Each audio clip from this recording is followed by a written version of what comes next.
What's up, chat? Double cameras, let's go.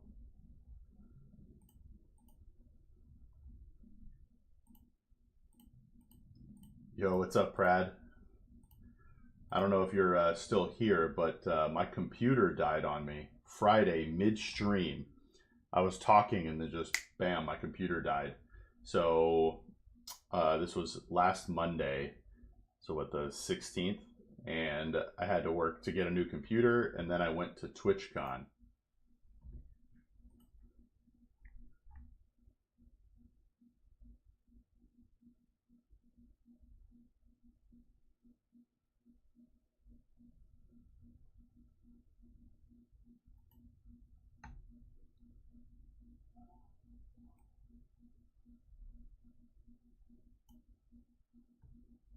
So that was kind of wild.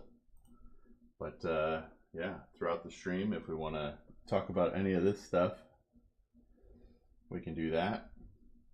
But let's turn on some screen share. Actually, we're going to post some clips. That's what we're going to do.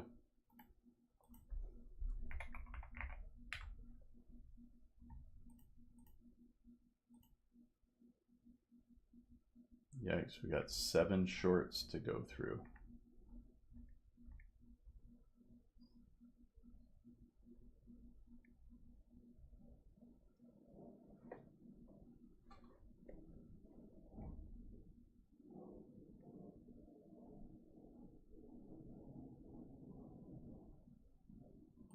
Let's listen to them, shall we?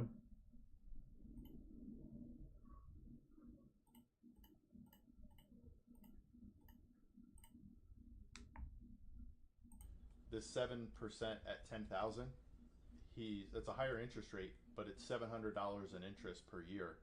This one what's up, Enabled? 20,000 or $1,200 in interest per year.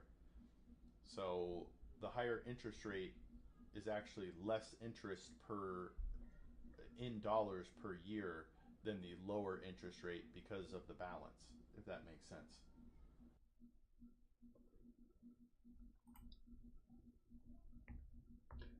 All right, we like that one.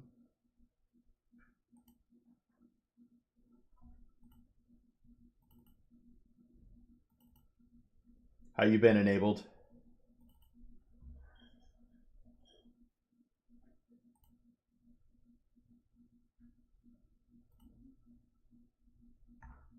When looking at an employer match for a 401k, at minimum, you want to contribute amount to get the maximum match from your employer.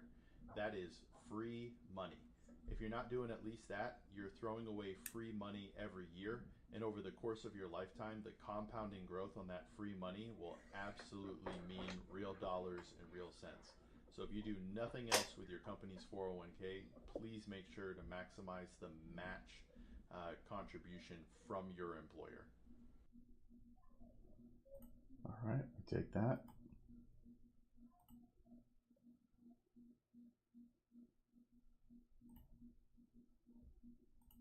Let's listen to this one. Actually, I guess I can share this.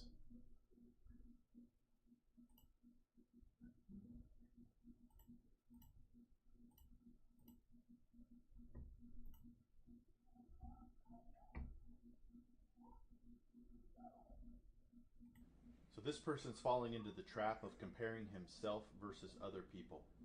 Every individual has their own... Yo, what's up, Maroth? And the way I live my life is going to be different than the way you live your life. You should never compare yourself against somebody else. You need to figure out what you want your life to look like today and in retirement and plan around that. If you compare it to other people, you'll always be chasing ghosts and you'll never reach happiness. Do your own thing. Make yourself happy in your own life and don't worry about other people. Boom.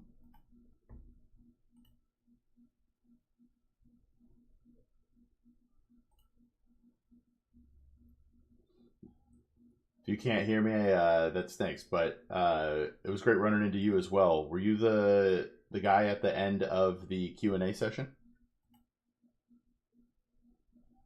See, pay off higher interest rate debt first. That doesn't make any sense. It's about how much interest you are paying.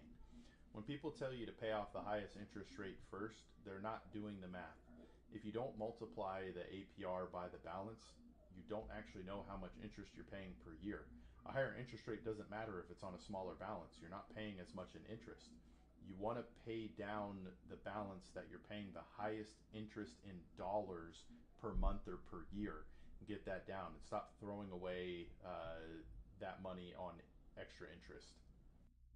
Yo, Marah, thank you so much. Wow. What a great way to restart streaming here.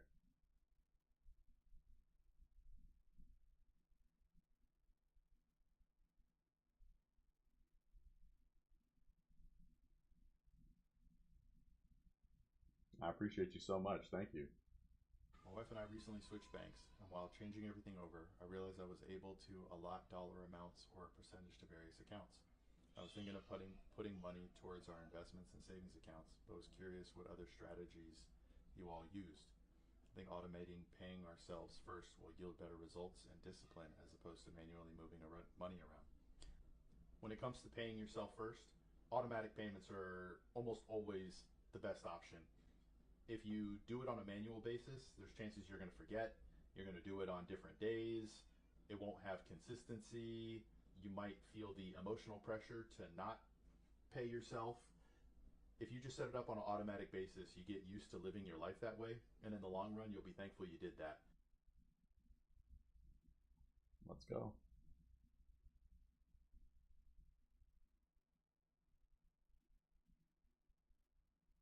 People wonder if they can ever make up for lost time when it comes to investing in savings. The direct answer is no, you can't. The most important thing to your financial success is time in the market. You can never make up for time you weren't in the market. Even if you save more today, you could have done that anyway. The best piece of advice you can get for investing is try to start as early as possible. Compounding is real, and over time, you make more and more money, and that cannot be made up for in the current day. Your past mistakes cannot be made up for in the current day. It's just impossible because you would have always been able to do that today anyway.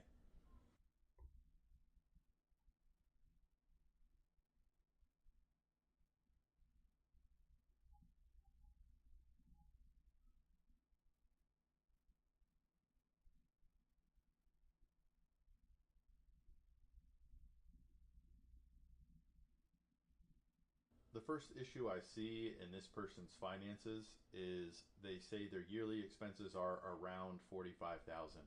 That term triggers me. You should know exactly how much you're spending and where it's going. You need a detailed and specific budget to understand where each dollar is going. If you don't have that, you're probably bleeding money somewhere and you're not maximizing your overall investment strategy. All right, let's go. Those are all great. Those are all great.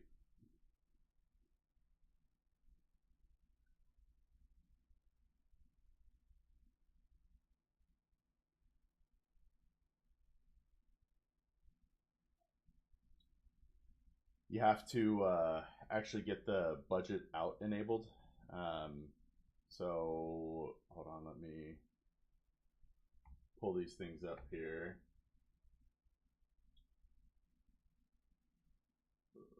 Real quick. Oh man, I don't have this.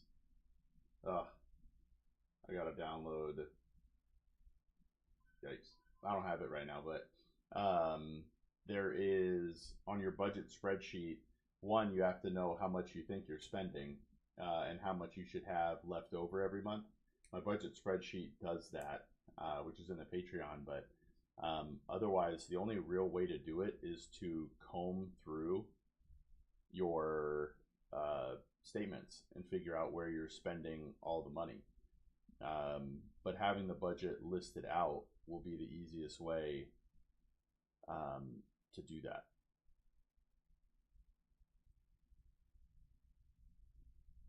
So write it all down first. Figure out where there's something wrong. Like, wait a minute, I'm supposed to have $500 at the end of every month. Why do I only have 300? Well, now you need to go into it. That's where combing through each of your expenses every month is going to help you out tremendously. Okay, let me stop sharing my screen here. Turn myself big again.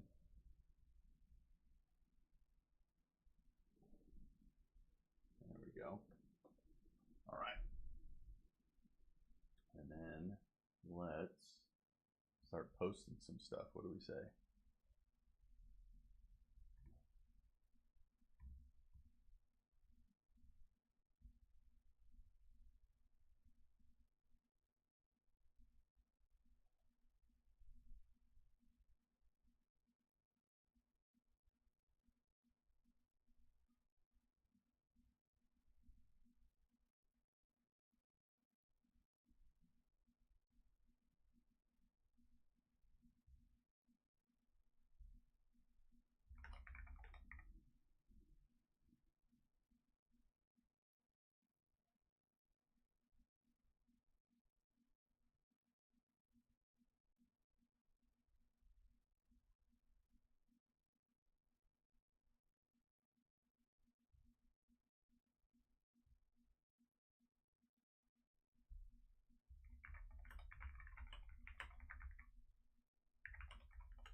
All right.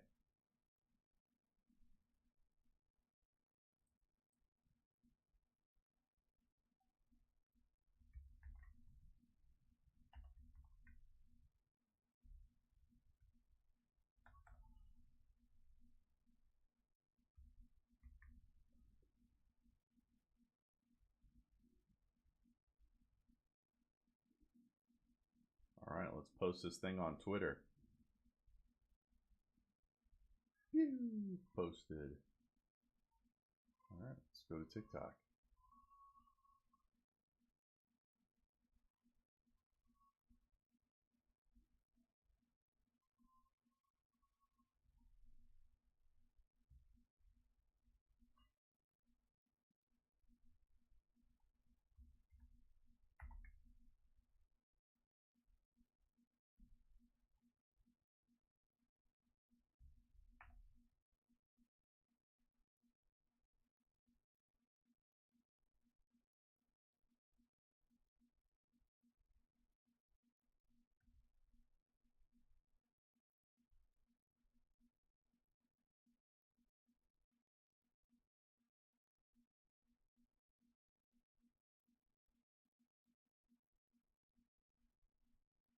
Been a long time, Enabled. How you been, man? We haven't been able to play in a long time.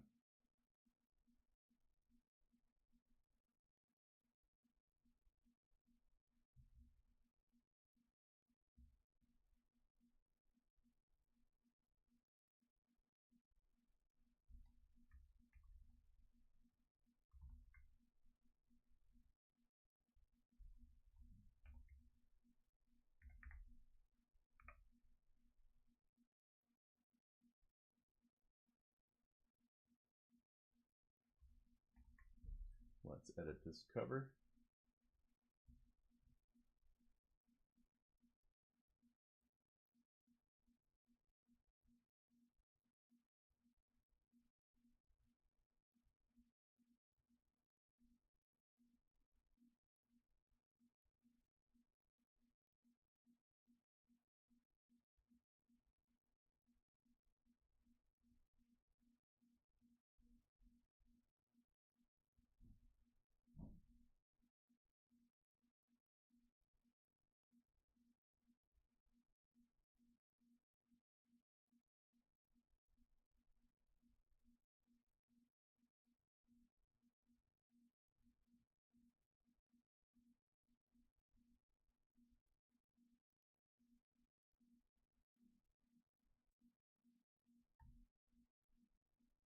right, now we post TikTok. Let's go.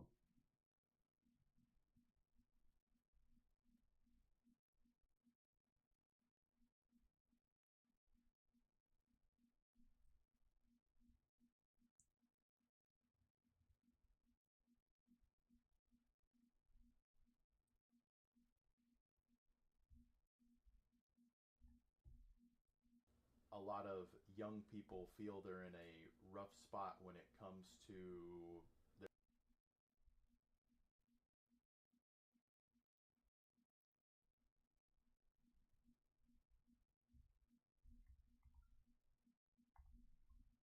on the way. Let me pull up my Twitter post.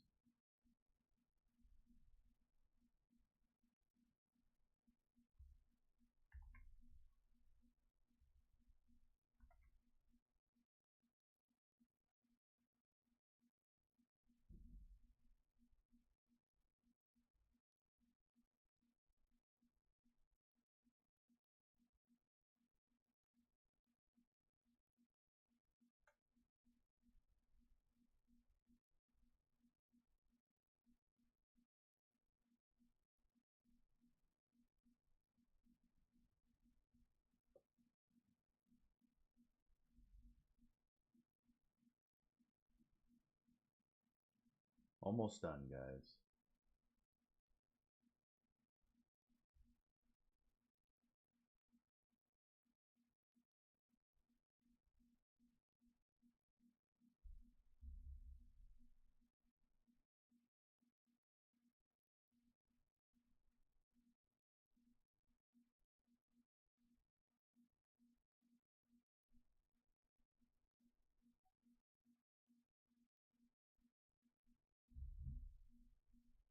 All right, my reel has been sent. Let's go.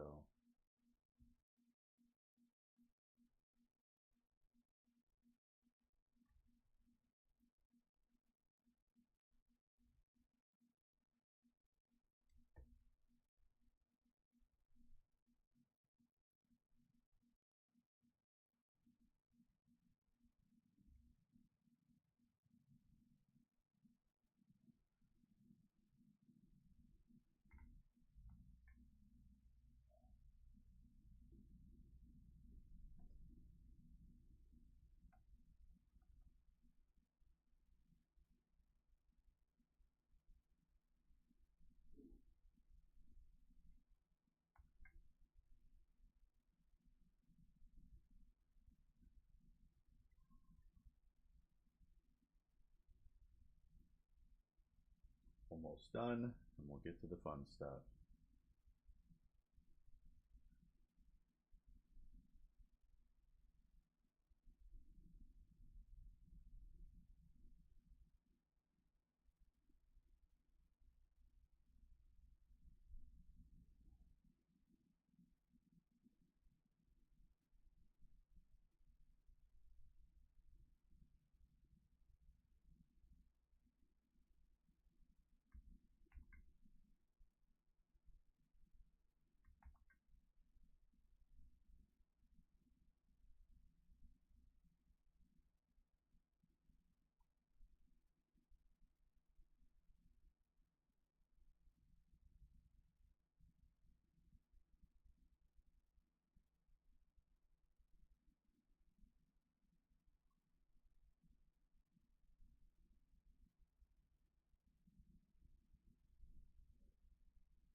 Boom, we have published. We are across everything.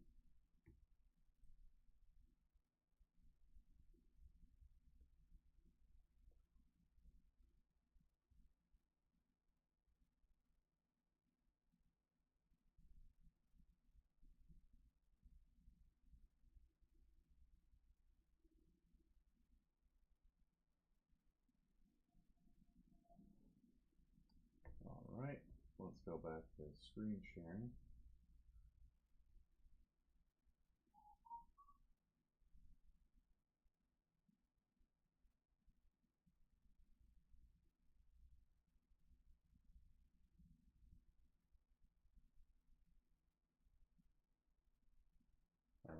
Give me 1 sec. Let me go tell my wife I posted everything, and then we will jump into finance stuff.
All right, let's get into this.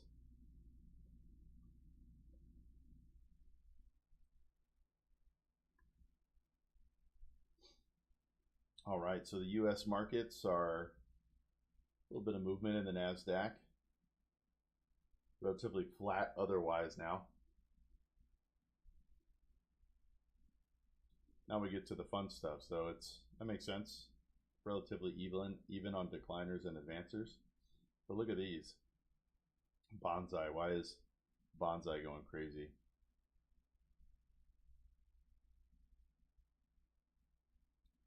But if you had all your money invested in this, you'd be up 112% right now if you invested on that on yesterday.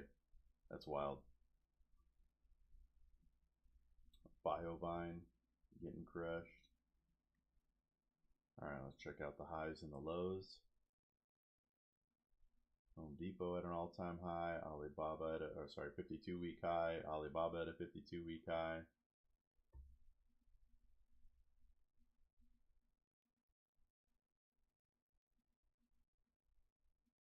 Gonna test something real quick.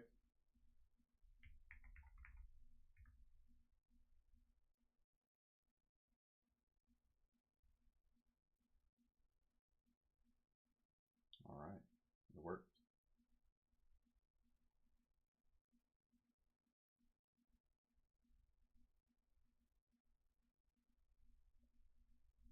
All right, 52-week lows. Spirit Airlines getting crushed. $2 a share.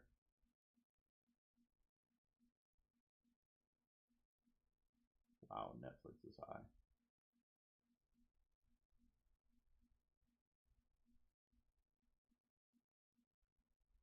Assuming the China markets were up today.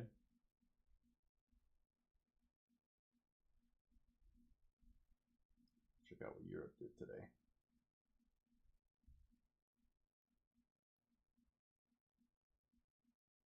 They had a pretty good day. Their gainers and decliners are always significantly less than ours. Check out the Asian market.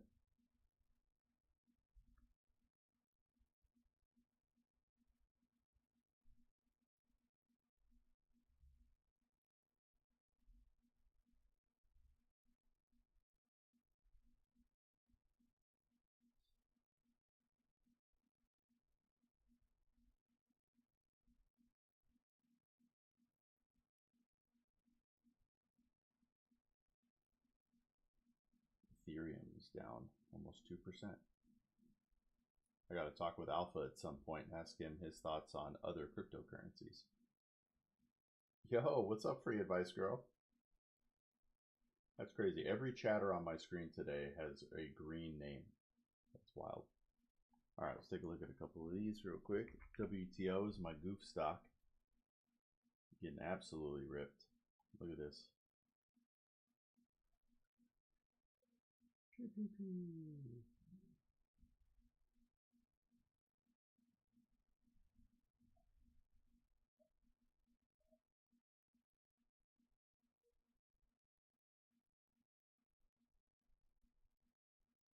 That's wild. And then what is it? BNRG.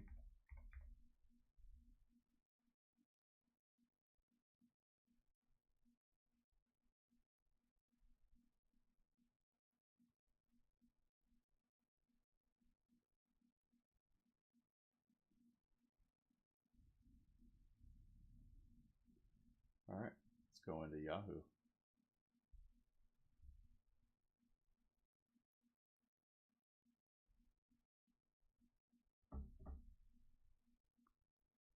Wow, what a graphic they use for consumer confidence.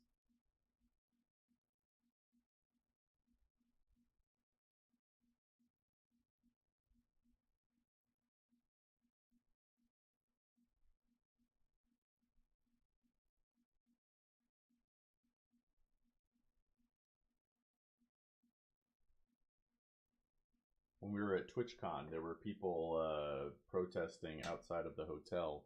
I don't know if it was Hilton or where it was, but media back up to 120. Okay. Tesla killing it. Okay.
This is a bad time for the current administration with people feeling this way.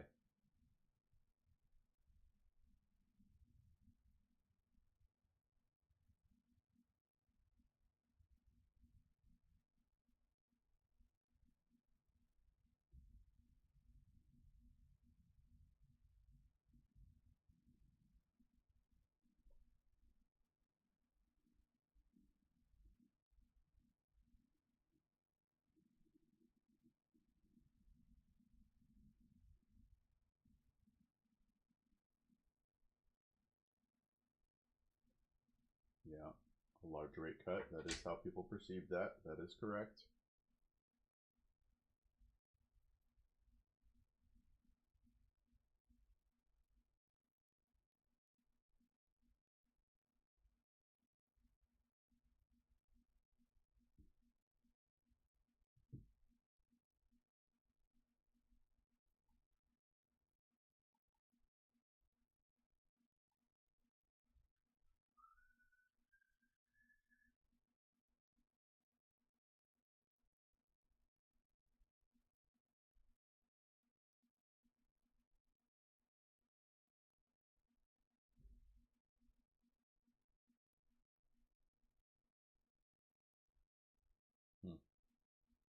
Okay. See if there's anything else worth reading here. Let's go into personal finance. See if there's anything worth talking about.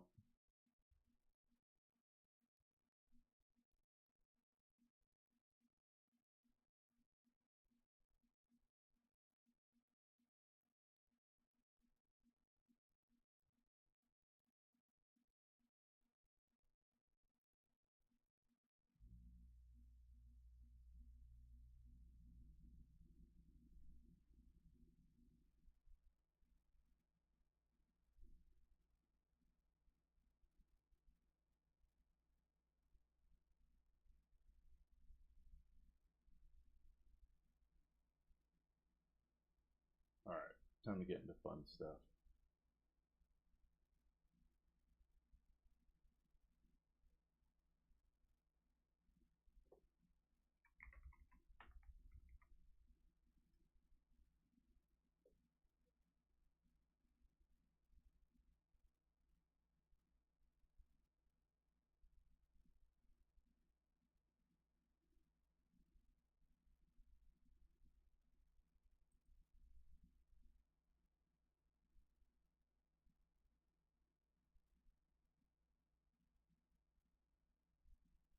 All right, let's see how we can help this person.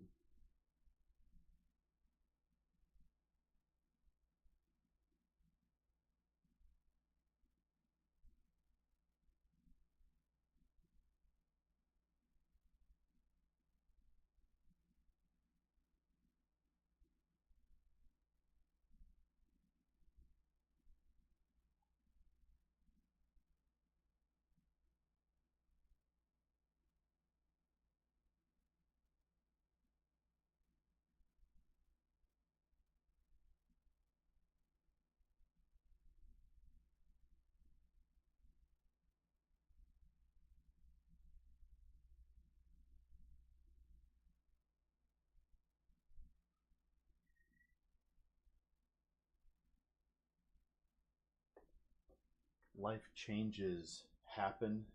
You know, if your spouse passes, it's going to happen to everybody at some point, and you really want to be involved in finances the entire way in case the person who is in control of finances passes away.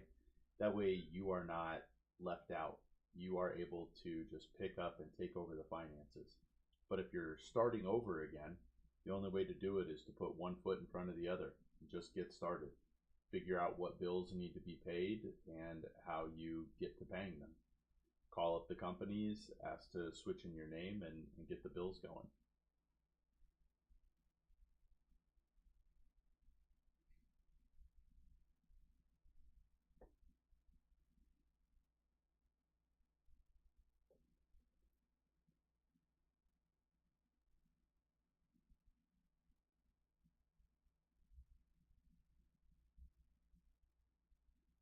Give me one sec here.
take a look here.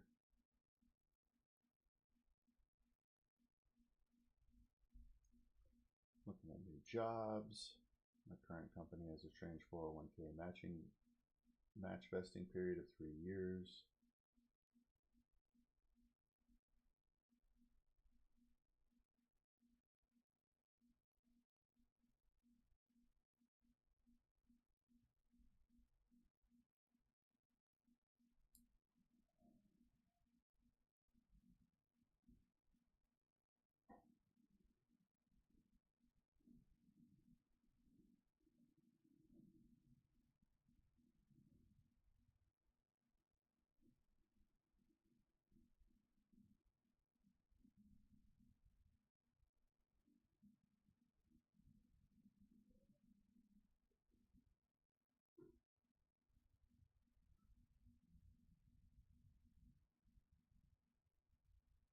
So this person is leaving a job where they have approximately $10,000 in a 401k that they're not invested in. I'm sorry, that they're not. Let me start over. This person is leaving a job with a 401k that they are not fully vested in. Should they take a raise of about the same amount of the contribution, the employer contribution, and move on to the next one? A lot of the time, increasing your salary is the best thing you can do. If you want to, you can increase your 401k contribution the next year to try and make up for this, although you can never really make up for lost time. But your base salary is the first part of negotiation, whether at your current company or a future company. The higher your base salary, the easier it is for you to ask for more at your next job or your next company.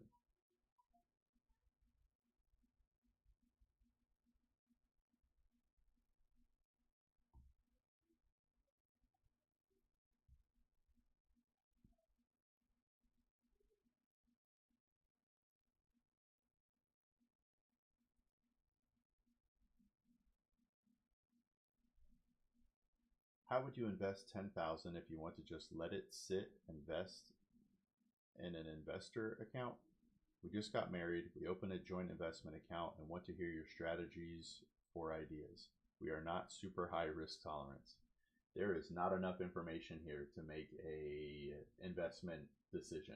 First, I need to understand their budget, get their emergency fund in order. But really here, we don't have a goal for the money. What is this money for? Is it for retirement? You buying a car? Is it fund money? How soon do you need that money? What risk tolerance do you have on this? You have to have a lot of information before you can begin investing, unless you're okay investing improperly, which you shouldn't be.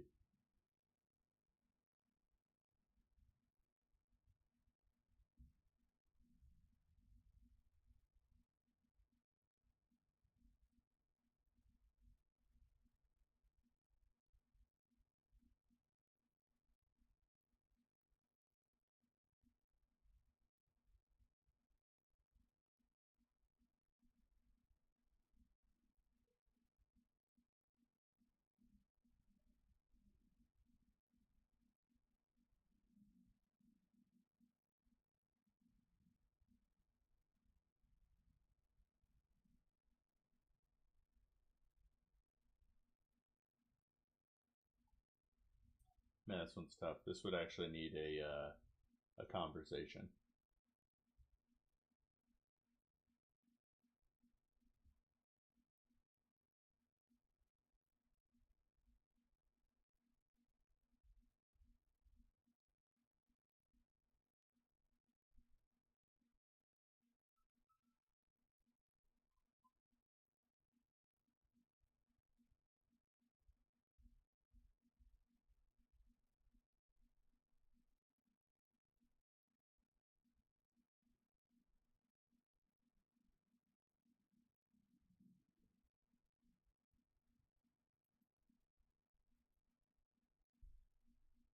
Hey all, was hoping all of you more experienced investors could help me out with some advice or thoughts on my current Roth allocation.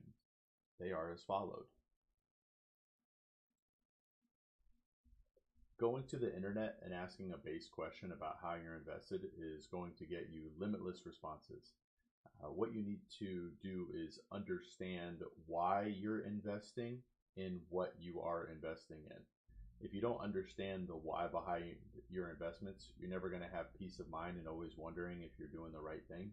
Once you fully understand the why behind your investment, then moving forward, you can just have peace of mind and the comfort and just live your life knowing your investments are doing exactly what you intended them to do.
Oh, this is a long one.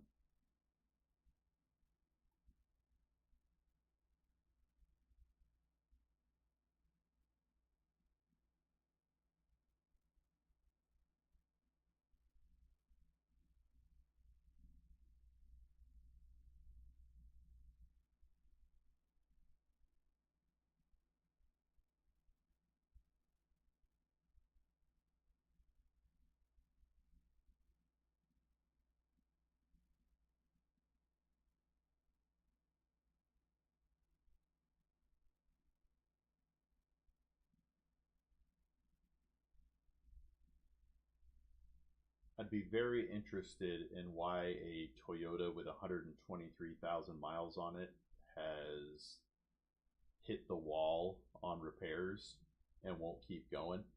I feel like this guy should take this to another mechanic and see what sort of repairs need to be done. Toyotas generally run a lot longer than that, and buying a new car is going to put them in a tough financial situation. The best thing to do if you're looking at buying a car is buy with cash. So in hindsight, as this person started having problems with their car, they could have been putting money aside for a new car so they could trade this in and buy another one or sell their old one and use the funds to buy a new car. But a new car is never a surprise. The exact timing of it might be a surprise. Well, you know a new car is coming up in your future. You should be saving and planning for that today.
We're going to talk about this one here in a second.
All right.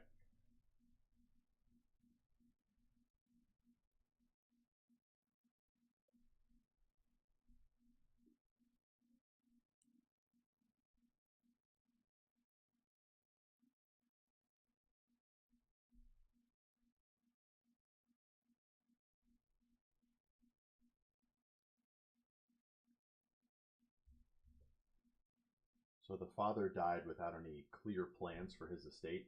This is why estate planning is so crucial. If you don't have your estate planning documents in order, you're likely going to go through something called probate, which is not fun. You go through the state, they look at all the assets, and then the executor has to take care of debt and dispersing all the money. If you have an estate plan set up and documents set up properly, money can go directly to who it's supposed to go to and bypass a lot of the probate process. So make sure you have your estate documents set up immediately when you start having assets to ensure they go to the people you want them to go to should you pass away.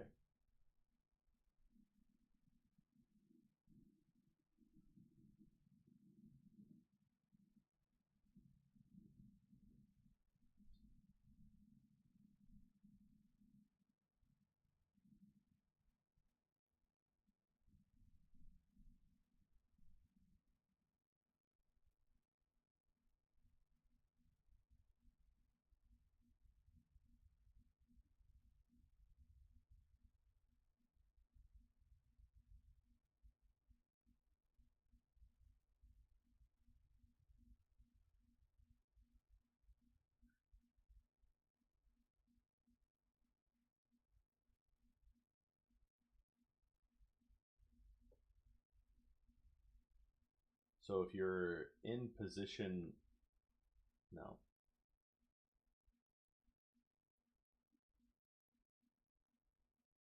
So this person's thinking about refinancing their home, but interest rates are higher now. So it's possible they need the money right now and can't wait. But in most circumstances, you don't want to refinance into a higher interest rate because your monthly payment is going to go up. You might have cash on hand, and some people like to leverage and use the cash from the refinance for other investments. But unless you have a clear plan, I wouldn't even consider that unless you absolutely need the money now.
So this person wants to know what to do with an inheritance, but these thoughts go towards any time you get money that you were not expecting. They just factor into your overall plan. You have to go through the 5 steps to financial success anytime you come into new money. How does this new money affect your budget? Probably doesn't. How does it affect your emergency fund? It probably doesn't. But now, how does this money affect your goals? If you have specific goals with specific dollar amounts and investments, you can then take this new money and apply it towards your goals in a way that makes sense. But you can't just get money and start putting in places if you don't understand what the money is for. Understand your full financial picture, and then you can make plans accordingly.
To continue the estate planning conversation, you need to talk with the people who are going to execute your estate, or really anybody who's going to have decision making over your estate after you pass. You don't want to spring upon them a bunch of different things they weren't expecting. Whoever's going to be the executor of your estate should know what your plans are, where your documents are, all the important information that they need so that they can execute your estate the way you want it.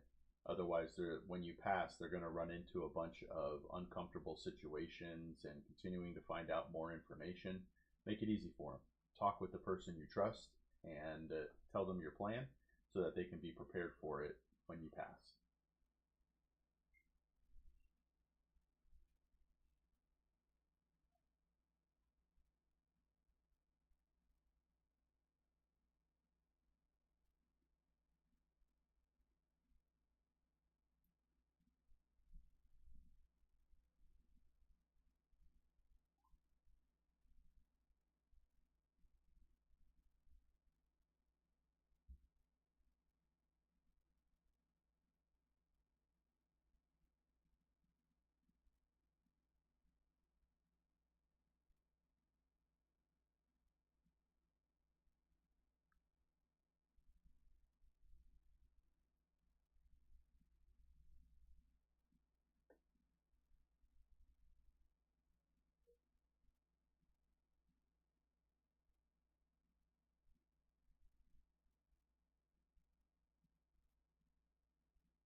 if you have a bunch of different debts and you're considering consolidation, that could be something that works for you. And the simple way to do this is to take your APR and multiply it by your balances. Figure out how much interest you're paying per month and per year. If you're consolidating a loan and your interest payments per month and per year are less than your current ones, then it could be worth it. But you also need to break it apart. A student loan is generally going to have lower interest rates than a credit card. So you don't necessarily want to consolidate all of your debt all together. You really want to be strategic about it and consolidate the ones with higher debt into a lower debt instrument.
If you have extra money and you're considering whether to pay off your mortgage or invest that money, there are multiple factors to consider, but a very large factor is what's going to give you peace of mind.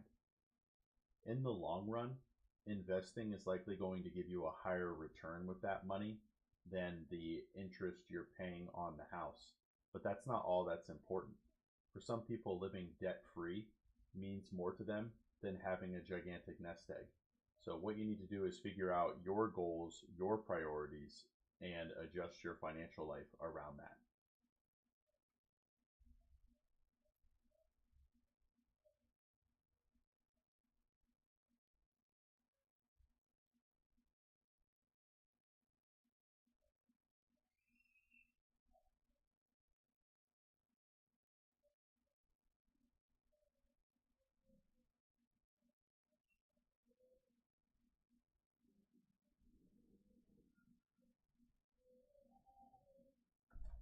Give me one sec. I can hear the kids.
And we're back.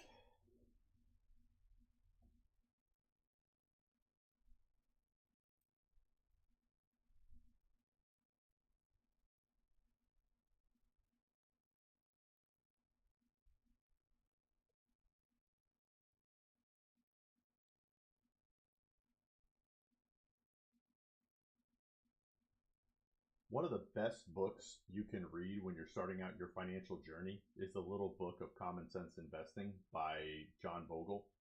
I read that book and it completely changed how I think about investing.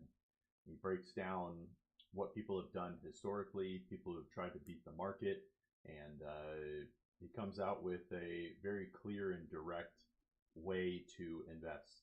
So if you're just getting started on your investing journey, I highly recommend the Little Book of Common Sense Investing.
If you're thinking about buying a car, there's a game you can play that I think will change your life. What's the lowest amount that you could possibly pay towards a vehicle? If you could buy a used beater that will drive around, you don't have to put a bunch into repairs, buy that car. Car is looked at for a lot of different things, status symbol being one of them. But in reality, it's a transportation method. Pay the least amount that you possibly can on that transportation method. If you're thinking about buying that new fancy car, that'll feel good to you for about a month. They've done studies on this, and then after that, it just becomes another vehicle. I know some people love their cars and they say they love them every day, but at the end of the day, it's a means to get you from one place to another. Pay as little as possible that you can towards that.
When it comes to difficult tax decisions or really any difficult financial decisions, there are times you need to go directly to an expert in that direct field.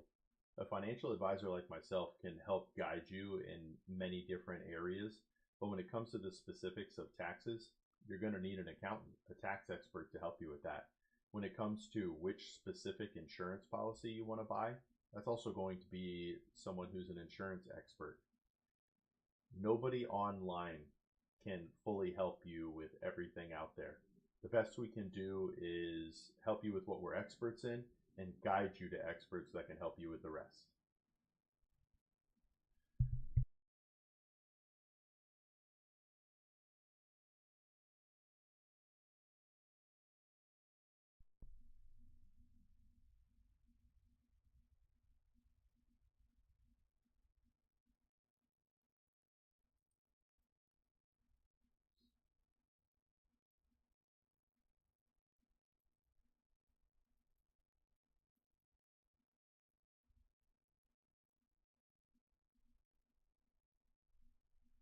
"26-year-old male, 11,000 in 401k. Half are his own contributions. They earn 70,000 a year. I feel as though knocking out high interest debt and raising my contributions going forward can help me. I can withdraw about 5,000 right now after penalty. Generally, don't do this. Figure out what your budget is. You should be able to shave things out of your budget and pay down your debt without taking money out of your 401k or any retirement account for that matter. Yeah, with a 401k, you're taking out a loan, you're going to pay back yourself or take a withdrawal and pay the early payment penalty and taxes. Try to avoid either of those. Try to figure out your budget, how you can move things around, where you can shave things down, and how you can put more money towards debts or other payments that you have.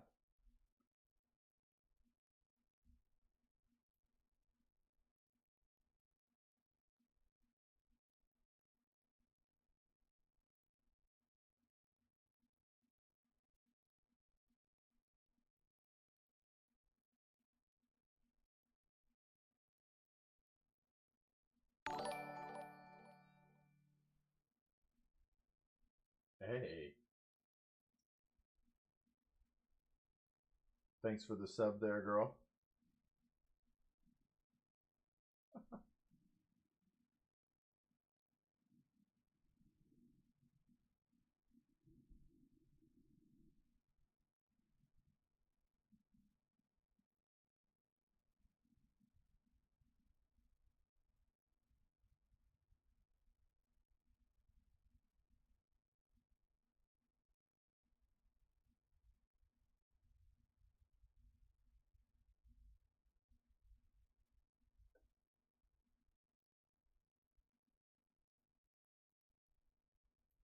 See if we can help with anything in here.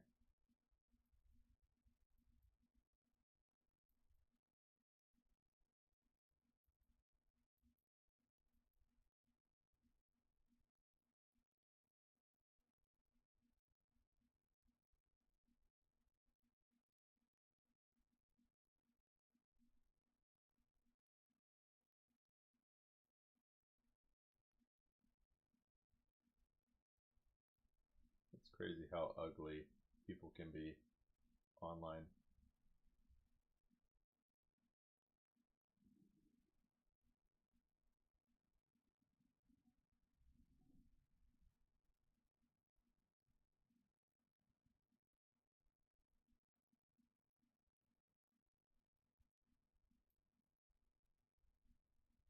All right, give me 1 sec. I will be right back.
Figuring out if you can retire can be a simple math equation. There are more things to factor in, but if you have a $1 million portfolio, you're 65 years old, and your expenses are $30,000 a year, and you have no Social Security, no anything, you need to pull $30,000 a year from your portfolio to pay your bills.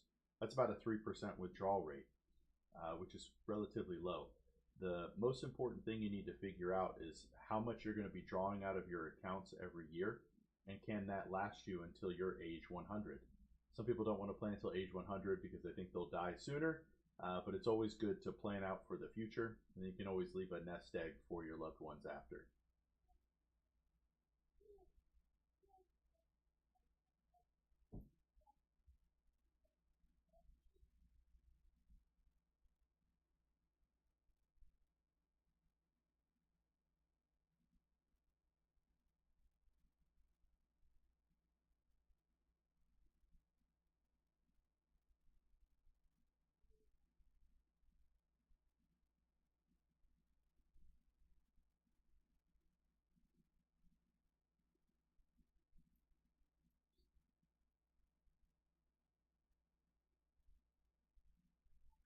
Should I take out an auto equity loan to pay off debt?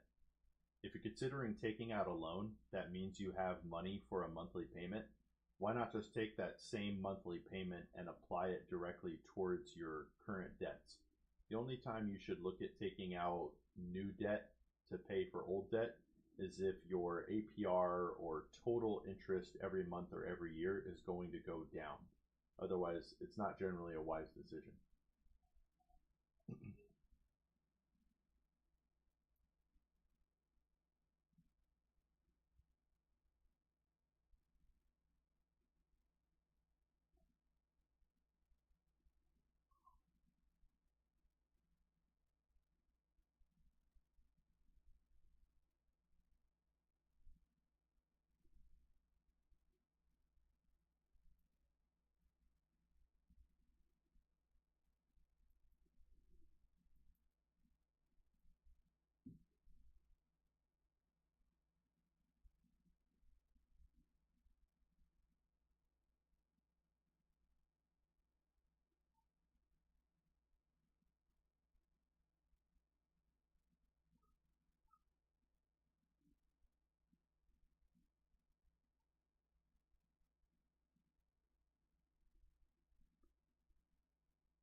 When, de- when deciding between different retirement accounts, there's not necessarily one that's better than the other 100% of the time. You have to take in where you are in life. But the big thing is, when do you want to pay the taxes? Do you want to pay taxes now, and then you could put your money into a Roth and let it grow tax free forever? Or do you want to avoid some tax now and put it into a traditional or pre-tax type investment vehicle? A lot of it depends on your income and other factors in your life. There is no answer that is the same. It depends on where you are in life and what your individual factors are.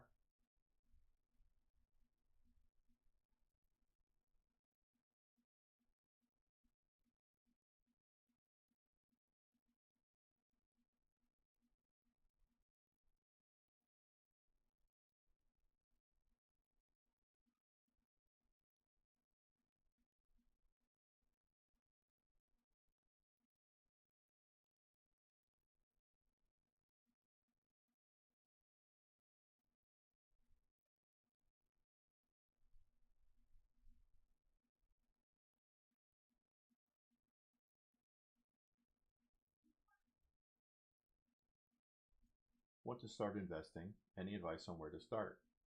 Hi, I want to start investing either in stocks or mutual funds, but I'm not sure how to go about it. My bank has a pretty good mutual funds program. Should I just go through them? Any advice would be great. Well, we're jumping into step 4 of the 5-step process here. Before you can get into any sort of investing, you need to understand your budget, have a emergency fund, You need to know your goals with a time horizon and risk tolerance and specific amount needed at that time. Once you have all of that taken care of, you can begin investing and saving toward those goals.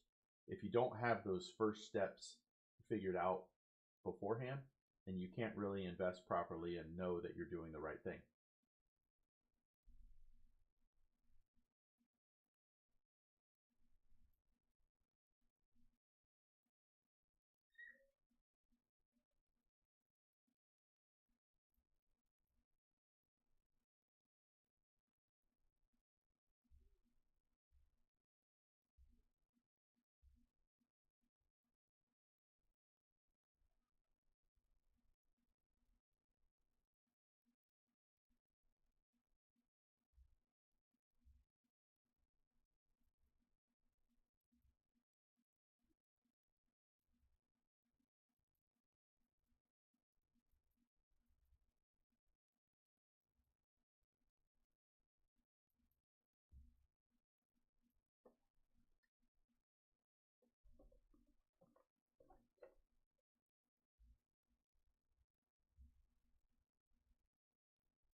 All right, so you just turned 18 and you want to get your first credit card.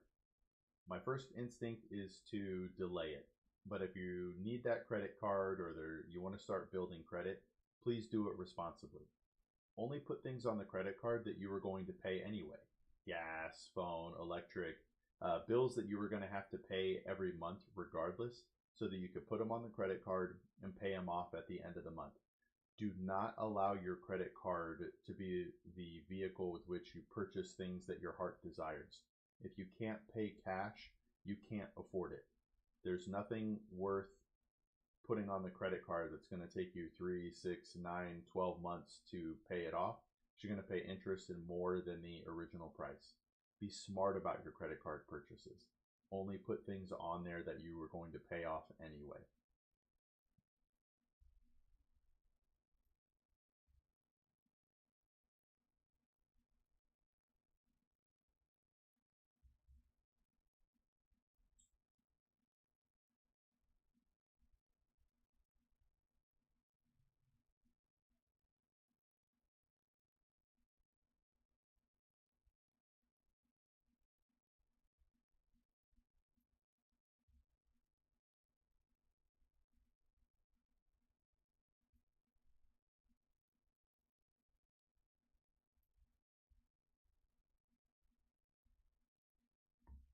One sec here.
This is tough.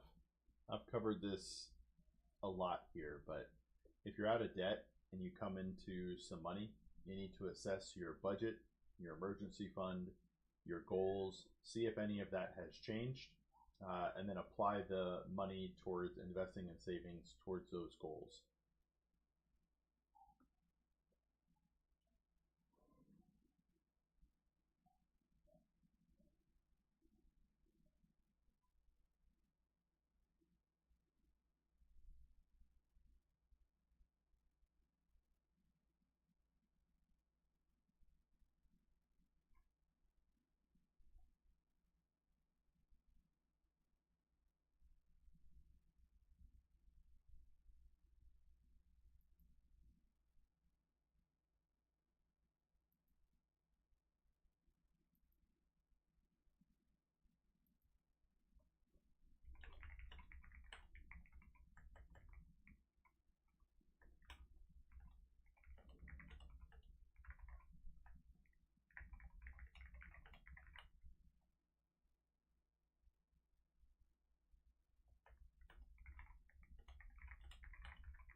If you're young and you just started making money and you're able to still live with your parents or some other low cost living situation, stick that out as long as you can.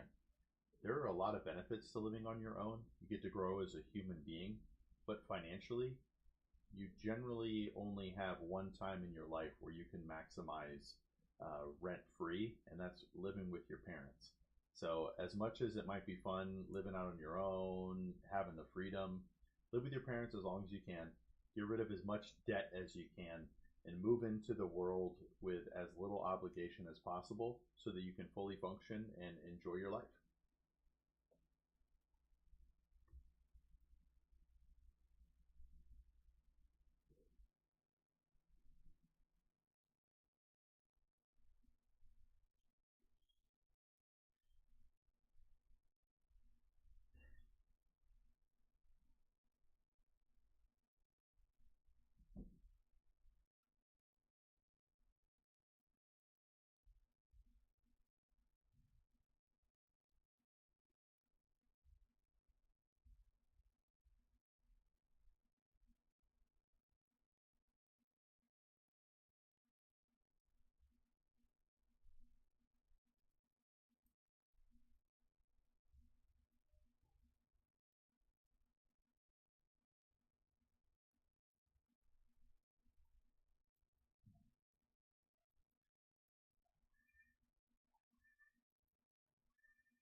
For your 401k, if you have the option, choose self-directed brokerage account. I actually probably disagree with this. Your 401k is likely conservative by nature. If you're taking your retirement funds and being super aggressive, there's a chance that you could lose money or not even perform as well as an index fund. Your 401k is not generally there to have fun and be exciting. It's there to provide funds for you in retirement. So it's not to say that you can't do some self-directed brokerage accounts, but you're likely not going to beat the overall market over a long period of time, even though this person says they've tripled their money in the last 4 years. I would like to see the numbers because I don't know what's tripled over the last 4 years. But either way, it's very difficult to beat an index fund. And inside of your 401k is probably not the area you want to be that risky.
Is it a better investment for you to buy a home or invest in the market?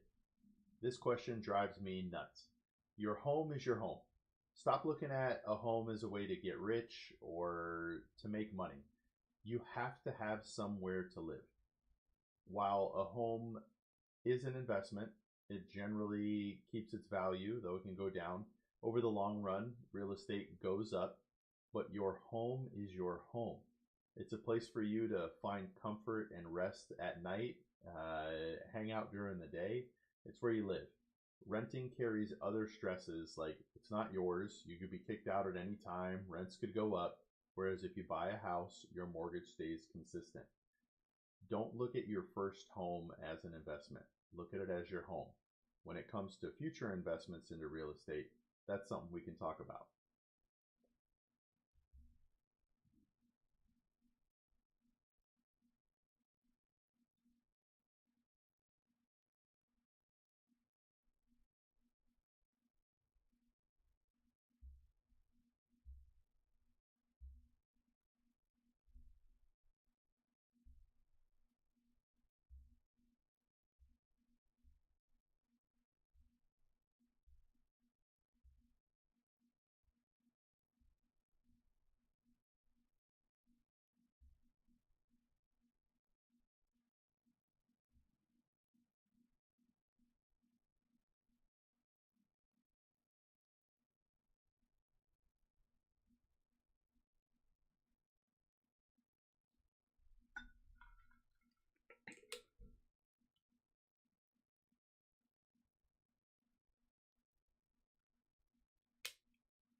My wife owns a 2019 Nissan Rogue, 86,000 miles paid off. I have a son, 13, who will need a car soon. My wife wants to get a new car now. Should we store the car for 3 years to give my son, or trade it in on a new vehicle for her, or some other option? If we store it, we would have to pay storage, etc., and still keeping that car running. I feel like the best option here is to let him or his wife drive this car for the next 3 years, and then when they're ready to give it to their son, then they get a new car. Don't be in a hurry to get into a new vehicle, especially if it's paid off. You should ride a paid off vehicle into the ground until the tires fall off and the engine stops working. A car is not a good investment, and it does not make you feel good for more than 30 days. Keep the car you have as long as you possibly can and avoid taking on new debts for new cars.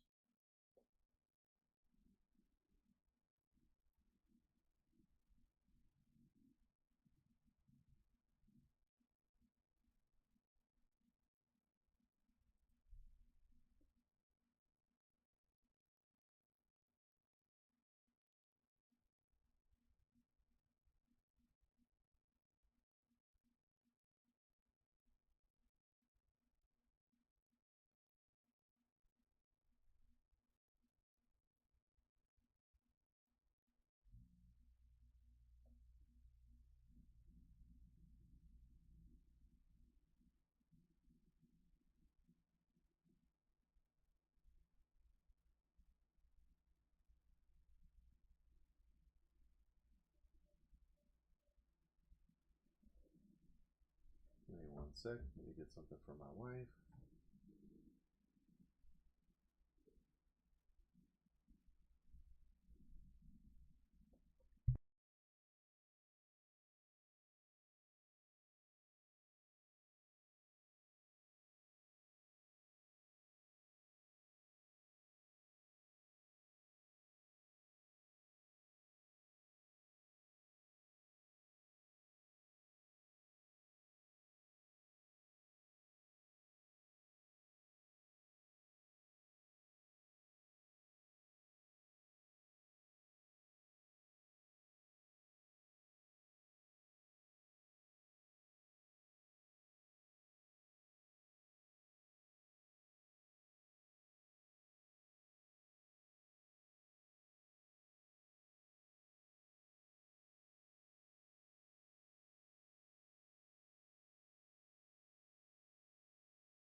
Never mind, she is already gone.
I have a house worth $600,000 My balance is $295. Looking for a line of credit to pay off credit cards and a personal loan with high interest. I called my lender. I thought the process might be easier. They referred me to a third party and they offer me $5,000 with a 9.4 APR for 20 years. My credit score is 695. Is this a good deal or should I shop around? You should always shop around. You should look at what people are offering, know your general credit score and where you line up, and take that information to the bank and see which one is going to give you the best APR on that amount. But you should only be taking out this debt if it's actually going to put you in a better spot. You're taking out debt to pay debt. Your debt is the same. You need to make sure that your interest that you're paying towards that debt every month or every year is less if you're going to make a move like this.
If you're young and considering experiences over saving,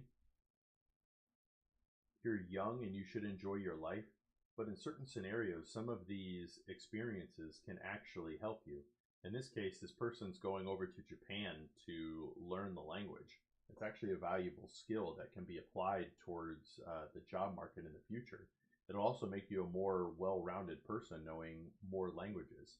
So you have to consider know your budget, emergency fund goals, and see if you're on track for those goals.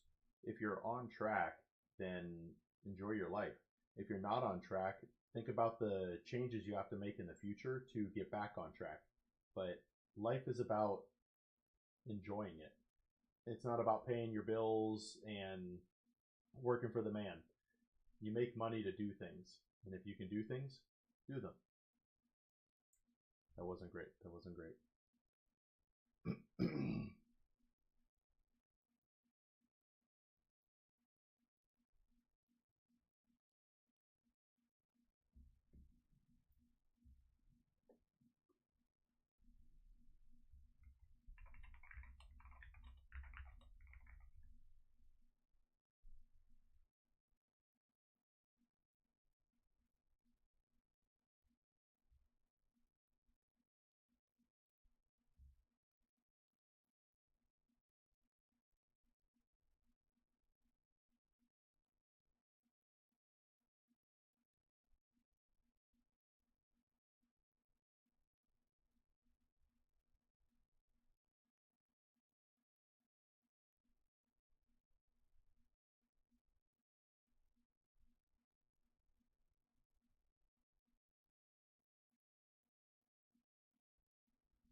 When you're a senior and you have more money than you need and your income takes care of your expenses, this is where the fun can come in.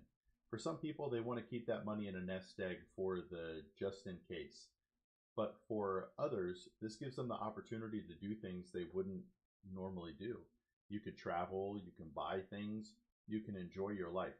What's the point of working your entire life for all that money if you're not going to be able to enjoy it at the end of your life? So if you know your bills are taken care of by the income sources, feel free to live a little bit looser. Just make sure all your bases are covered.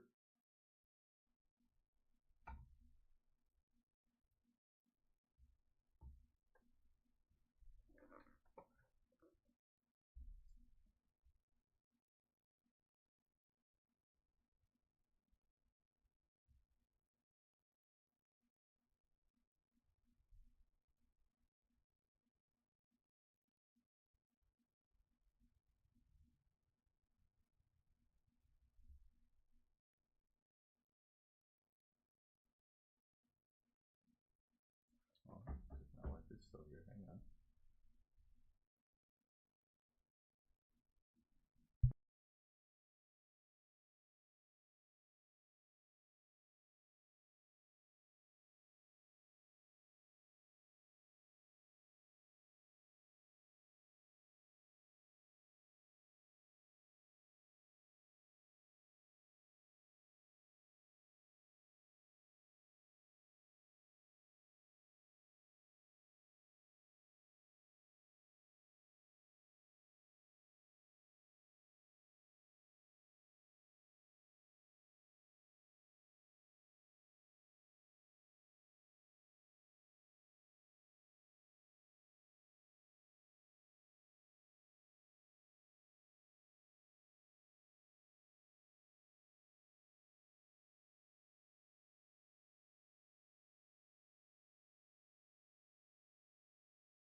How much does everyone typically spend a month when shopping for food? Do you meal prep? What do you do to reduce costs or for your diet? I asked to get more accurate fluctuating monthly grocery expenses while figuring out how much I have to make when I move out on my own. My budget will be different than your budget than anyone else's budget. There are ways you can shop. There are apps like Flip and coupons. There are a bunch of things out there that can teach you how to be a frugal shopper. What you need to do is write down on a budget how you want to live your life. Are you willing to make every meal at home?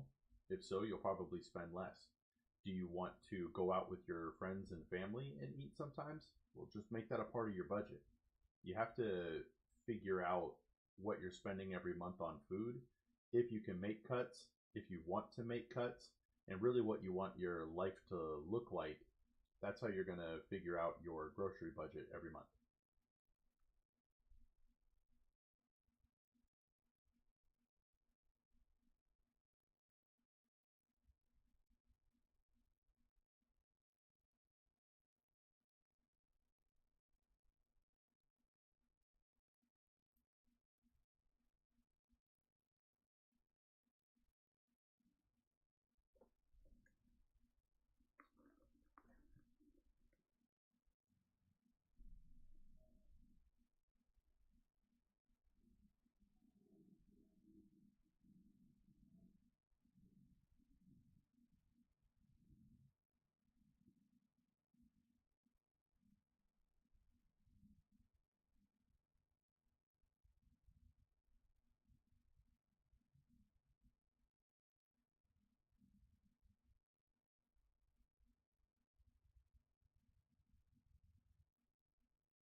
This is a very interesting situation. A bunch of balances that are about the same, but interest rates are different. So my normal method is to pay the debt with the highest interest in dollars every month. So this one would be the 7% interest rate, but it's not going to be much higher interest for very long over the other loans. What might be worthwhile here is looking at consolidating and seeing if you can get a lower overall rate for your debt and pay less interest overall.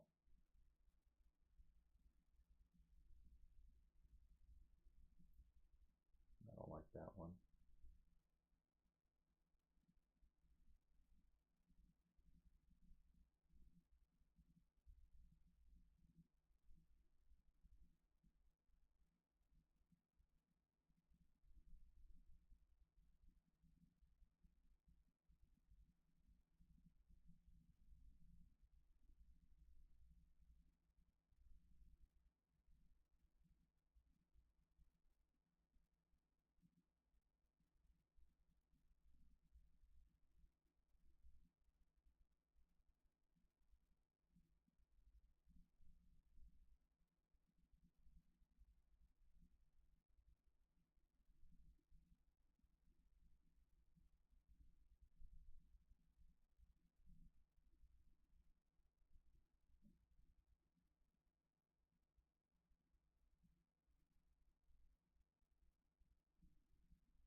That is gigantic.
If you're buying a car and you have the option for a shorter or a longer term, but the interest rate is the same. What a lot of people like to do is take the longer term for the lower expected monthly payment, but then pay the difference anyway towards the car. If you take the shorter term, those payments you have to make at that amount. Whereas if you take the longer term, you have a lower payment. You could still make the same payment that you would on the shorter term, but if something happens in your life, you have a little bit of wiggle room and save, $70 per month. So it's all based on what will give you peace of mind, but a longer term at a lower rate, but paying the additional might be a good option for most people.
Consolidating debt is something that continuously comes up.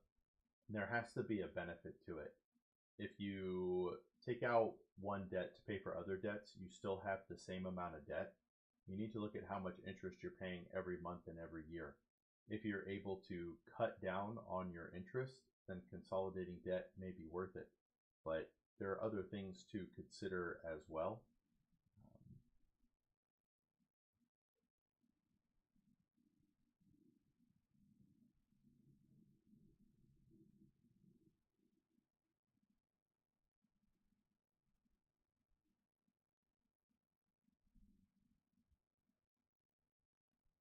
Does the new debt give you a longer term to pay off that debt? Because if so, you could end up paying more interest over time because the length of time has increased. So you just want to make sure that you're responsible and that you pay as much, if not more, than what is expected of you so you can get that debt paid off faster. And you have to be responsible. Don't take out more debt during this time while you're paying off other debt.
you're thinking about paying off student loans first or investing, there is a growth number here where investing is, over the long term, almost always going to make more for you than the interest you would be paying into those loans. What you have to factor in is what gives you peace of mind. If you can live with the debt, make those payments while still investing, it will help you out tremendously, because the earlier you can invest and the more you can invest early, the compounding growth over time will make a huge difference. But that's not the only thing to factor in. You have to make sure that you could sleep at night. And if you feel uncomfortable with debt hanging over your head, then work to pay that off. And if you can also invest, try to do that at the same time. But you need to put them together in a way that gives you peace of mind.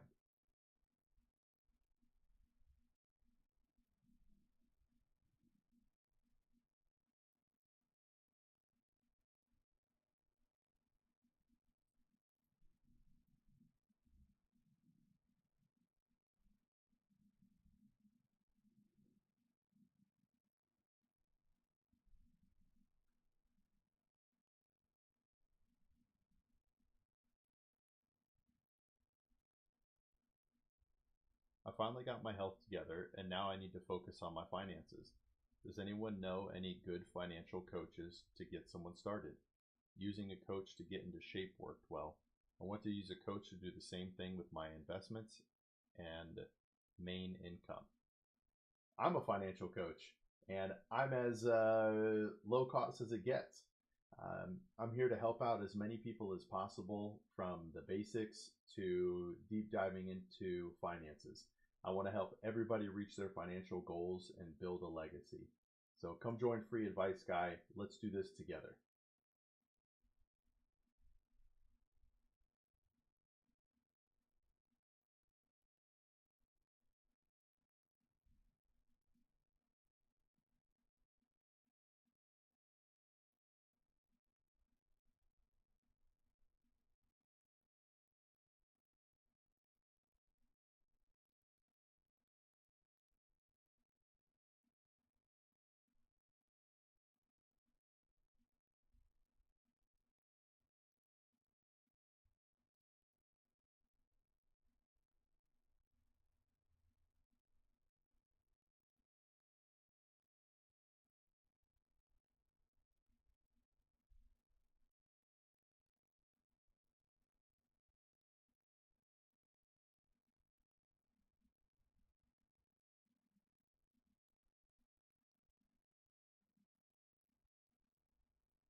Are there any potential disadvantages moving from one investment firm to another?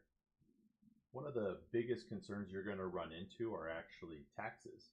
Not from the actual moving the assets from one company to another, but a lot of the time, if you're looking to change your strategy, you're going to have to sell out of current assets to move into new assets. And if you do that, you could trigger a taxable event, assuming you have gains on those stocks. So moving from institution to institution isn't really an issue. You just need to figure out what you're going to do at the new institution and what sort of tax consequences you may be looking at.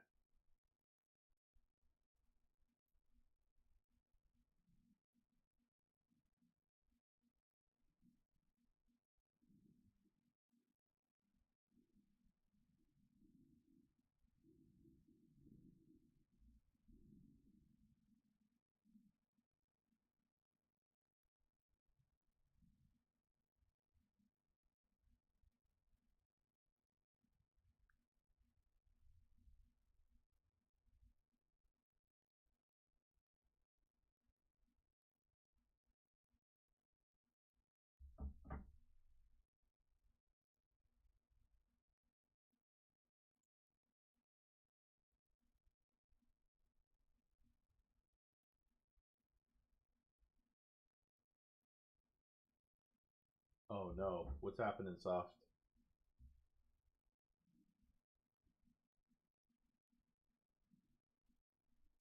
Oh no. It says it's picking it up and that it's the quadcast. Sounds like I'm in a bubble. Is that any better?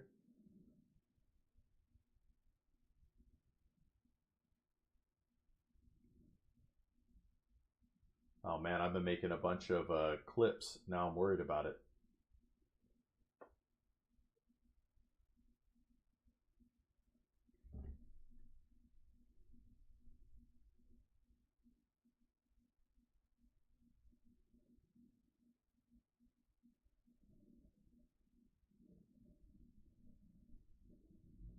Well, that's not good. It says microphone HyperX Quadcast S.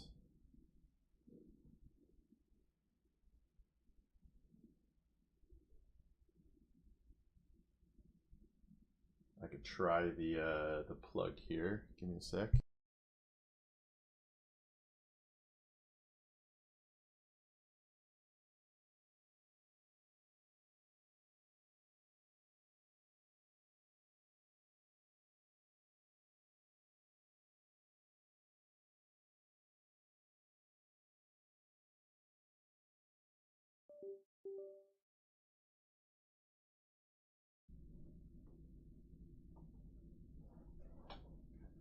How's that?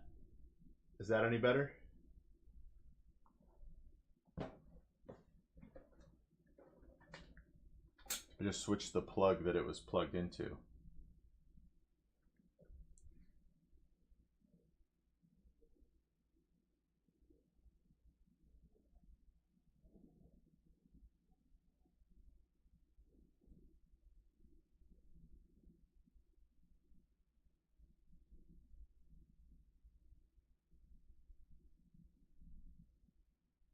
Oh, I did.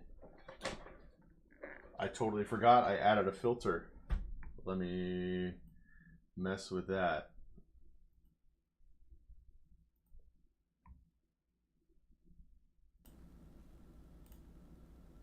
All right, how's that now? It was noise suppression.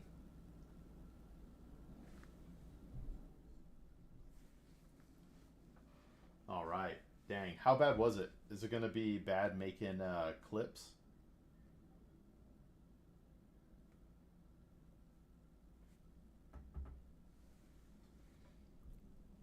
Or do you think it'll be okay?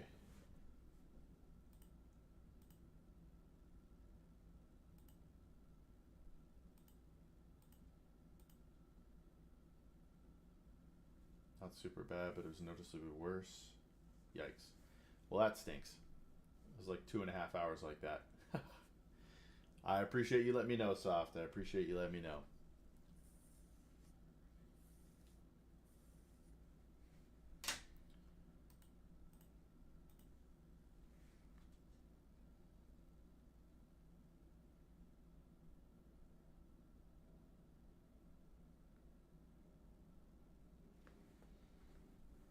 I think this is the total stock market index fund.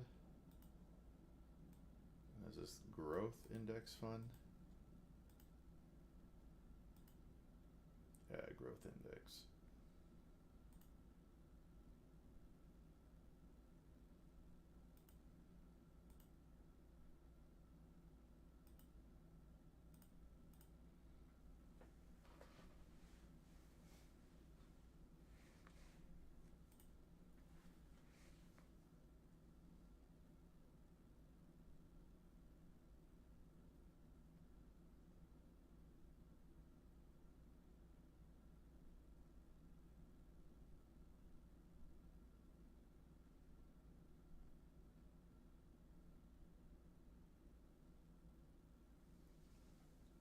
When looking at performance in a mutual fund or investing, you have to look further than 10 years.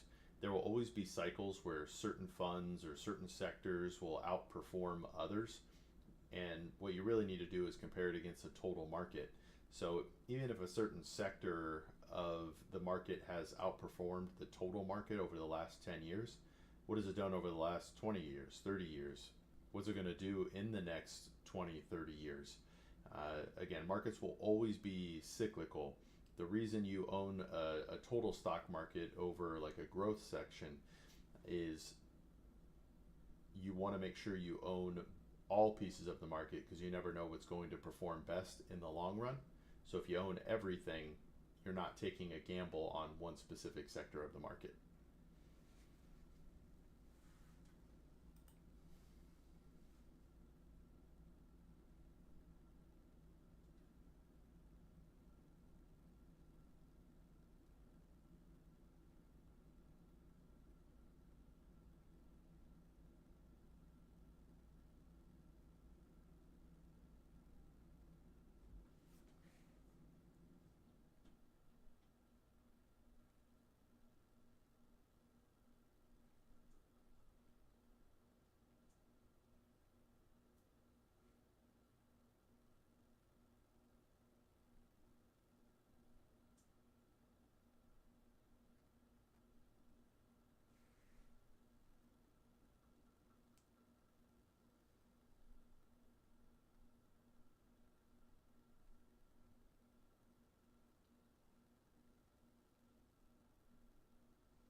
Talking about 529s. Let's see here.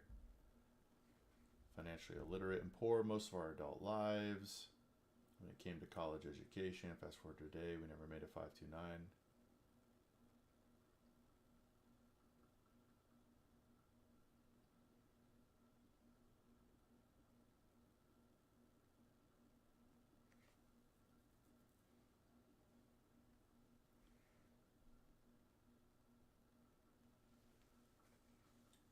A 529 is an awesome gift for a child if you can afford it.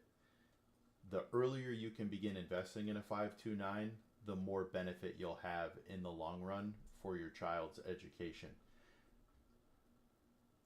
You can't sacrifice your own personal future for education in the future for your kids. I know that sounds selfish, but nobody's going to take care of you other than you. And you can help out your kids as much as you can. But if you're going to do a 529, you need to factor that into your budget and your overall goals. If they're factored in there, you should be able to live your life, make those 529 contributions, and not have it affect you in a negative way.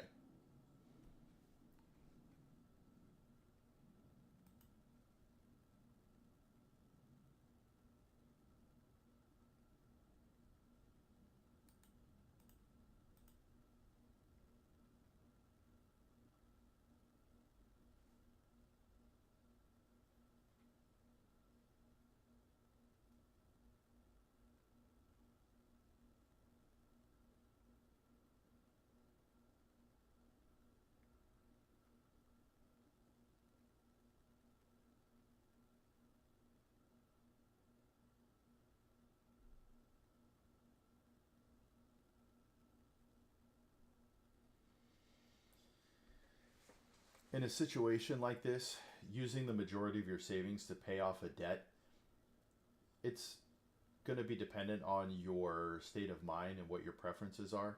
But I generally wouldn't liquidate out of your savings to pay off a debt, especially with a low interest rate.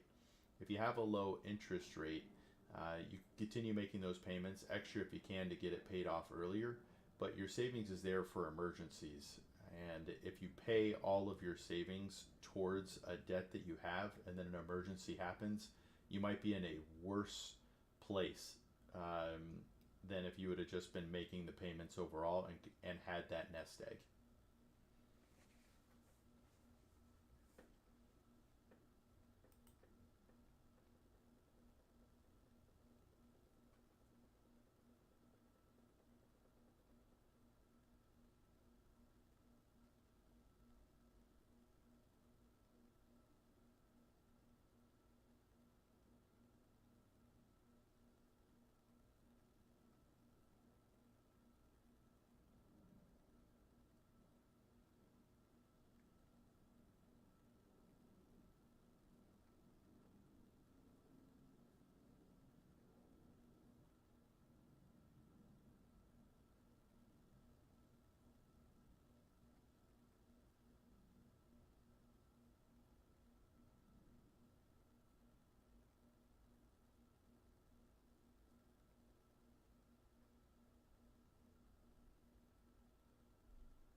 right, so 15 years. Let's pull up that calculator again, shall we?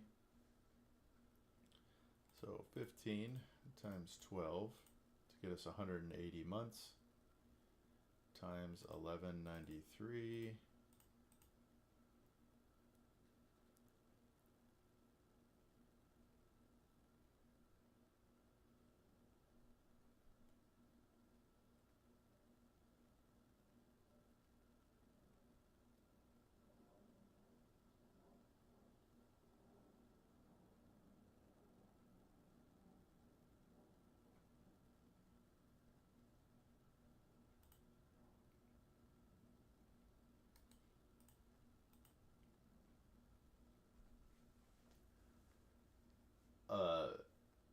When you're looking at a lump sum payment versus an actual annuity, there are very clear financial advantages for one over the other, but this actually comes down to peace of mind. Taking the lump sum and investing it over the long run is likely going to get you more money overall than taking the annuity out and collecting those payments over the time period. But there are other things to factor into that. How responsible are you with money? If you just get a very large check, are you going to be smart about it, invest it, never touch it, let it grow, and only take withdrawals that you need? Or are you going to be irresponsible and start living the life you've always wanted to live? An annuity gives people peace of mind because they have a guaranteed income every month or every year that if they spend through it, they got the next check coming the next month. But if you take a lump sum payment and you're irresponsible and you start spending it all, that money is gone. So you got to factor in all those things when making a decision between a lump sum or an annuity payment.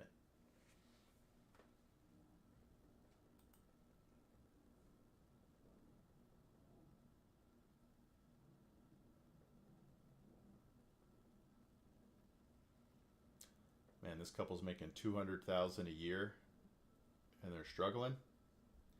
They clearly don't have things set out.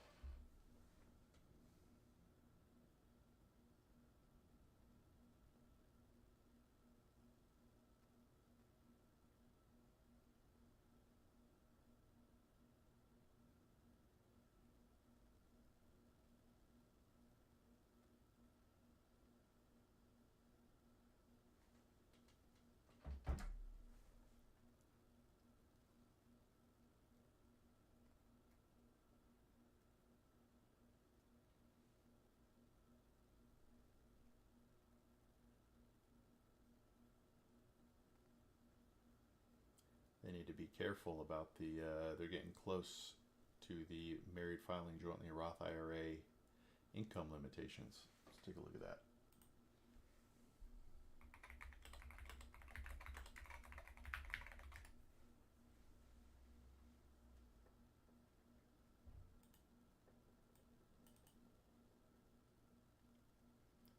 Below 230. All right, so they still have some room. And that's before they're modified, so they're all right.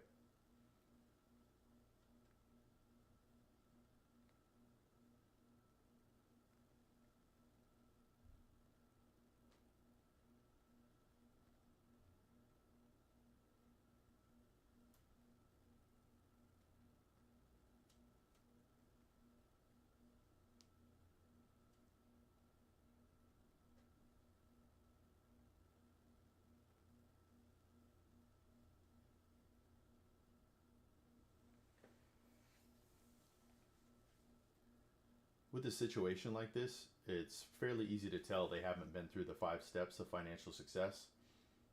They probably don't have their budget, emergency fund, and their goals clearly lined out. If they did, they would know how much money they should be putting towards their goals to achieve those goals for retirement or whatever financial goals they have. But then they would also know how much extra income they have to use towards fun and going on vacations and all of that. A budget can truly change your life. If you understand every dollar you're taking in and where it's going, you can end up doing a lot of the things in your life that you may not have thought you could before. Please, get a detailed budget. Understand every dollar coming in, every dollar coming out, build your emergency fund, and set your goals so that you can save and invest properly towards those goals and know how to live your life and enjoy it the most you can.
Yikes, this is a big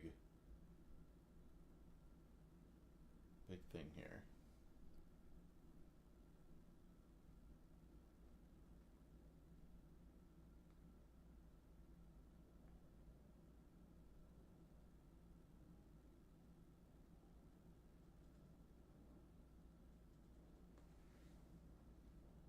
Yo, what's up, Brazo? How are you?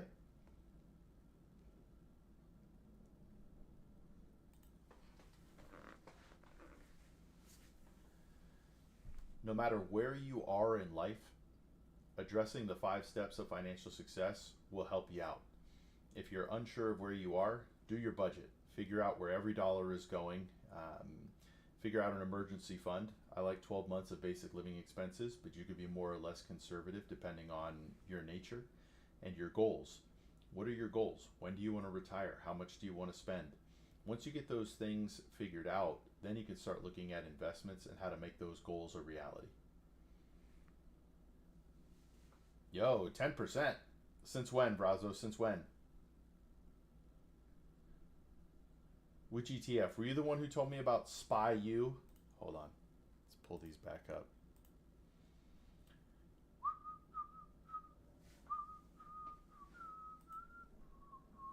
Which ETF, Brazo? I am not recommending this thing, but somebody showed me this. It's a 4 times leveraged S&P 500 fund. On the up days, this is probably a lot of fun. On the down days, it is probably terrible.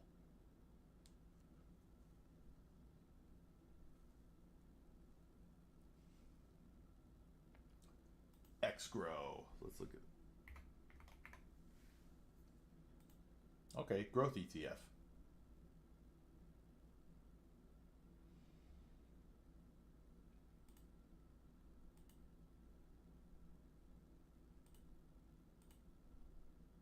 When did you invest in it?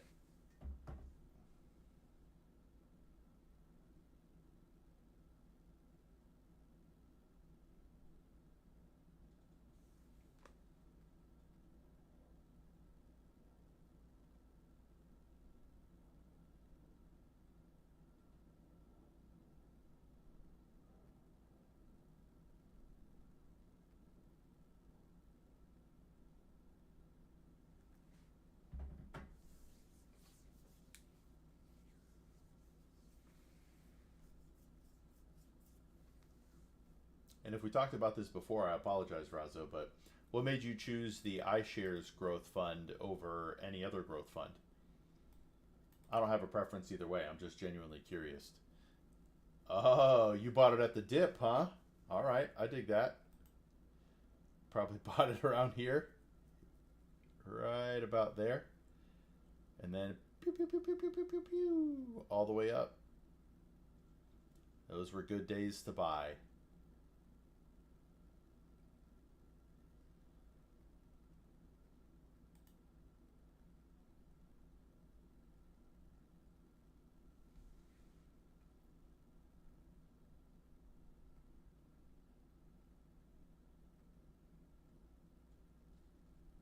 All right. You bought it because it was low price and diversified?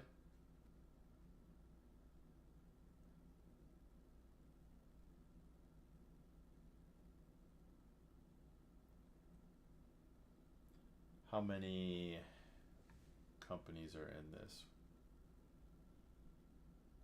Holdings. I want to know how many shares of stock are in this.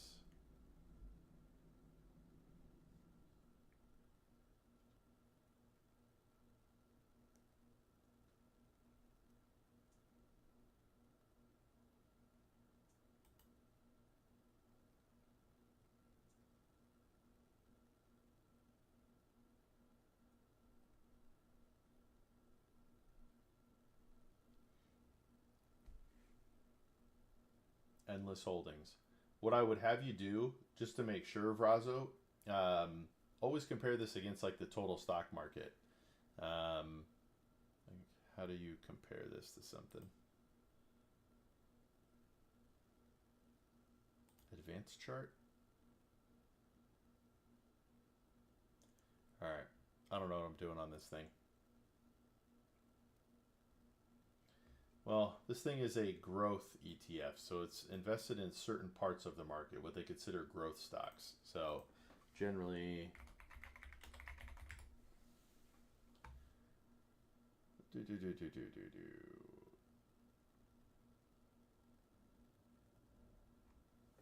so like, that's why I was trying to figure out how many holdings this had. Oh, here we go.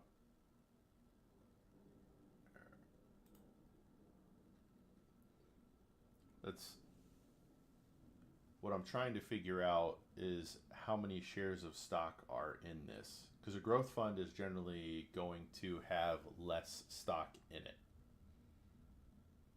But a lot of people think growth is where you go for the most growth. So either way, this is only going to be a portion of the market. Yo, what's up, my shallow? But yeah, Roswell, this is only going to be a part of the market. You're probably missing about half of the overall market. So you just want to compare it.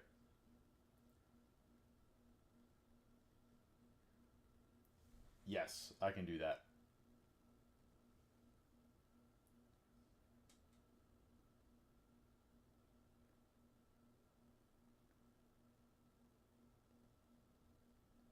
I might be able to just send you David's number as well if you're okay with that, Michelle.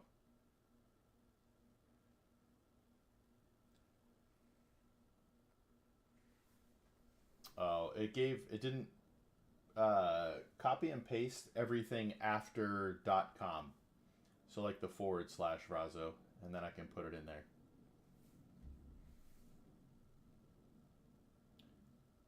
Yeah, just because if you send it to me, then I have to settle up with him, and David actually owes me for the trip, so I'm not going to owe David anything, if that makes sense.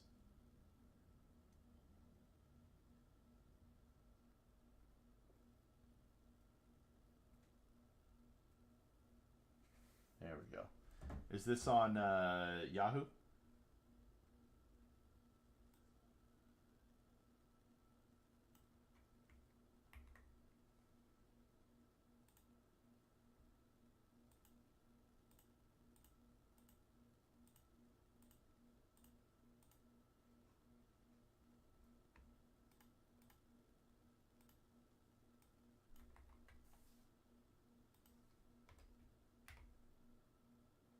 That ain't it.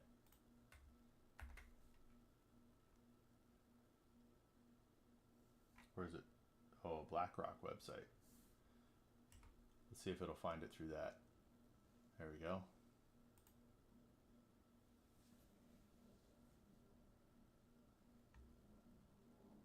Holdings.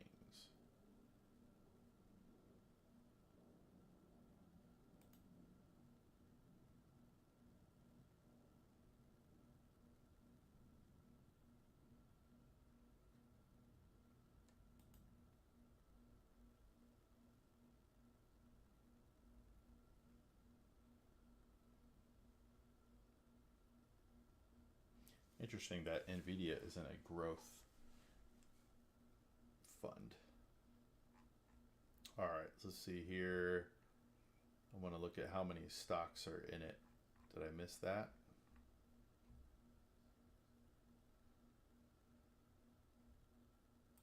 $21,000. Oh, cash and derivatives. Some of it as well.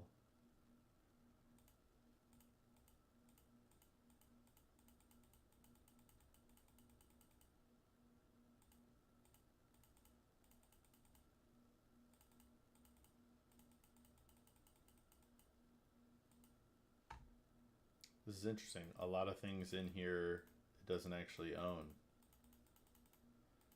No weight percent. Either way, irrelevant. When you own a, can you divide the value by the stock price?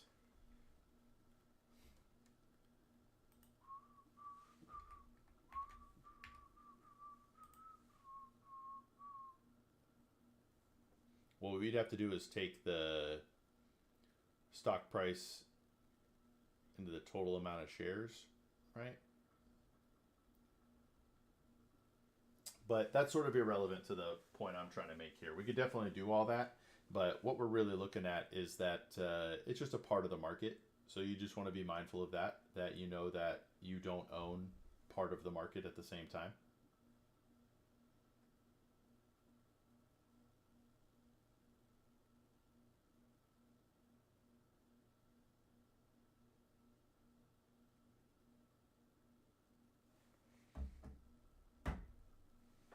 Give me 1 sec. I'm going to grab a drink.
That is the hope there, Brazo. It's just that when you own growth, you're probably missing out on portions of the stock market, and we don't know what's going to perform well at different times. Like, just to give you sector return chart.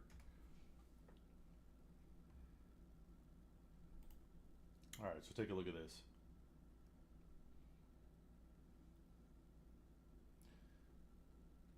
Nope, this is not the one. Is it this one? This isn't this is just for visualization and to sort of piece it in, right? But different sectors of the market perform uh, better or worse in at different times. So, information technology has been the top returning fund over the last what is it, 15 years. But it's had years when it's been one of the lower ones, um, right? So, energy has been the lowest performing sector for 5 of the last 15 years, yet it's the fourth highest returning over that last 15 years, even with those downturns in the market or low returns in the market. So that's just really what this chart is trying to show, is that it's difficult to pick winners and losers. Like for me, I do, yeah, it's hard to compare when everything goes up. So like, what's the best way to show you this? Hey, what do you think of this Hiko look, by the way? I got the hat on with the headphones. Anyway, I just got this hat on Thursday. Trying to think of the best way. So when markets are up, nobody really cares. Like, oh, I went up 8%, someone else went up 10%. Doesn't matter. We're all up. But in the long run, 1 or 2% makes a difference over the course of 40 years or so. So that's just something you want to keep. Have peace of mind with what you're invested in. Understanding that you might be missing out on returns in other sectors of the market. As long as you're okay with that risk of missing out, then it's okay. And your bet may work out. You may outperform the overall market with what you're invested in.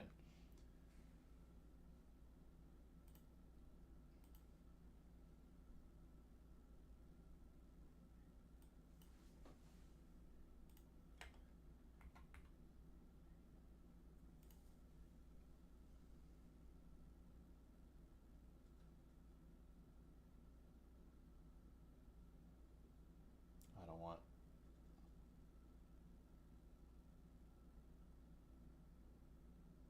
Yeah. I love cars, Vrazo, but I don't buy them and everything. Why? Are you thinking about getting a car? I love talking cars. We did a lot of car conversations at TwitchCon this past weekend.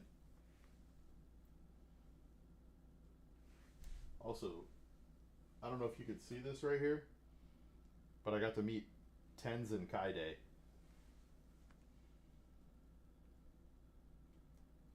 All right, I love the downgrade part. I need to know more though. Are you doing it for financial reasons? Because if so, I love that as well.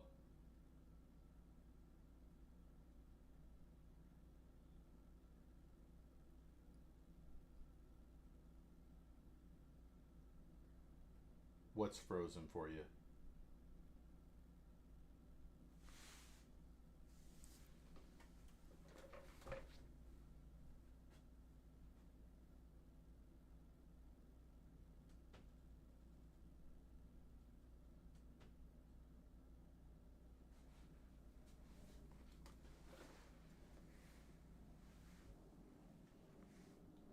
It's a cooler car. So I'm assuming both of these will be paid off. Your 2013's probably paid off. The one thing I will say, I know Chryslers have a lot of repairs as well, but a Mercedes, just the maintenance on a Mercedes is likely going to be more than on a Chrysler. So check out the cost of ownership for both of those cars.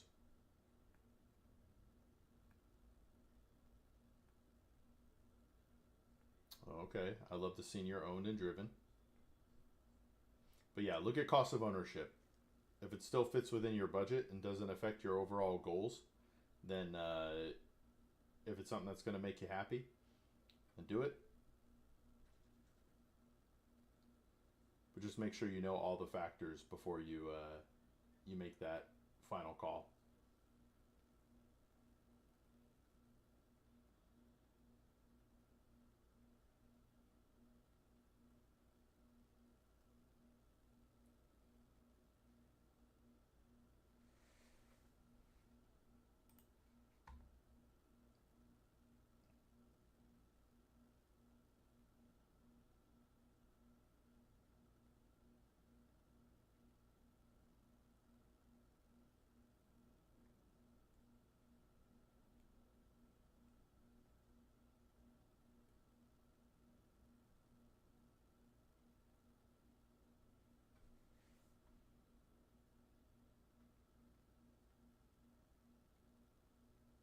Not too concerned about ownership costs when the car is less than half of what mine would sell for. That makes sense. You got to factor in, you don't know what your income will be a year, 2 years from now. Cost of ownership should always be considered, but I hear what you're saying there. I just want to make sure you're thinking about everything. But it doesn't sound like a bad move.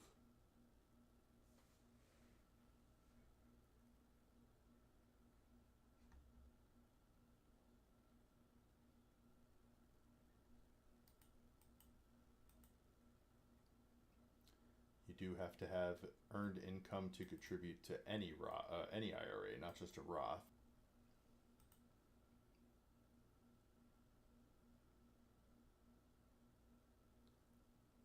Is it an issue that with one repair it can be fixed, or is it something that may come up over and over again? Yo, requires a new engine.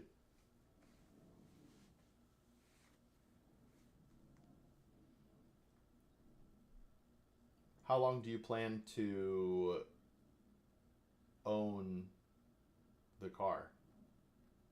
Wow, 22,000 miles on it. It is almost 20 years old. That's like, it's putting on like 1,500 miles a year. That's crazy.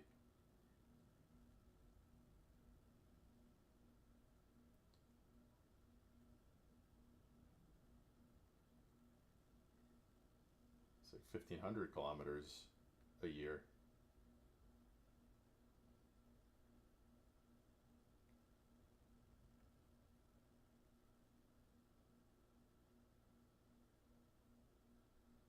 Wow.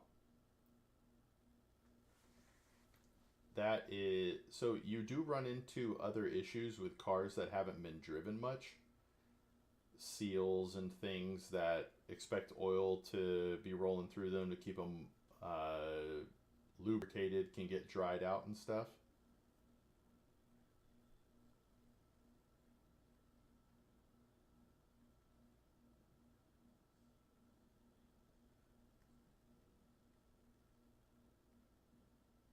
Are you able to take it to a mechanic and see what they think?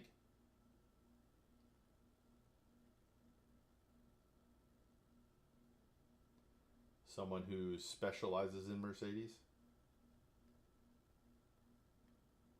Okay.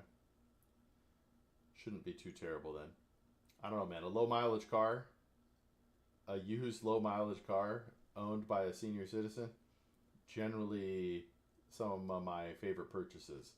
I got a few friends who lucked out. I've never done it, but I lucked out and found cars at incredible values from senior owners who just want to get rid of them.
Yeah, I love that, man.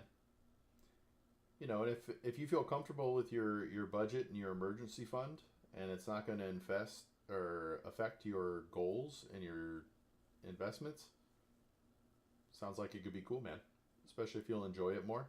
Get to drive around in a Mercedes. It's probably well taken care of and looks nice. It's very true. Anything can be good for the right price. It's very true.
How can he invest 10,000? Are you talking about this? Where'd it go? The reason I avoided this one is because he's in the Dominican Republic.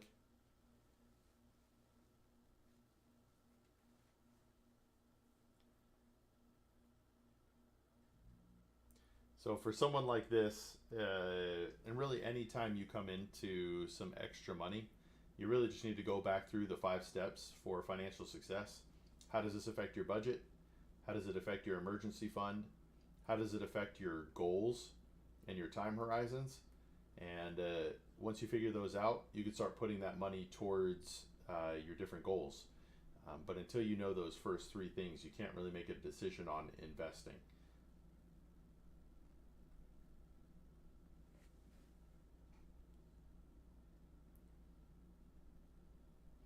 What would you do with 10,000, assuming you can't put it on the tax-free retirement one? So, do you want to know what I would do in my current situation, or as like a general thought exercise?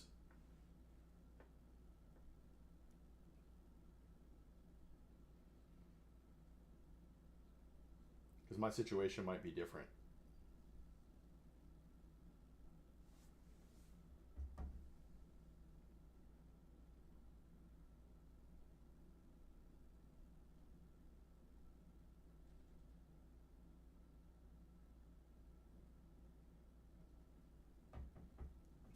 For you.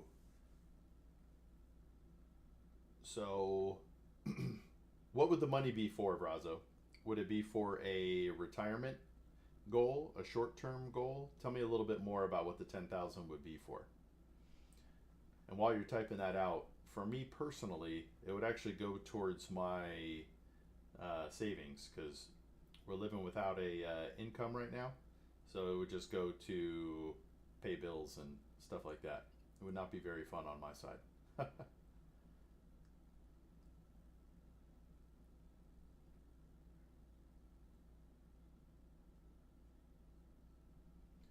Short term, if you're going to use the money for short term, like let's just say it's going to be for a car, there are money markets right now that are paying in like the high 4s, low 5%. It's very liquid and you can pull the money out when you need it. That way you can earn a little bit of interest while it's just sitting there. Leaving it in just your bank account, you're not going to make much.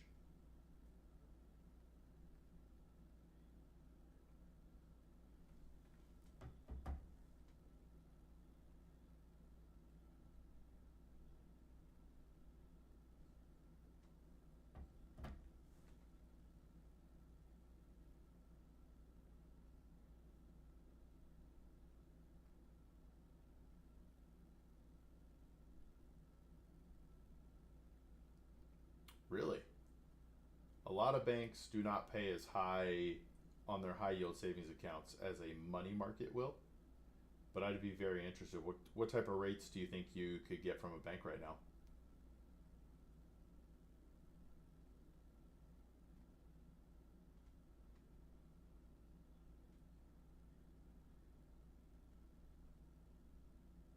Why wouldn't you be able to pull it out? The only issue with bonds you're going to run into, Vrazo, um, right now, as interest rates are falling, you might see, assuming they keep going down, who knows, but you'll see a short term price increase on bonds as a whole. I just don't like bonds because if you're owning, excuse me, individual bonds, you're either going to have to own it until the duration is over, or you're going to have to sell it in the open market. I don't like either of those.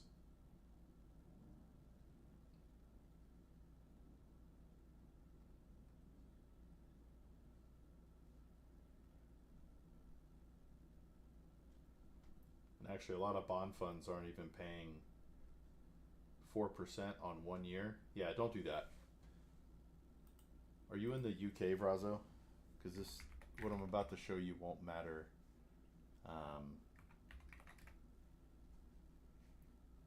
Outside of here, but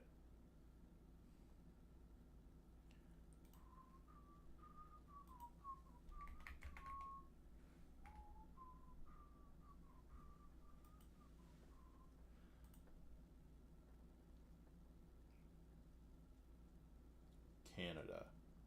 All right, so look at this.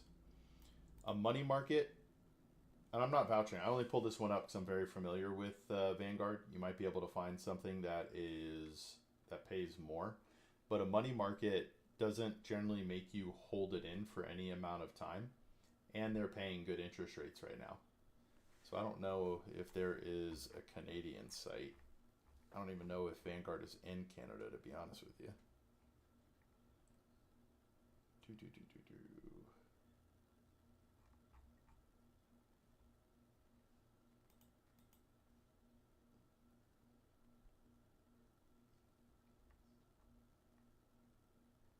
They have Canada stocks.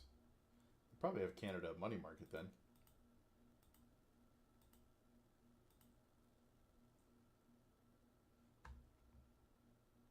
Global sites. Here we go. Let's look at it. And Canada. Individual investors. Let's go.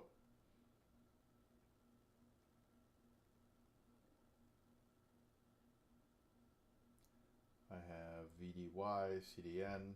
I have some of that high yield dividend one. That's Vanguard. Okay.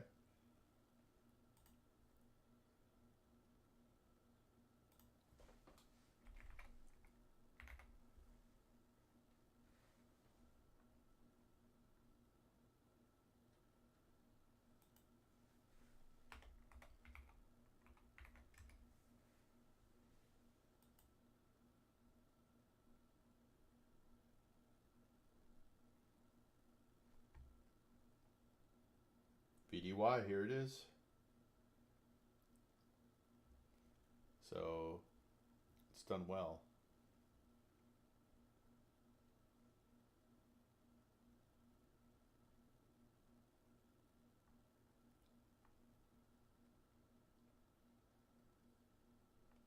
Do they not have money markets?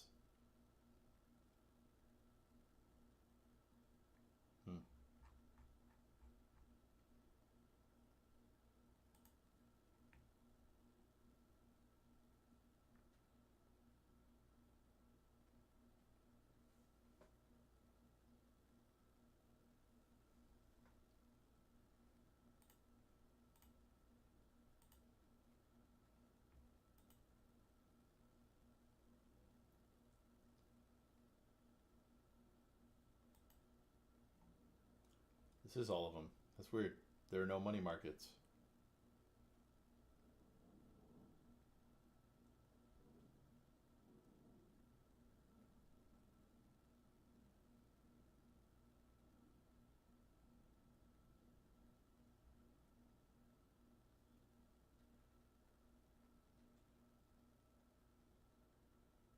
Yeah, the search box not doing much.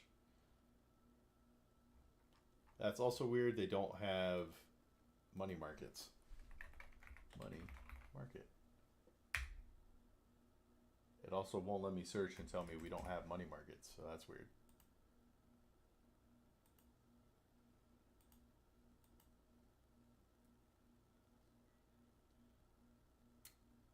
Okay. Either way, if you're able to find a money market or a high yield savings account, for the short term, I like those more than a CD because you're going to have to pay a penalty to get it out of the CD or some sort of surrender charge. So if you can, a money market or a high yield savings account will give you a lot more flexibility on what you want to do with the money and when you want to do it.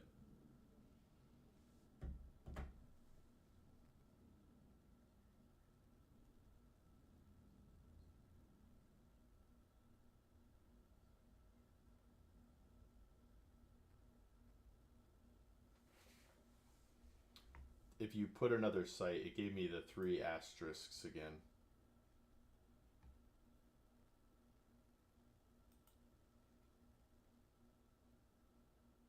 Send me everything after the .ca.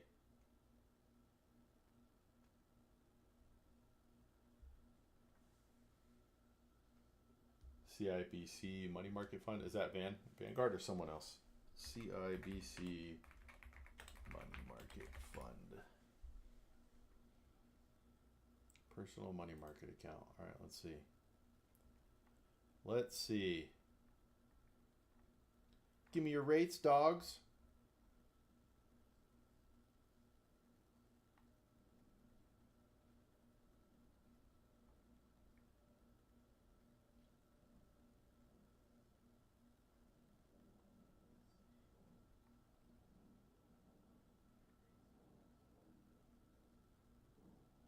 You got a different page?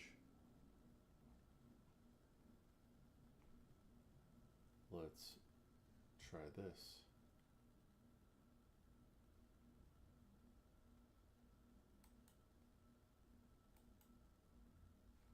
There we go.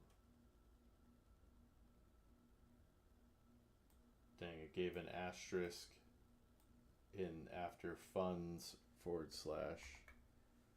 don't know, let's figure this out here.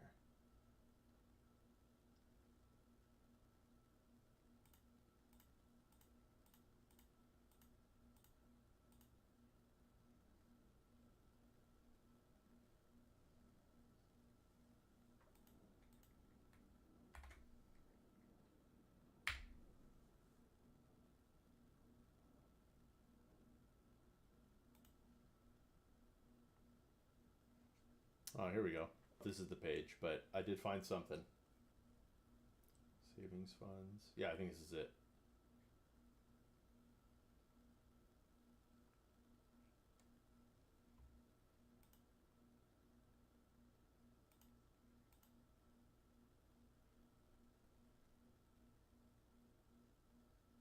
Class F premium units, I'm assuming, have higher minimums.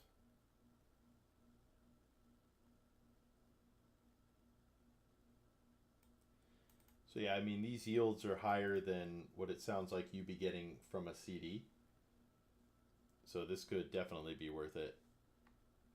But for me, I like money markets or high yield savings accounts over CDs in almost all cases, unless a CD will blow those out of the water and you don't need that money. And there's no chance you'll need that money in the short term.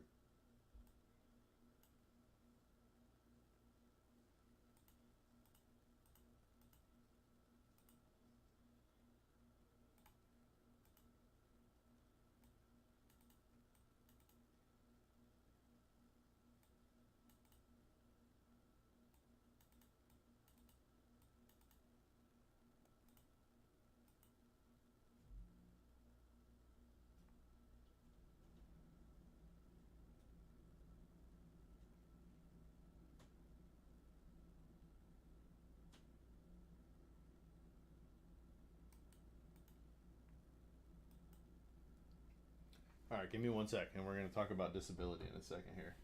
I can't get it to show the same page as you. This one? Here, can you see the... All right.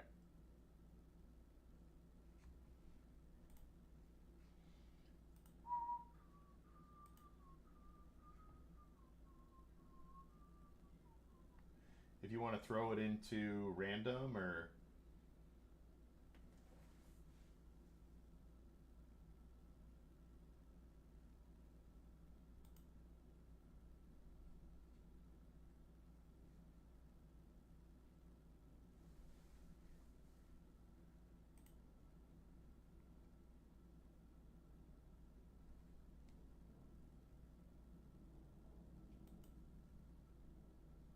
Drop it in the random channel. Cool. I'll check that in a second.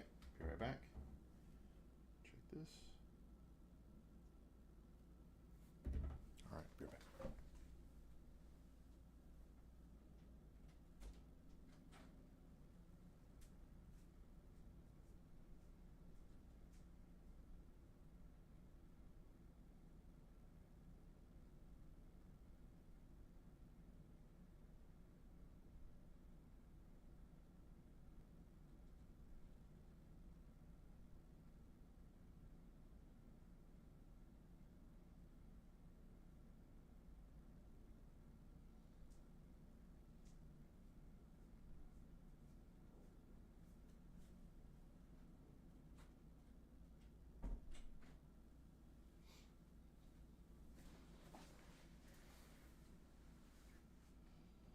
What I'm looking at Let's see here. Random.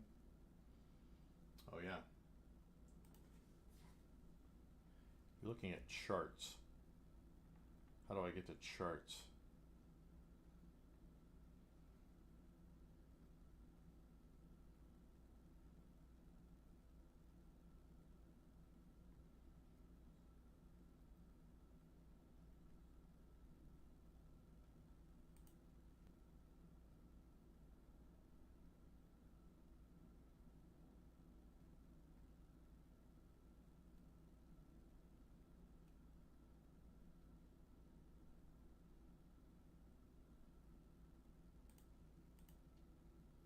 Yeah, I think this is pretty much saying the same things. Oh, it's that's cool. It shows the holdings there.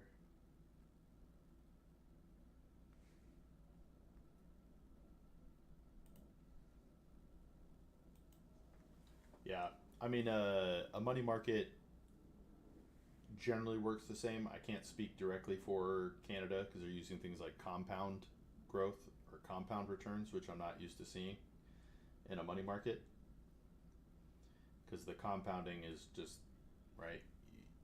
Your with anything, it's going to pay interest, which will buy more shares, which will pay more interest, which will buy more shares, stuff like that.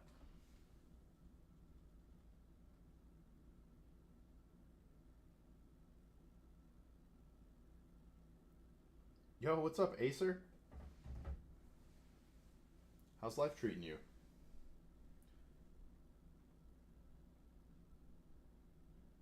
On a street bike?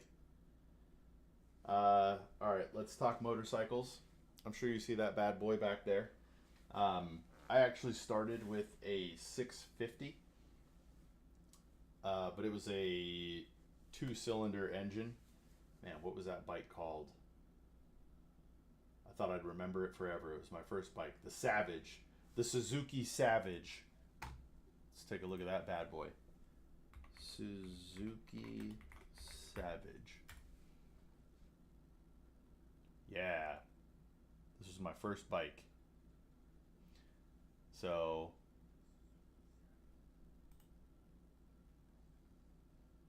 anyway, um, so 500 cc's for your first bike is really going to depend on your maturity level there, Acer. A 500cc bike can absolutely kill you.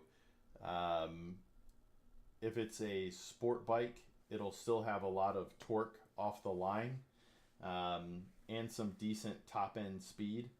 A lot of people will tell you to start with a 250, but you outgrow those very fast.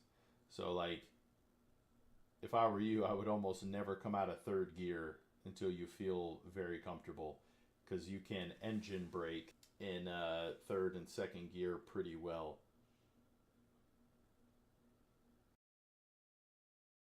PC bike.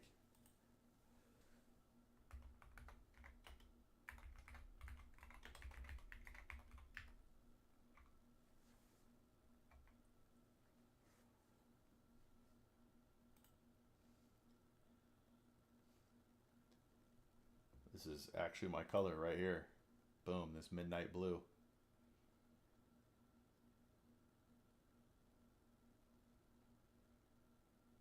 Okay.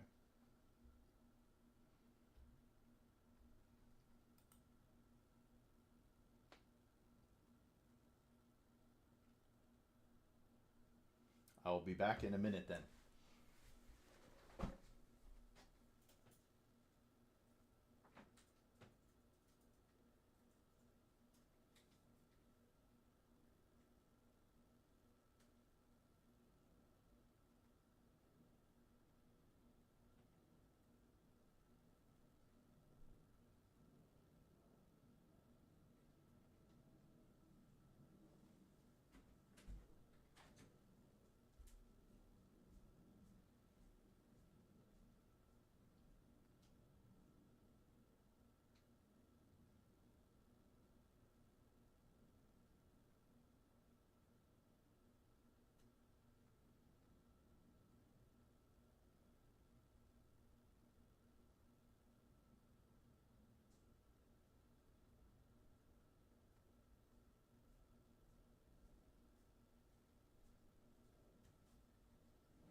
And we're back.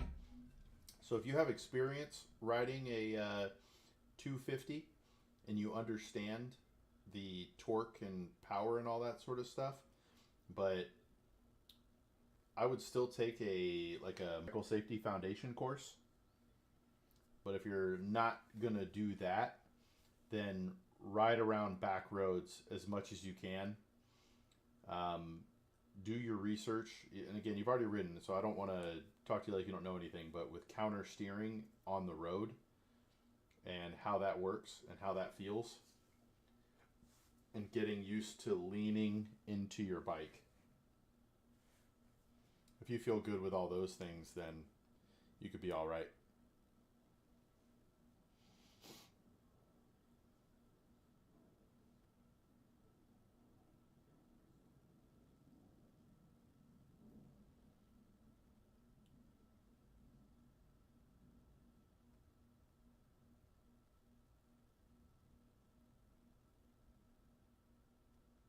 Okay. So yeah, you got some background in there. Then you probably won't be shocked with the 500. How long do you think you're going to want to ride the 500?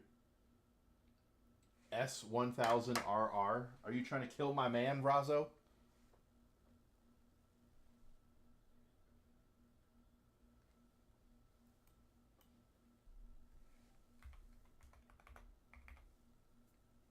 Yeah, I thought that was a BMW. Super bike. You're crazy, brother. I owned a 1200 BMW. It was a beautiful bike, but the repairs. Yeah, I owned a BMW back in like 2012 or something like that, and it was a great bike, but the repairs and the maintenance were very expensive. Oh man, a Gixxer. Can I interest you? Wait, who makes the Gixxer?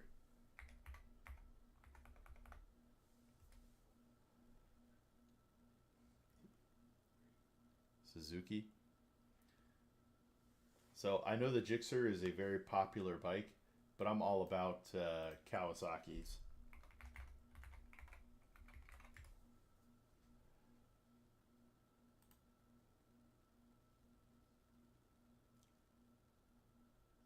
I've ridden on a Z. That thing scared me.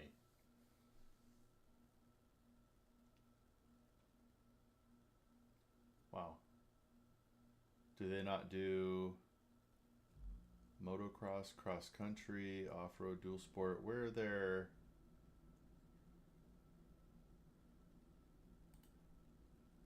Is this their new sport touring bikes?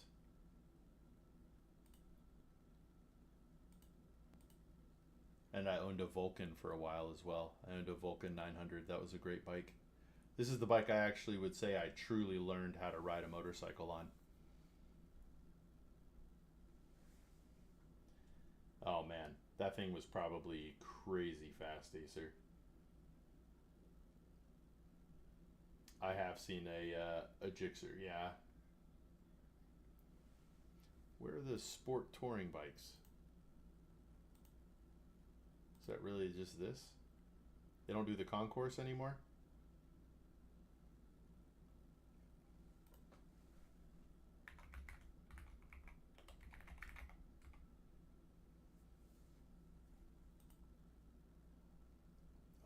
Okay, that's weird.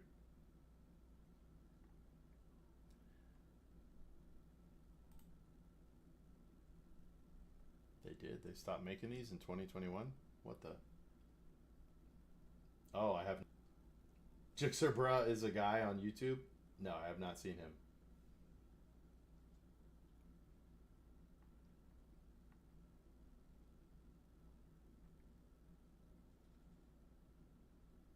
These bikes are so big.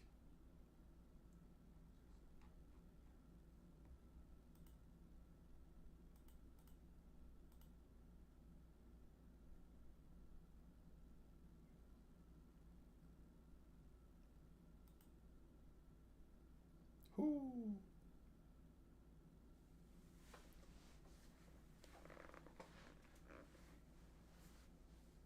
What is this channel about? Like, obviously motorcycles, but like, Does he push the envelope? I can't pull it up here, otherwise TikTok gets mad at me if I pull up any other sites. So I can't do that.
He rides exactly how you shouldn't.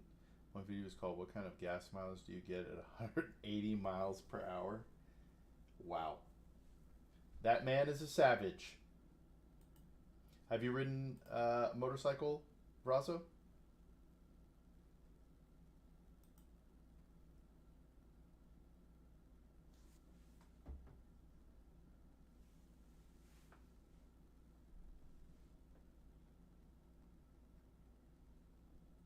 Man, a hyper sport versus a super sport versus a sport. I'm assuming this thing is just insane or what?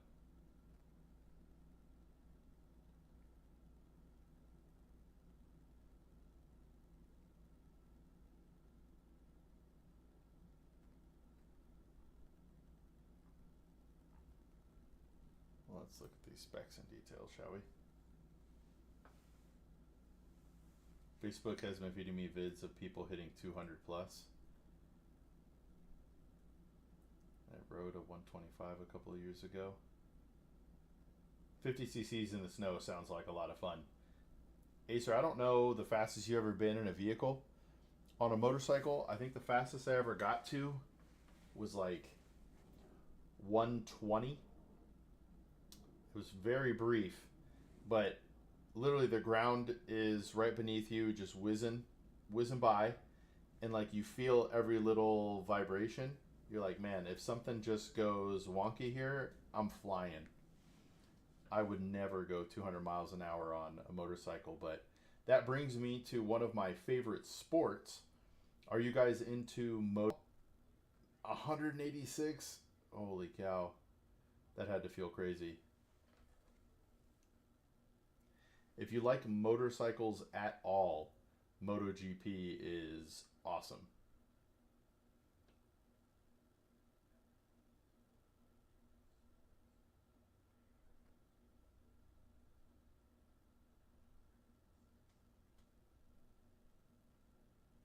Yo, what's up, Maniac? Welcome, brother. Does the computer look different? I know you can't see it, but I got a whole new computer. No doubt, Acer. You always feel most alive when you're on the edge of death. 140? You guys are crazy. Let's suppress it for the sake of my relationship. Hey, don't kill yourself now, Acer. Now that you're single, please don't kill yourself. If you stop coming in my chat every once in a while, I'm going to trip out. I'm going to find you. Thanks, Razzo. I appreciate it. I got a buddy of mine, Frost, who lives in Canada. He's a part of the stream team.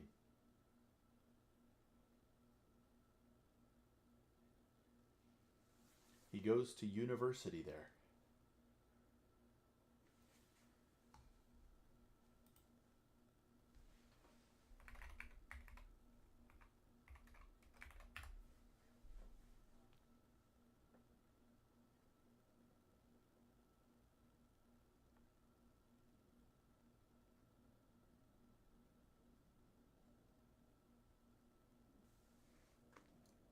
Brock Carrington Pool.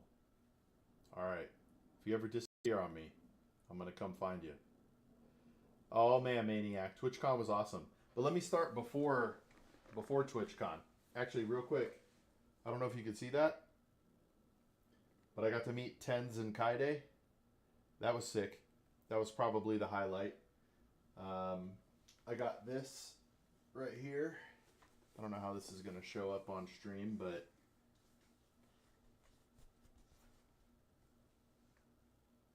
my whole face is covered, but I'm showing as much as I can.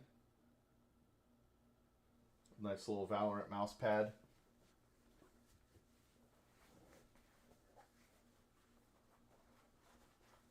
Raza, we'll have to do that one night when I'm just streaming on Twitch and I can turn off my VOD.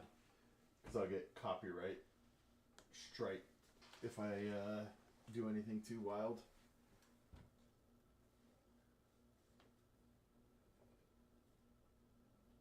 I have no idea how I had that up before.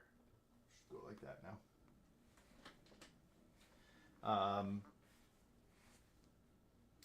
That's actually not why, Acer. Let's go back. So Monday the 16th, I was. I don't think it's letting you put hyperlinks there, Brazo. But on the 16th, I was midstream. I was talking, and then boom, my computer crashes, and I'm like, that's weird. What's going on? Well, it turns out my motherboard was going out. So to get it repaired, I would either have to get a motherboard that was compatible with the components I had, or get a new motherboard and new components. I went with the new motherboard and new components, traded in my old computer, and got this one. So now I have the Ryzen 9, the 4070 Super. It actually, the case was made by, hold on, it's a famous guy. I got this part for free. Leon Lee. Lian. Last name Lee. L-E or L-I. I think that's about it.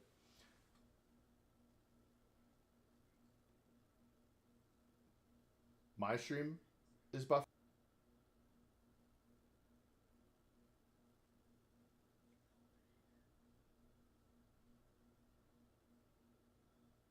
Huh.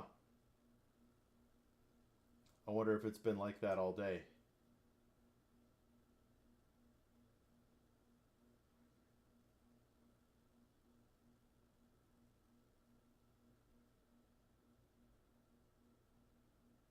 It has been the whole time you've watched Brazo. It's been buffering.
Interesting. I will have to check out the VOD and then mess with my Streamlabs settings. That's weird. They're the same settings I had before, so I don't know why it would be doing that. See if I can pull up these settings now. Won't let me change anything, but it's only like 2,500. Yeah, my bit rate's only 2500.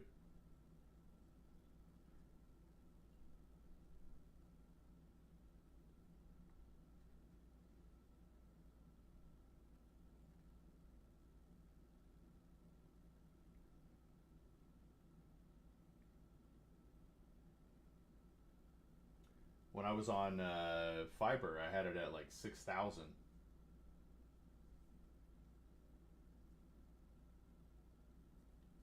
Oh, okay.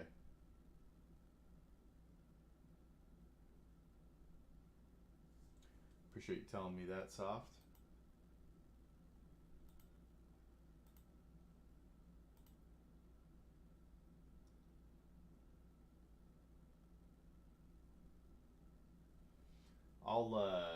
I'll check my settings after the stream and see if there's maybe something I can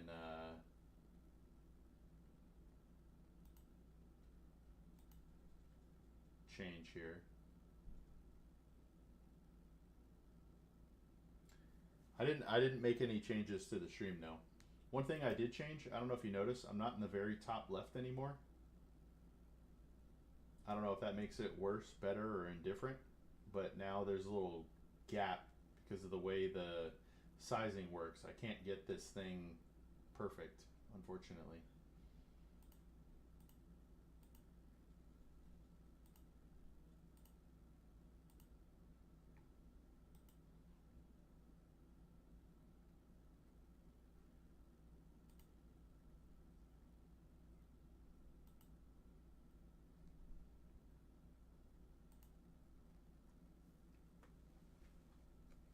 Ooh.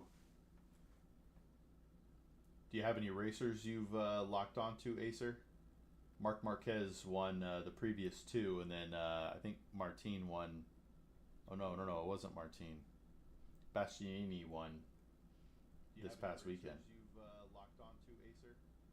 Mark Marquez won the previous to the Isle of Man. Is that like an event? Bastianini won this past weekend. To the Isle of Man. Is that like?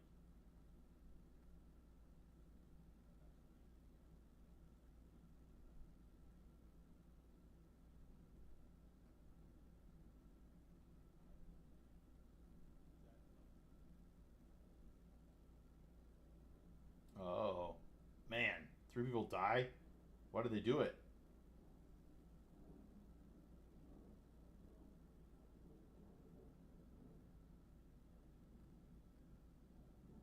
Oh, man! 3 people die. Why did they do it?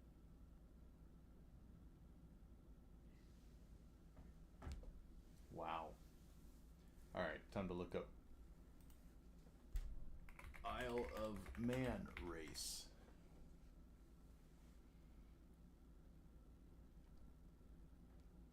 Wow. All right, time to look up. Do just like regular people jump into this race?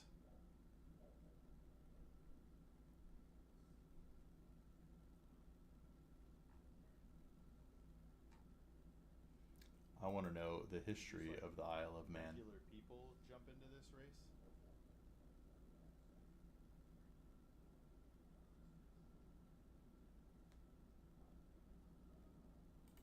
I want to know the history of the Isle of Man.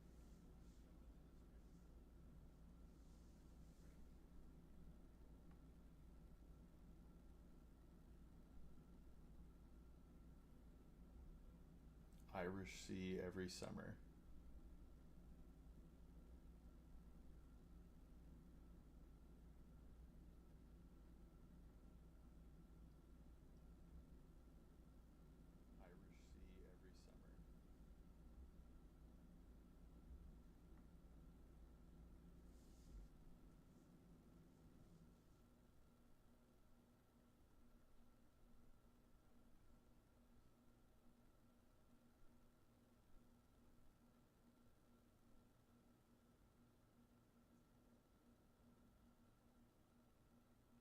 Wow. It's very interesting. I'm going to watch a YouTube video on this race. I think it said it's in Ireland. Irish Sea. It's very interesting. I'm going to watch a YouTube video on this race. I think it said it's in Ireland. Irish Sea.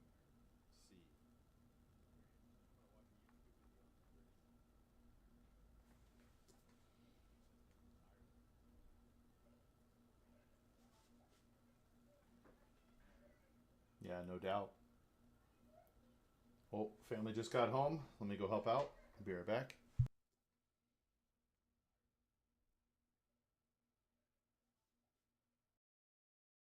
Yeah, no doubt. Oh, family just got home. Let me go help out. I'll be right back.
All right.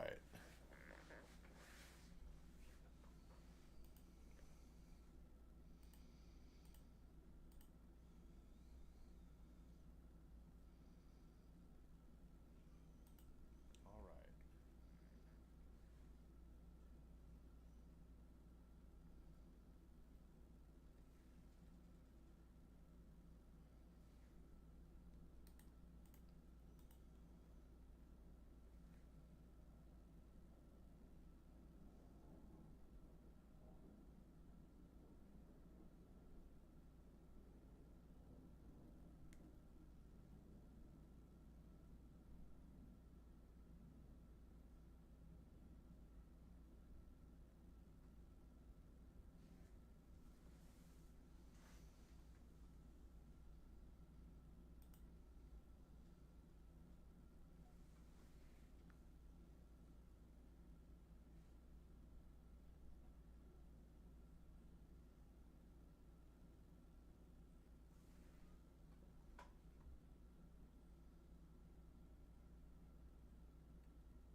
All right, I'm gonna hide my screen real quick.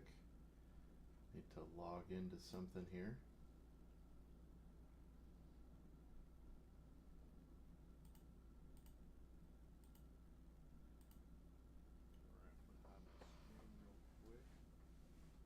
Whoops. Log into something here.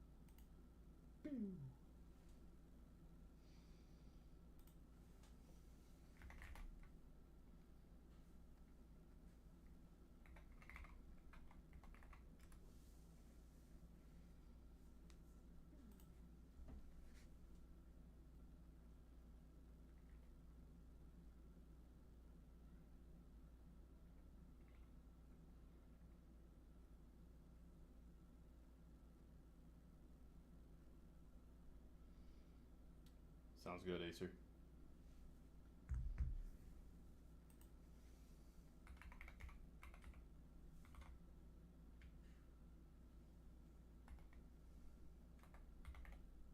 Sounds good, Acer.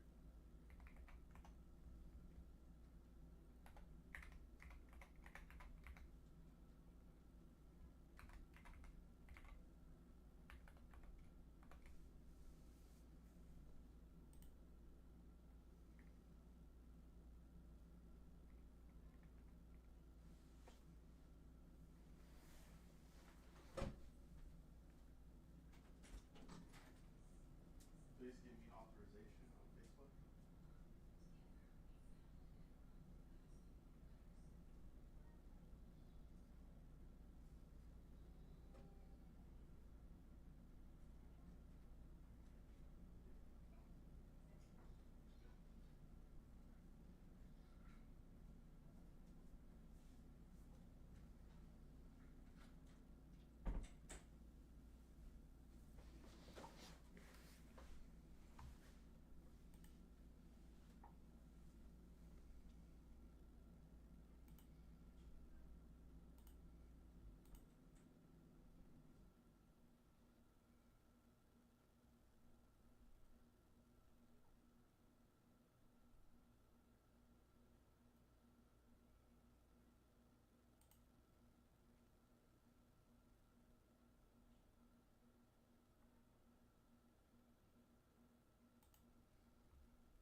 happened?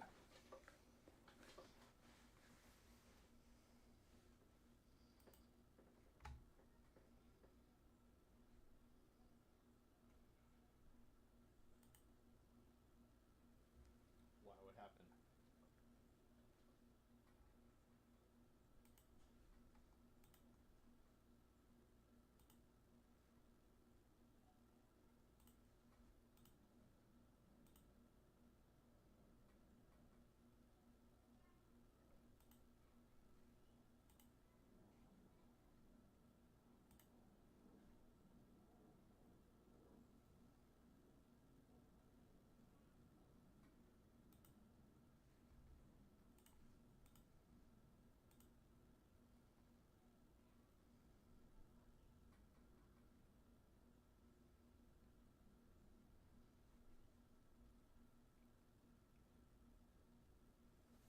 Man, that's got to be living the life there, though, if you don't need a cell phone.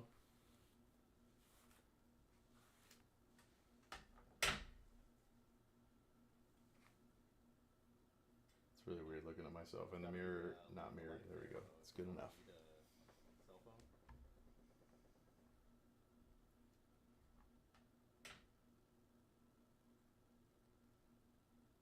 really weird looking at myself in the mirror. Not mirrored. There we go. It's good enough.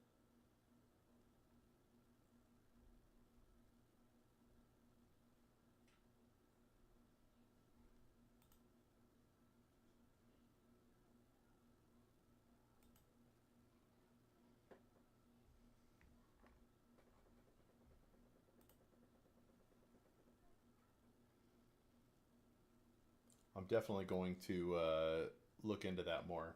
Watch a YouTube video and all that.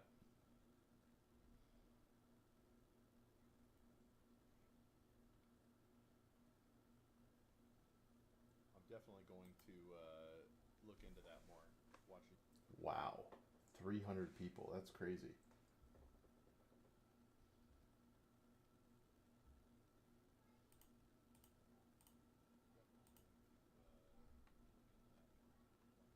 Wow, 300 people.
Tail of the Dragon is the mountains here. Definitely be in the to-do list. The other cool thing to do is to either find friends with motorcycles or join a group. That way you can go for group rides together. And those are some of my most fun memories. Like, I don't even ride my motorcycle by myself anymore. I only ride in groups. Now that I'm married with kids, it's different. It's different. And those are some of my most fun memories. Like, I don't even ride my motorcycle by myself anymore. I only ride in groups. Now that I'm married with kids, it's different. It's different.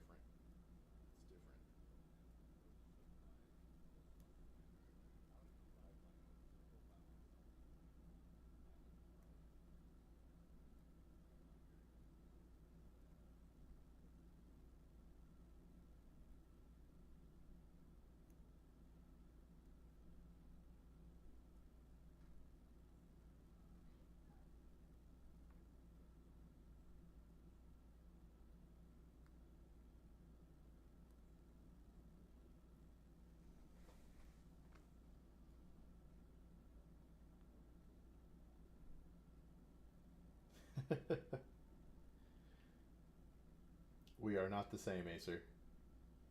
I am a casual rider.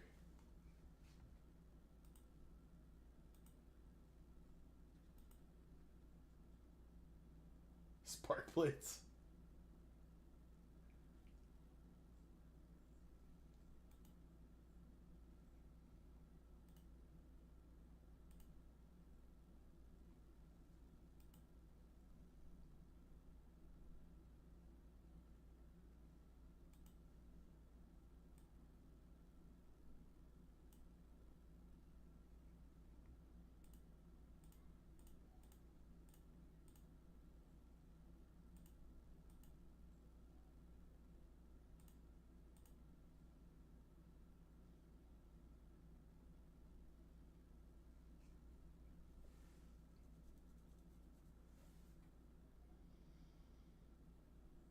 All right, in about 13 minutes, we're gonna start posting the next clip to social media.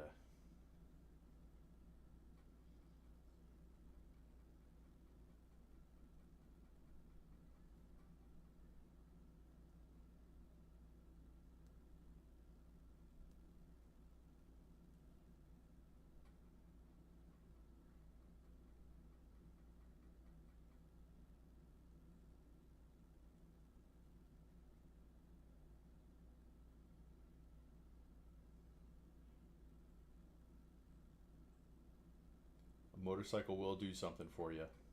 When my brother was a single man, the ladies paid attention a little bit more when they knew he had a motorcycle.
There we go. My planks versus 30 seconds 2 weeks ago. 25 push-ups per set versus 10. There we go. Building it up. It builds up quick, right? Some of the more exciting times. I'm gonna lift here soon. No doubt about it.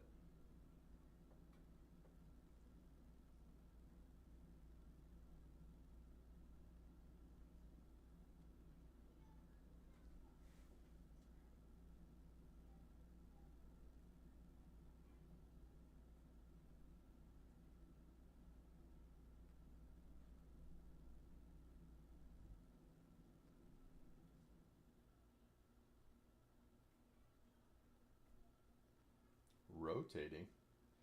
Twist side to side. Twist side to set, letting each hip touch the ground. Yeah, there we go.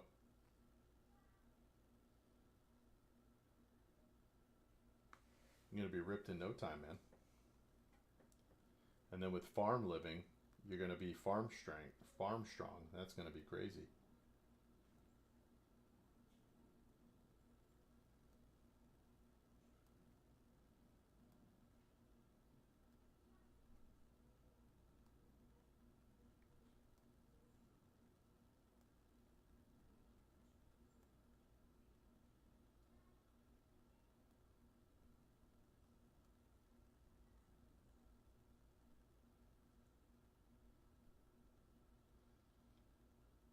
Man, were you sore after that, Acer?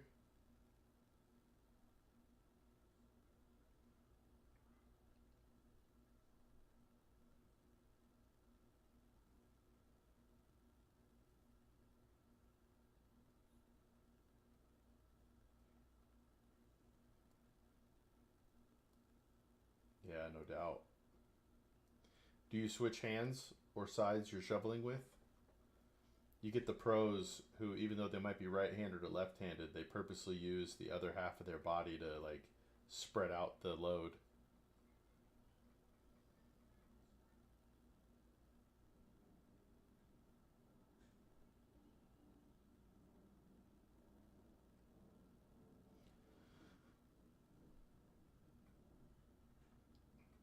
But if you practice with it, you get better. I used to suck brush on my teeth with my left hand. Now it's the only hand I really use.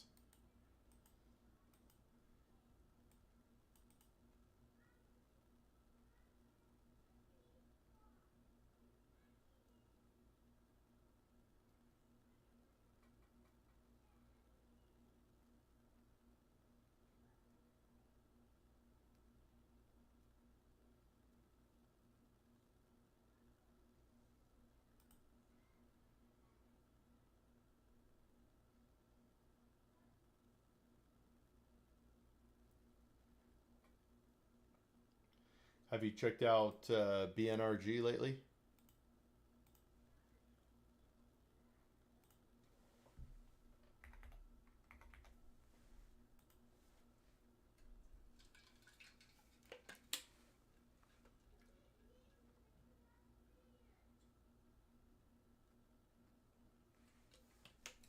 A lot of people go through it, Acer, myself included. I'm embarrassed to say there was a point I was about 50 pounds heavier.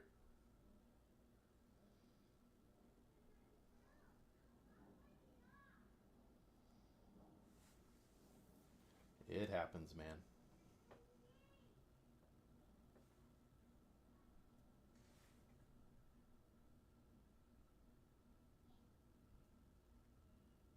Oh, you're worried about your teeth? Are they like falling out and stuff? You gonna go with veneers?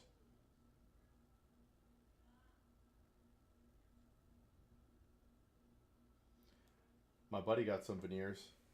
He was very insecure about his mouth and his teeth, and then he got veneers, and now that guy smiles all the time.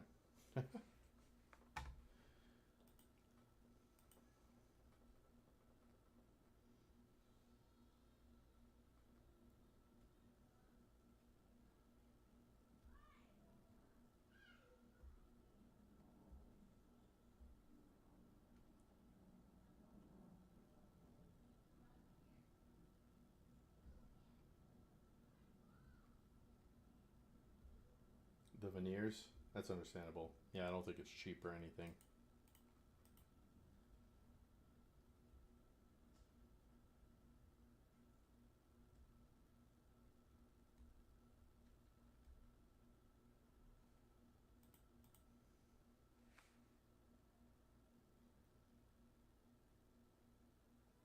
Yeah, that's all right. Something to save up for. A nice goal to set for yourself financially.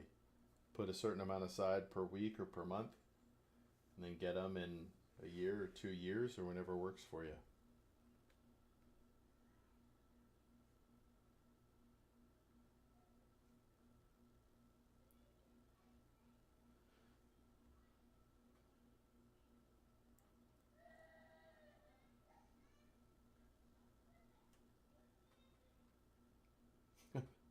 I'm 18 and want my own bank account. How do I do this without my parents' knowledge? That's crazy. You just go in, you're an adult, bring your IDs, create the accounts.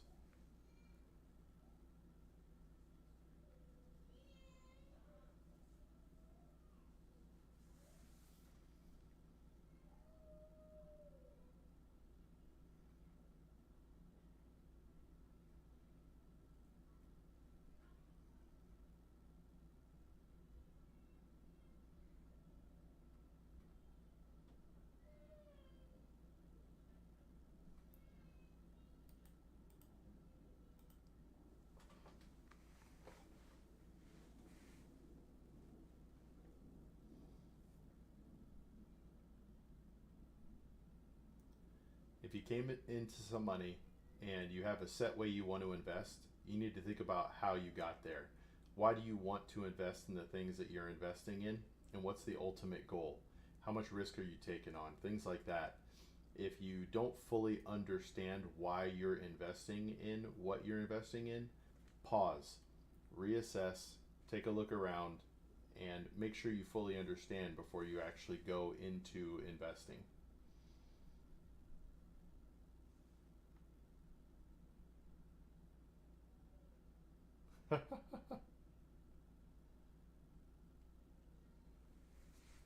You have a good temperament, Acer. I like how you look at the world, man.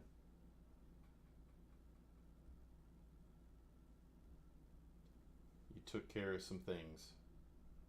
Good old personal day.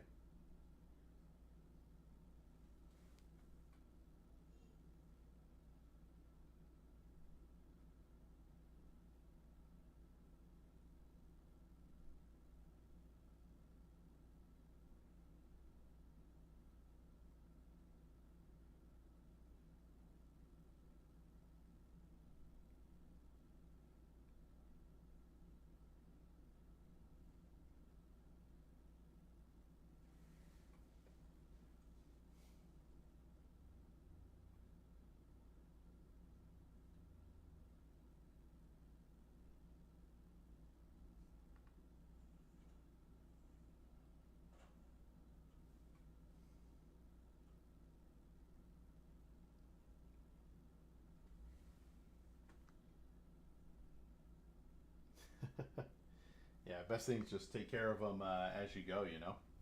I don't know how often a dentist actually prevents the future stuff.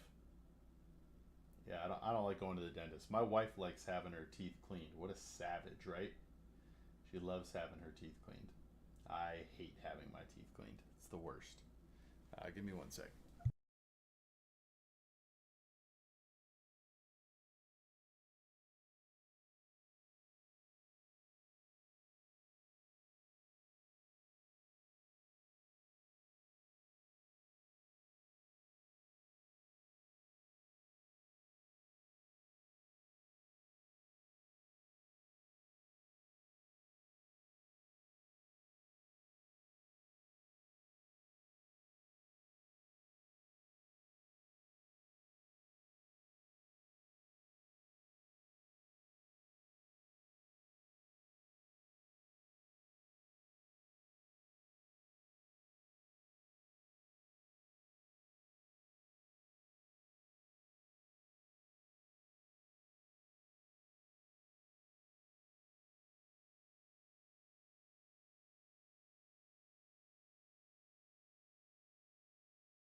All right.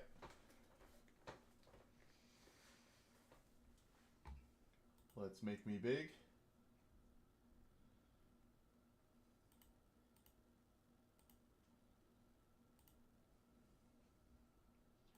And we are going to start posting on social media. Let's go.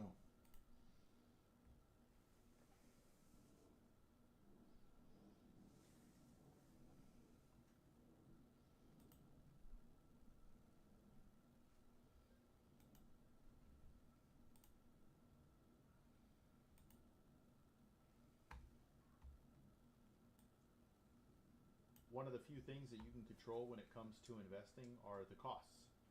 So you can't control what the market's going to do, but you can control how much you pay for that. So if you invest in, let's just say, a total stock market fund, why pay 15 basis points at one company when you could pay 5 basis points at another company? That 0.1%. How do I pause this? Much, but it adds up over.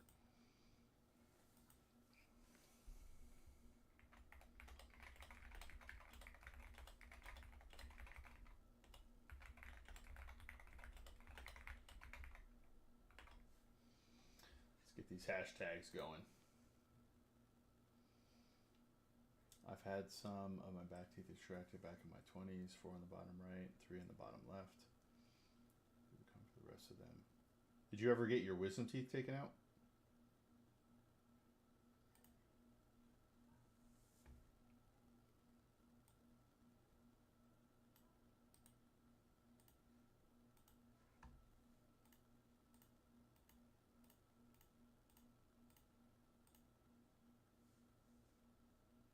Yeah.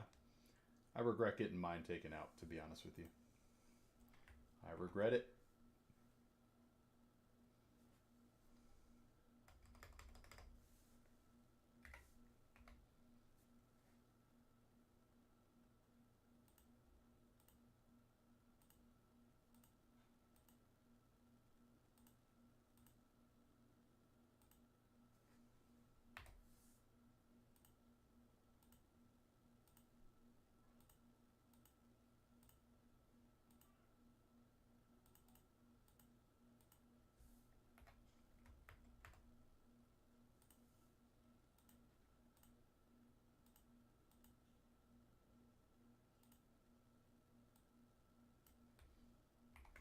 All right, let's publish this Facebook ad. Pew.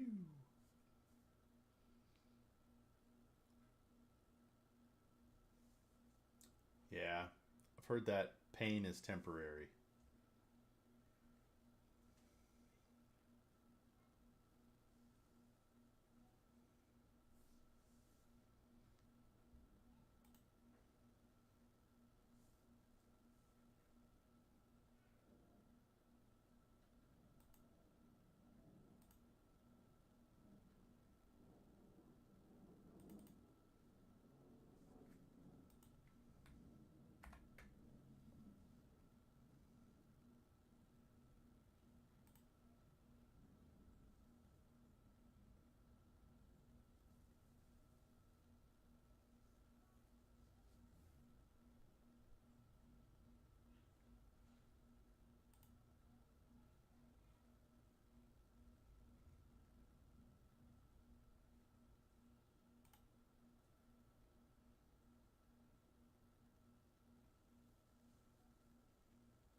I wore it on 1 or 2 of the days, Soft.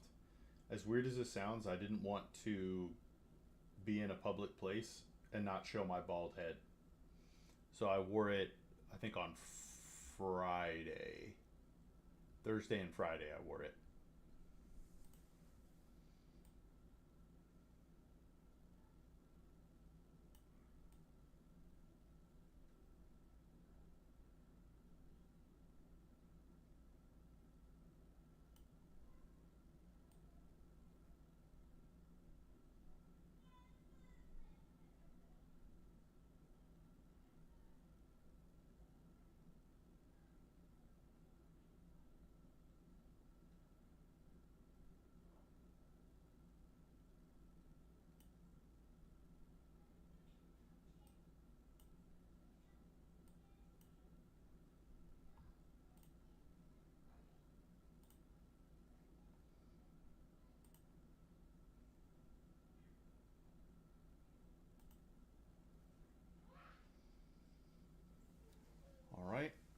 let's go into YouTube and post.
Man, I was off almost a full month when with clips and stuff. Yikes.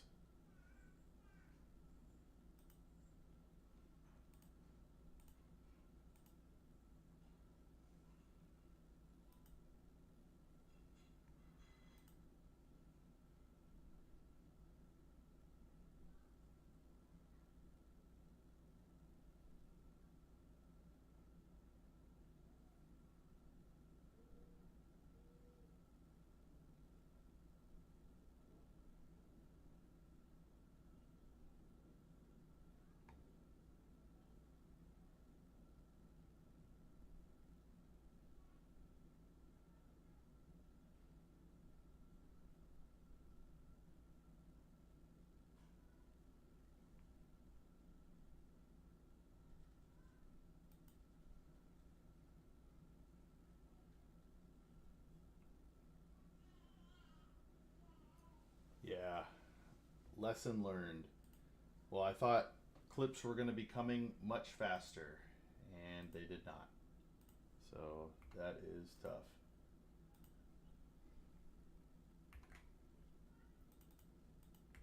But now, we post them. We post in a bunch. I have enough in my own category now. There's stuff that I've created, stuff that someone else has created. I got more coming soon, so hopefully I don't do that again. Hey, what's up, Denoct? I made money through a CS2 skin investment. Yes, I remember. Yeah, let's go, Denoct. Hit me. Some of the questions I'm going to ask you are, is your budget good? That's weird. Sorry, is your budget where it should be? Figured out. Do you have an emergency fund? And then my first question after that would be, what is the goal of this money? Short-term investment, long-term investment, buying something in the next few years, start saving for retirement.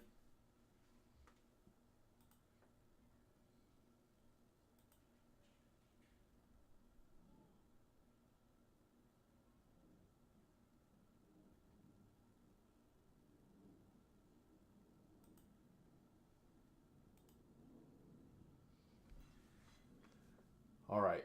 So if it's going towards retirement, so you're going to put this money away and never touch it. That's what I'm going to assume here.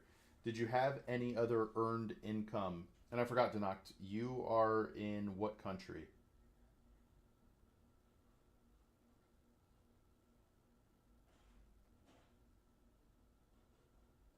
UK. That's right.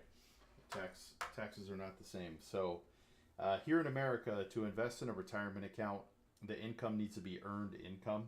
So like from a W-2 or something like that. I don't know the rules in the UK, but without knowing your total retirement assets, I'm going to assume nothing. You need to figure out your risk tolerance. How much volatility can you stomach before you'd say, sell me out? Because selling out during downturns in the market is one of the worst things you could possibly do. So if you can figure out your risk tolerance, how much comfort you are, like on a 1 to 5 scale, 1 meaning you're willing to miss out on the majority returns because you can't deal with the fluctuation, or a 5, you're very comfortable with the wide swings in the market because you know there's higher likelihood of more performance with more stock, then that would be a 5. So I personally am a 5. I'm pretty much 100% stock in all of my investments. But that's because if the stock market lost 75% tomorrow, I'd be okay. I would rebalance or put more money towards the stock market and it wouldn't stress me out. But I am not everybody. Everybody has their own feelings towards volatility. So where would you put yourself on that 1 to 5 scale?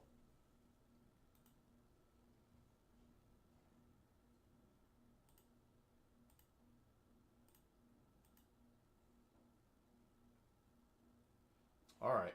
But you want some stability. So honestly, the if you're comfortable with it and assuming you're going to add more money towards retirement later, you could be looking at something like a total stock market index fund, or an all world fund that will invest in the entire world stock market and then just let it ride and don't look at it again. Because assuming a 7.2% average return, you'll double your money every 10 years. So if it's higher than that, if the rate of return is higher than that, which the stock market has historically been, but we don't know what it'll do moving forward. But if it's a doubling every 10 years, right? And then as you get closer to retirement, you put some out of stocks and into bonds or cash, depending on your preference, but I like bonds.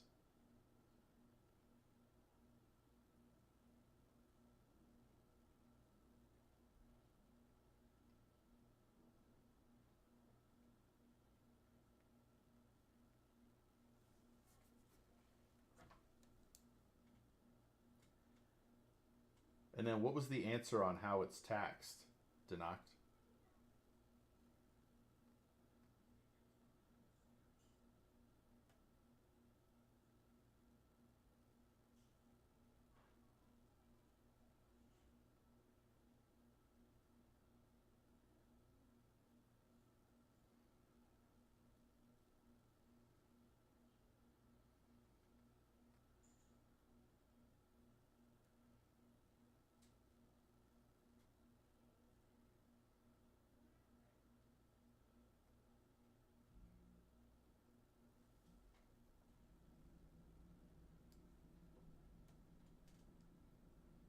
What would you do with the other 50%, Acer?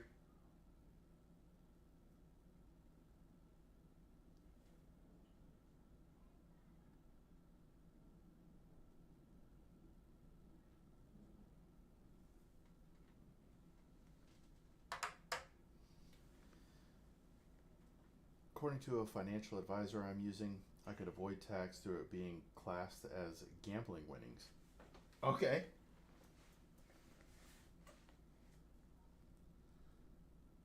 Well, that's kind of neat to knock. I definitely am not a tax expert, so I can't help you out there, but that would be awesome if you were able to do that.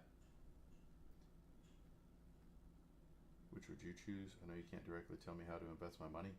Well, I mean, we could get that far to knocked. So, me personally, I'm in the U.S.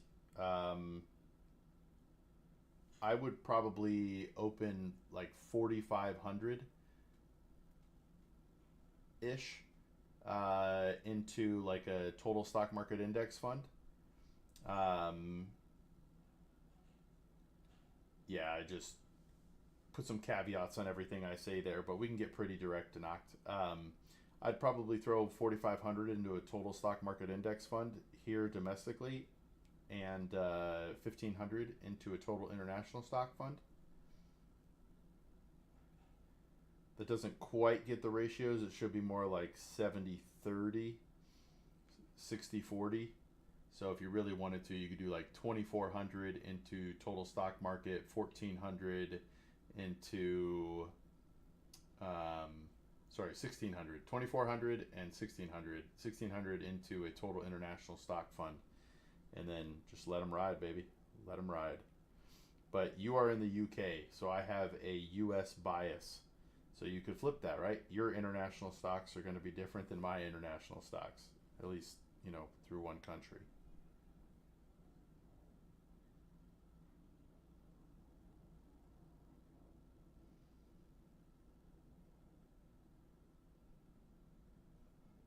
But all investing has risks. All investments could go to zero. Oh man.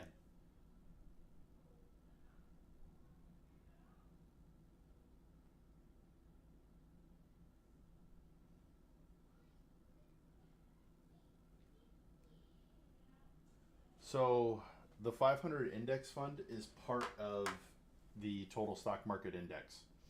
So over the last 10 years or so, the S&P has outperformed the 500 index fund. I'm sorry, the S&P has outperformed the total stock market.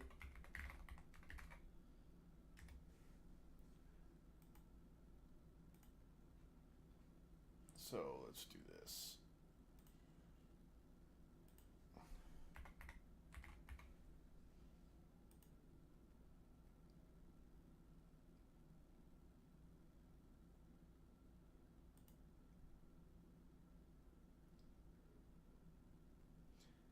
So what you're missing, sorry, I'm pulling this up right now. 500 index fund, Admiral share, there we go. All right, so the issue we're going to run into these is inception date.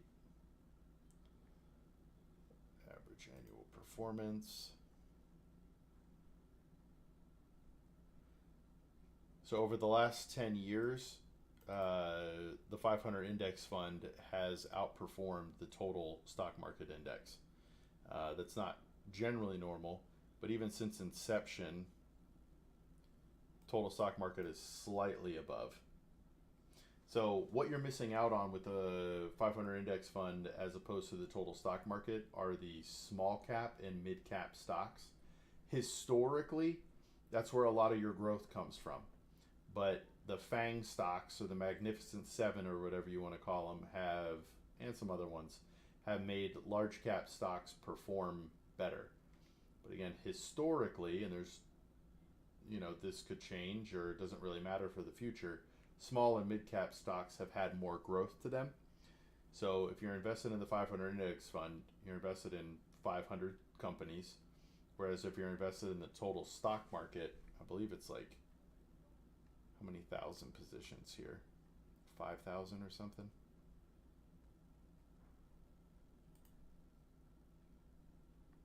All right, so look at that. With the total stock market index fund, you have over 3,600 stocks. With the 500 index fund, you have 500. Is that down, Acer? I forgot where you had it at before.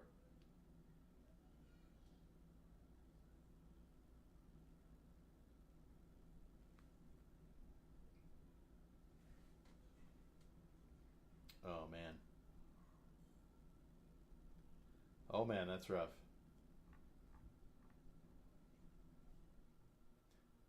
I'm sorry to hear that, Acer. But so what you're really doing here, Danact, with the 500 index fund is lowering your diversification as well, so increasing your risk.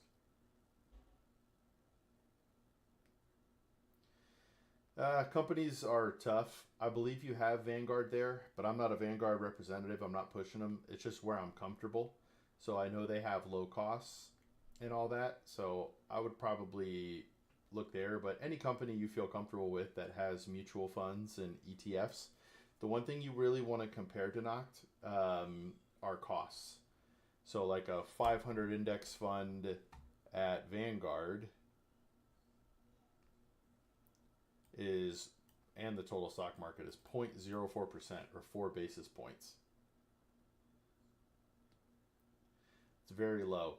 So if you see another total stock market that is 15 basis points or a 500 index fund that's 15 basis points, why would you pay higher for the same product, for the same basket of goods?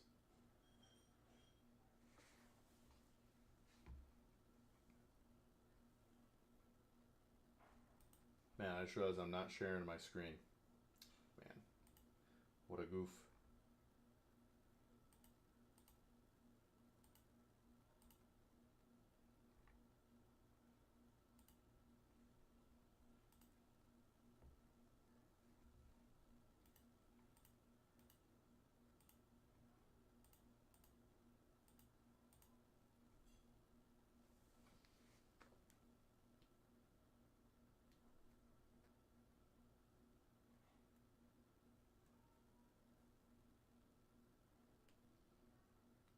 Yeah, it's tough in another country there, Danact, because I'm not sure. Like, I think when Vanguard moved into there, it was sort of groundbreaking to bring what Vanguard does to the UK.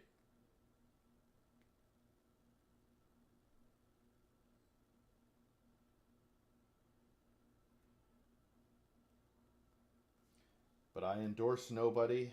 I support nobody, Danact. Everybody's got to find their own.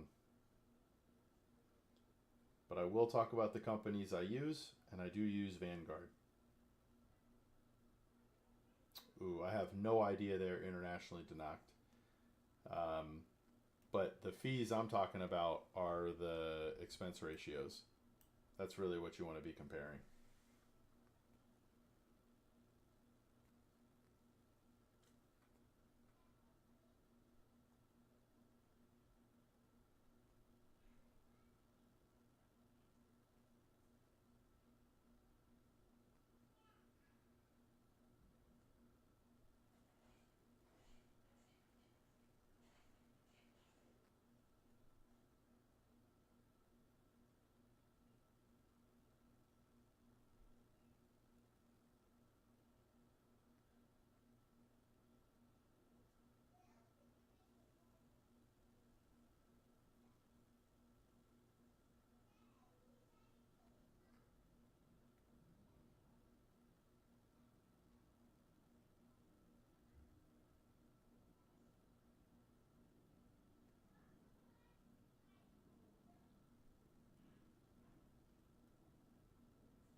So generally, and again, speaking for the U.S., each fund or ETF costs money to run, and that's what the expense ratio is. So that's taken out of the fund performance. You don't ever actually see the expense come out, so it's like a hidden cost. Like if you had one that was a 1% expense ratio, there's not generally a line item that will show you, oh, this is how much we took out for fees.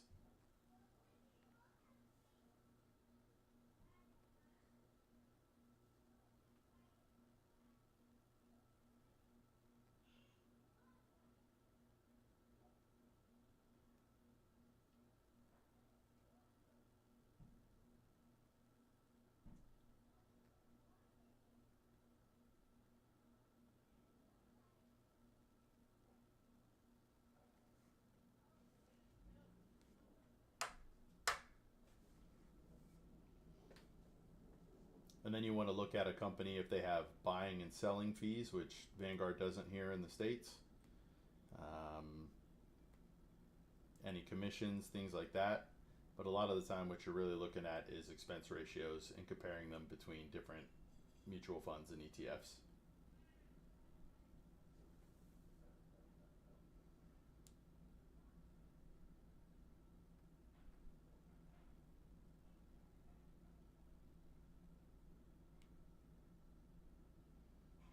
That's interesting.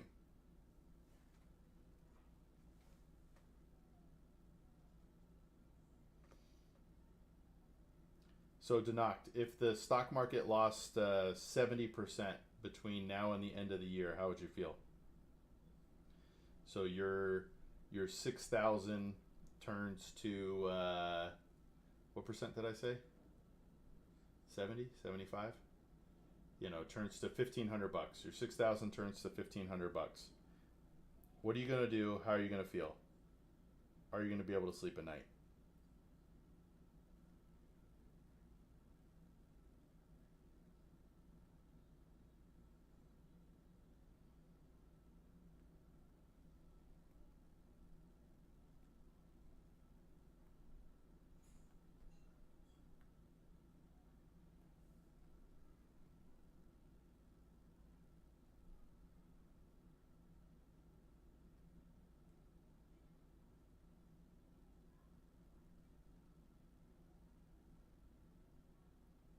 All right.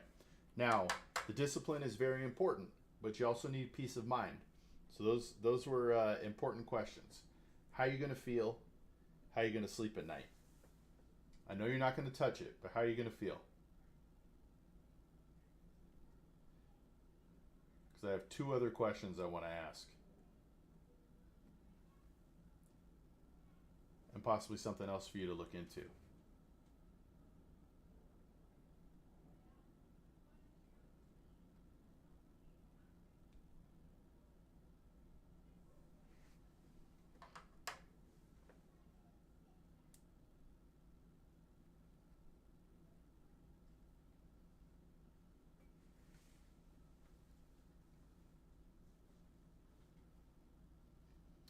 That's true. The markets have, but not necessarily the companies themselves, the specific companies.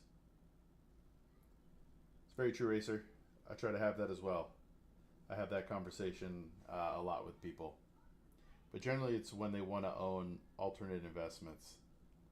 If they want to hoard a commodity like gold or something like that, I'm like, do you think in this world that has collapsed, there's going to be like trading systems for you to take your gold somewhere? And what do you think is going to happen in this world that you envision when people find out you have gold?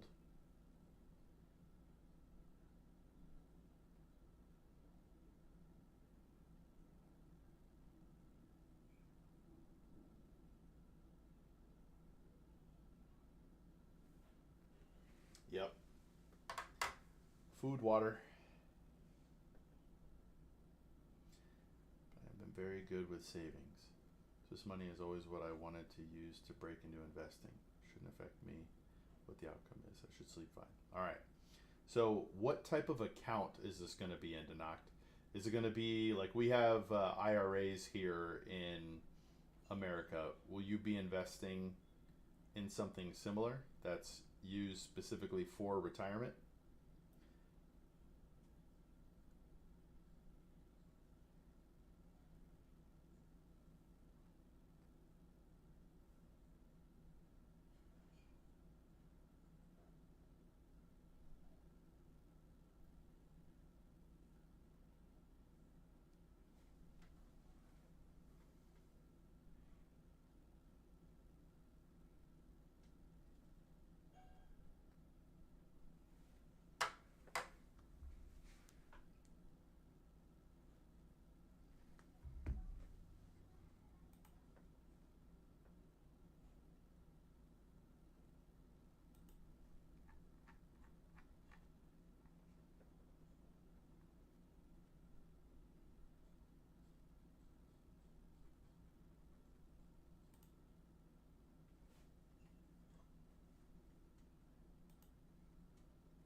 pension fund. But will that make things more complicated? So to talk in depth about this, I probably can't because I don't understand the pension system there. But the reason I ask is there are things like target retirement funds. And that's actually one of the things. Life strategy. Here we go. So if you like a set it and forget it type fund, um, let's just say you wanted to retire in 2050. So you invest in this fund. Right now it's 80% stock, 20% bonds. It's going to, as you get closer to retirement, as shown here, you're going to get less and less stock and more bonds in your portfolio. Wow, that's a lot of bonds. That's wild. But anyway, a fund like a target retirement fund, you invest it in it, and it does everything for you. It'll keep an allocation, it'll rebalance, it'll do all sorts of things, and you won't have to think about worrying about getting more conservative or not. But the account type matters because I would not recommend putting this into a taxable account.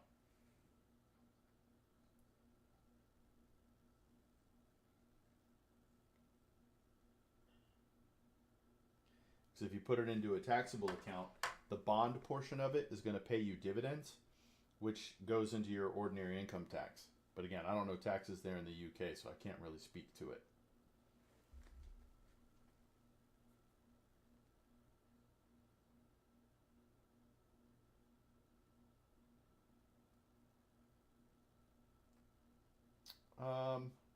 I don't know the rules on that either because these are bonds, but they're hidden in a fund. So you don't necessarily own these bonds in name, you own them in book only. Vanguard owns them, and then you own the shares, which means you like tangentially own the bonds, but not directly. So I would bet, even though I don't know for certain, that owning bonds inside of a fund wouldn't affect your cap.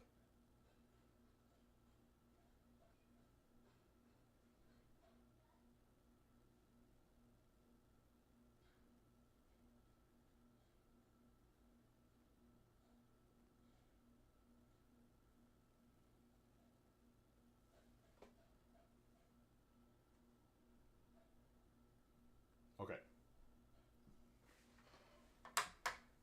I will be right back then.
All right, are we back?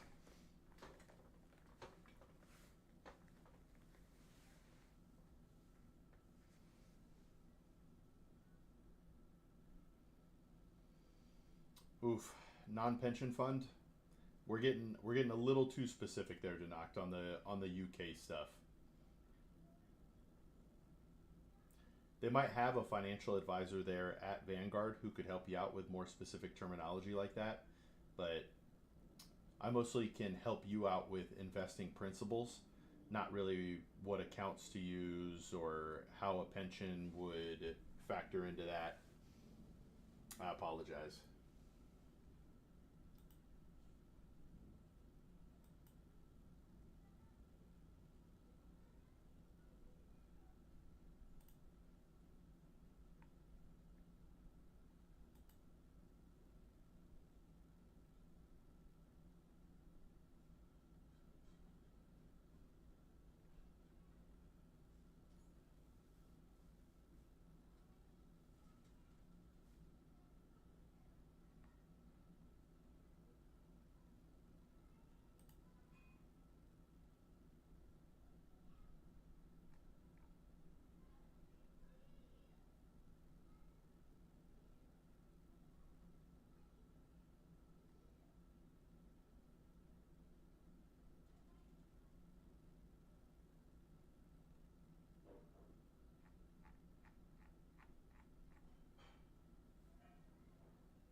If you're looking for a financial advisor and you don't have much manageable assets, a lot of advisors aren't going to give you their time.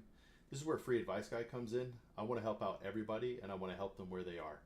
So, someone who hasn't even started investing, to novice investors, to people who are very experienced but want to do things on their own and just want a helping hand. Free Advice Guy is here to help the masses, and I want to form a community where we all work together, share our stories, our wins, our losses, and help everyone reach their financial goals.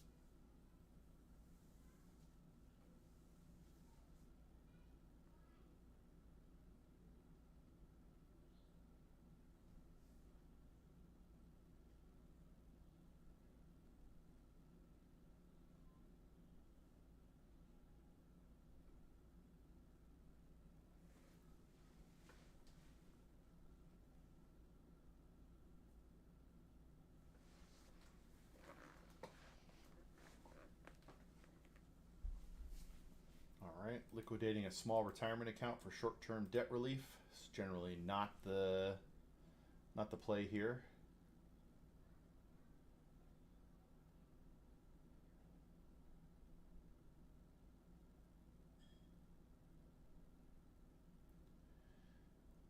Liquidate a small retirement account. It's roughly 6.5.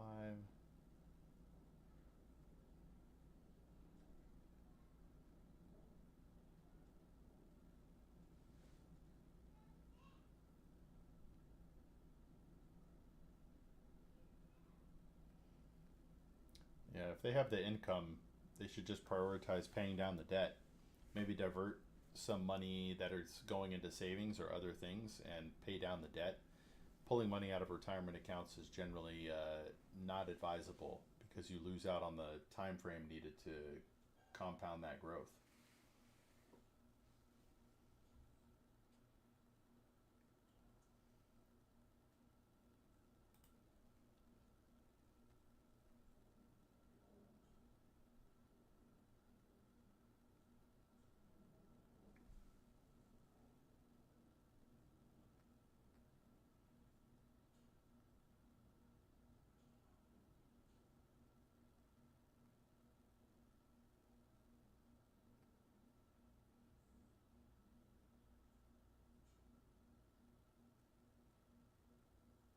No, do not.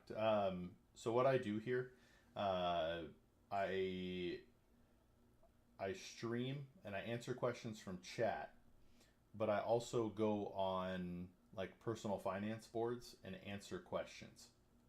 So I'll read the question and then give my perspective on that question.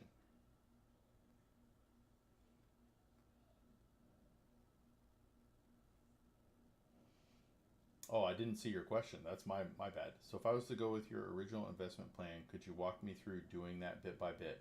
All right. So man, I really need to download these programs here. But first of all, if you, I have 5 steps to financial success.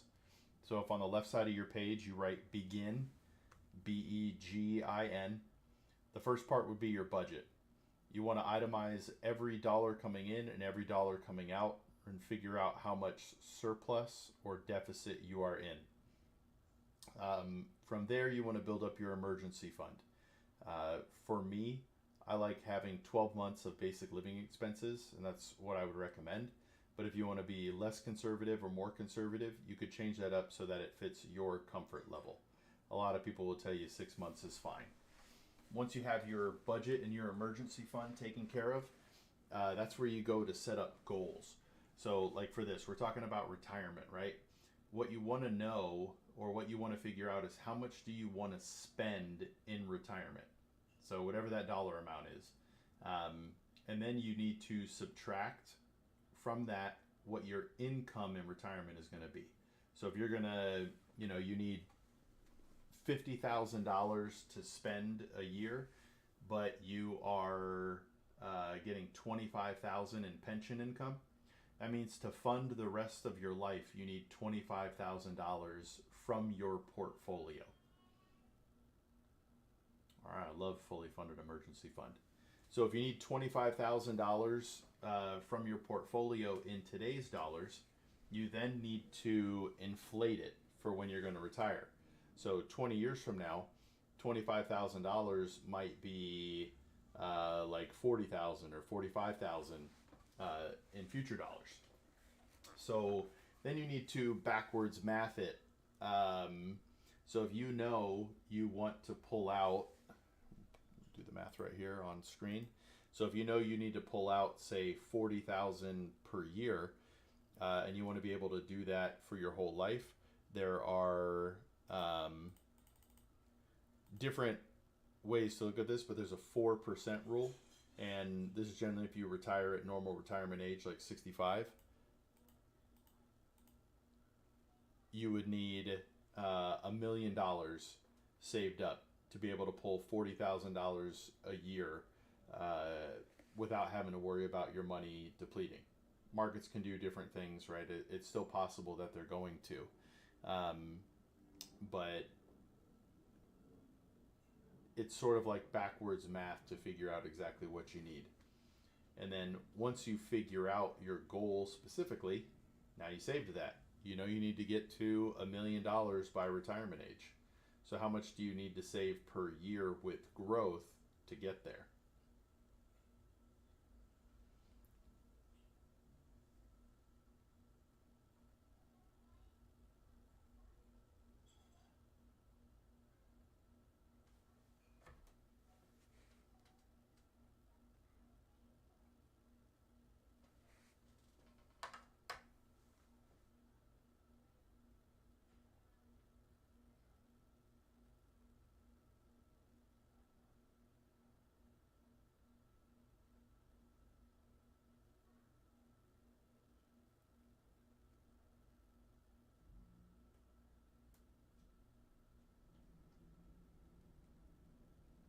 So what questions do you have from there, Danacht?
Okay.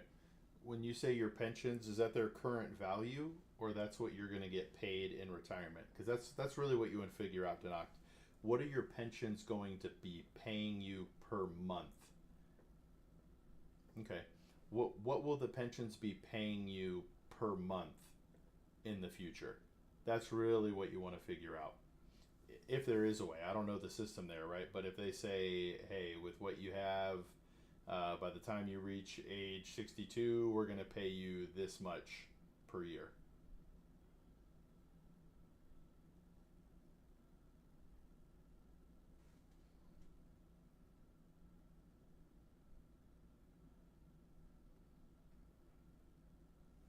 And no pressure here, Danax, but if you want, you can jump in the Discord and we could talk about this if you want.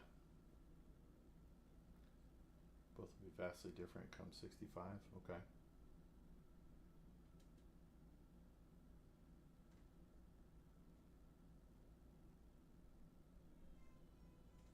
No worries.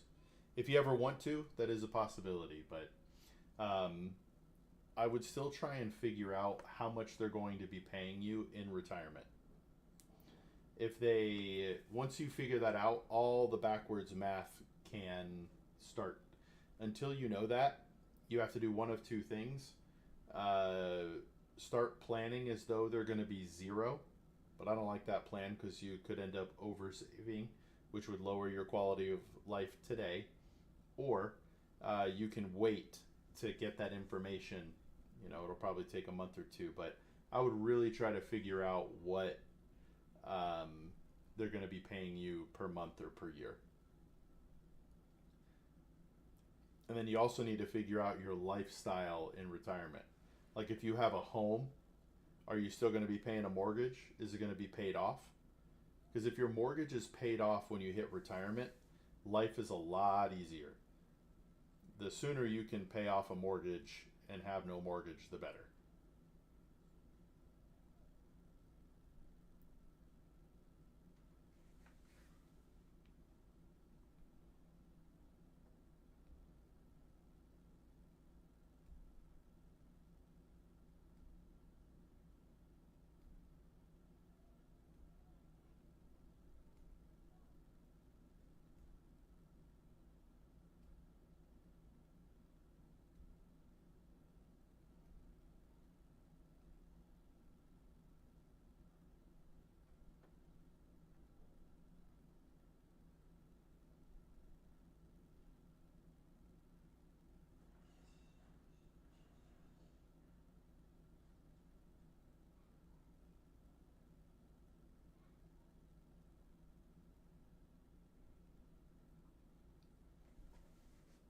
So if I just wanted to press ahead with the money I have set aside currently, would that be possible?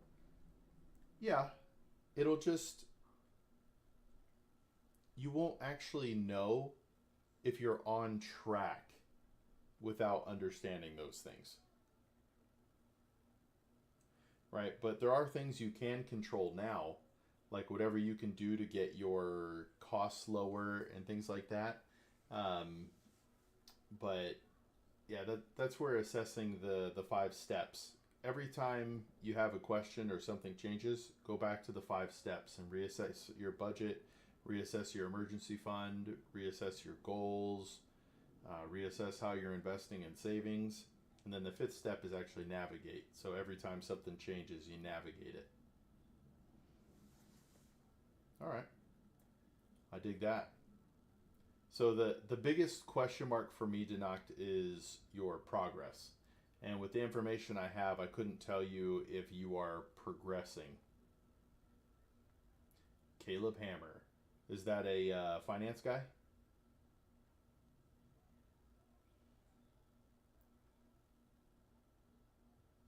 Okay. YouTuber. I'll check him out. But yeah, if you until you know all of those things, bit over the top for clicks, really.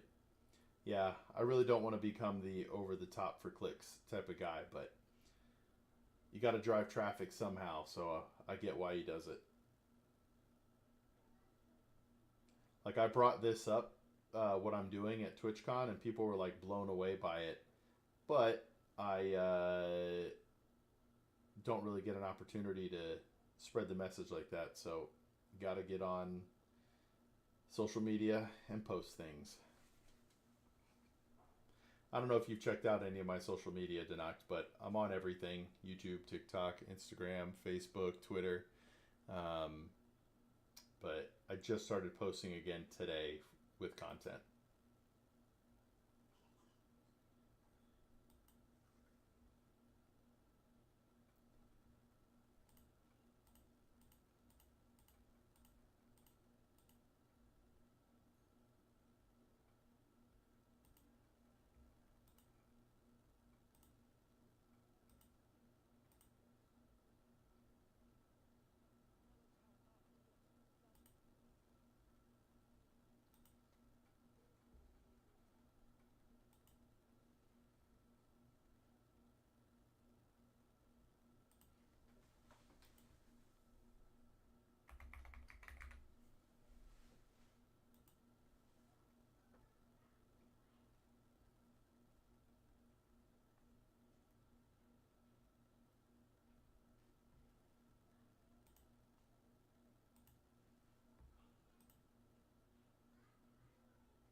So, like I say, what steps would I take? Go with your investment plan. So, if Vanguard is your choice, then yeah, you go to Vanguard, ask them about different account types, and the tax treatment of those, and then you begin saving.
Um,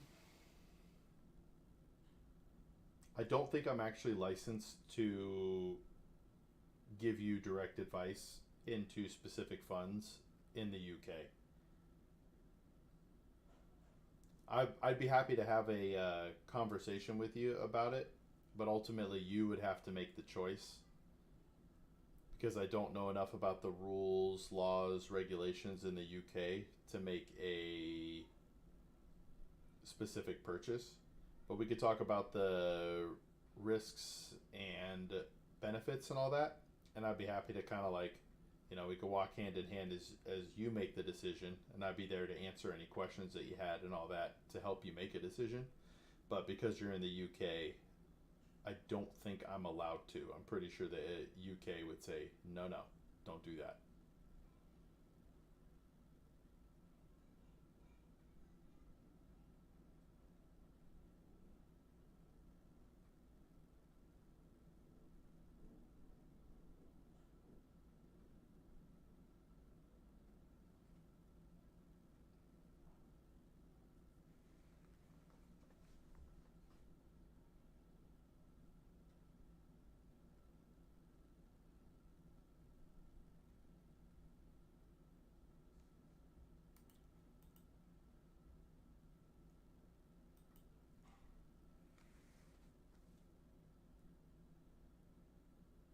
You could advise me. Time for set number 3. Let's go, Acer. But you could advise me on where to invest. Do you mean like the funds themselves? I'd be happy to help you. How about this, Tanaka? I'd be happy to help you all the way up to the point. I just, the words out of my mouth can't be, you should buy this. I can pretty much help you with anything other than buy this. Put your money into this. But we could talk about percentages, reasons to invest, why to invest in certain things, why not to invest, things to consider. I just couldn't say, hey, buy this fund at this amount.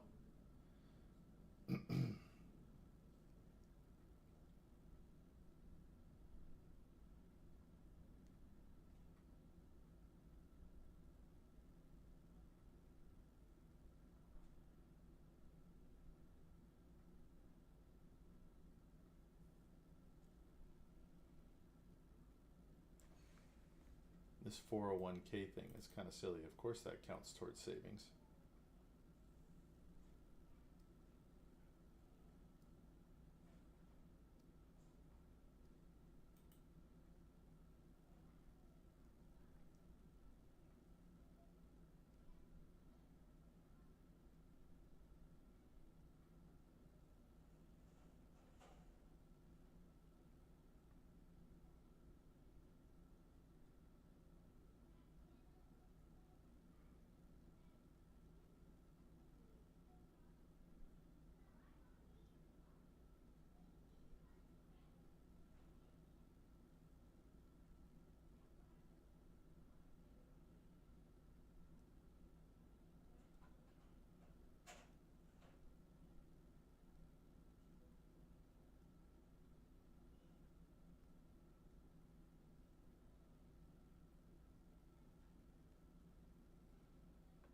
We don't know why they want to make this purchase or why they want to pull this money out.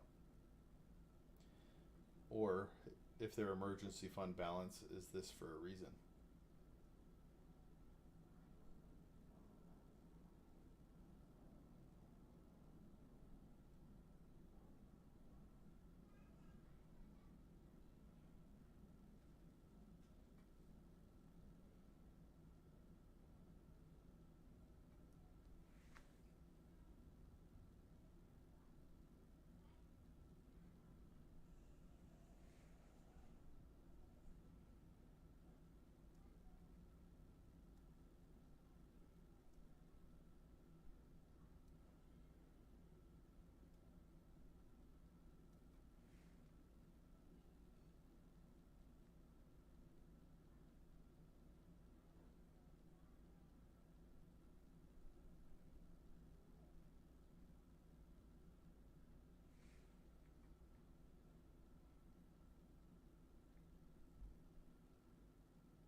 All right, give me one sec.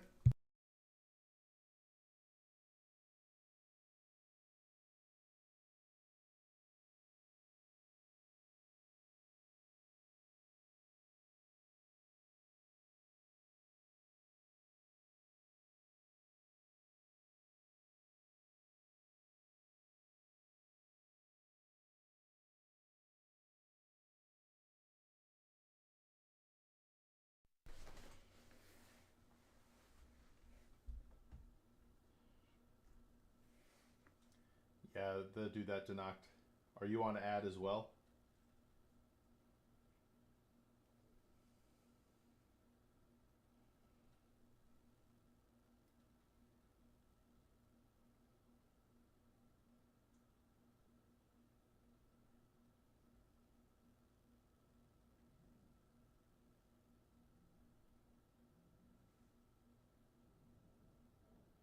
All right, I'll be back in 1 minute.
All right.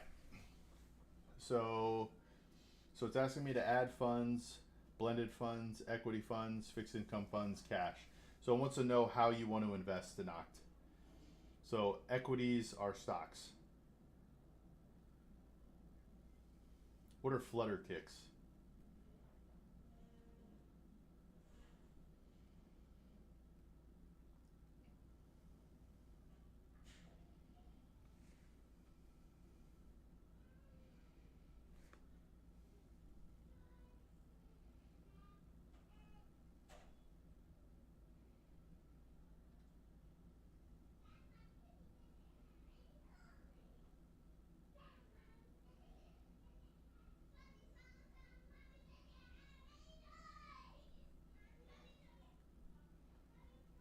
Exchanging does sell the fund, and then you buy the other fund.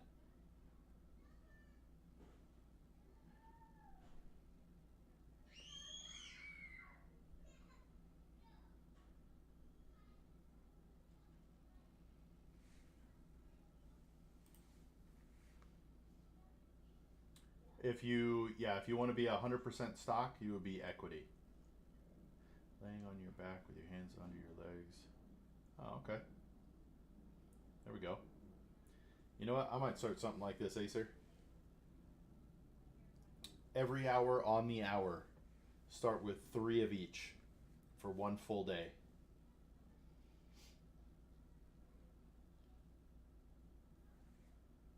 Yeah.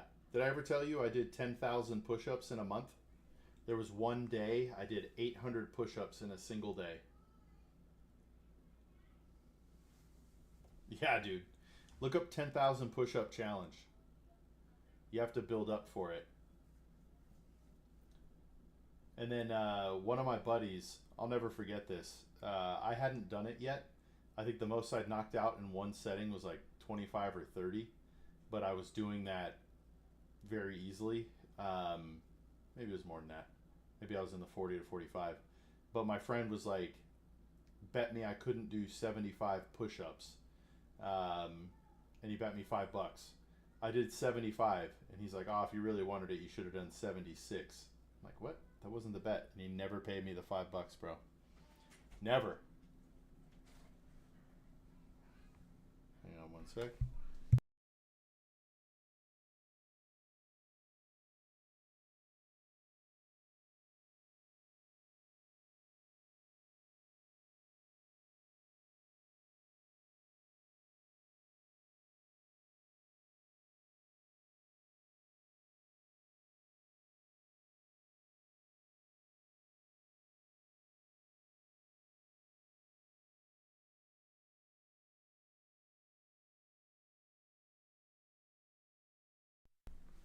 And then what were the stocks you suggested before?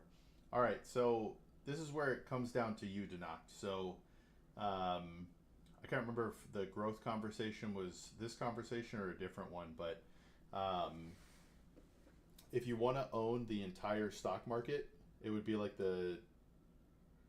well, your allocation is going to change also depending on how you look at things. So, as like a U.S. investor, I'd recommend like 60% U.S. stocks, 40% international stocks, but you may switch that up. But if you want to be fully diversified throughout the stock markets, you do total stock because it'll buy the entire market of that region.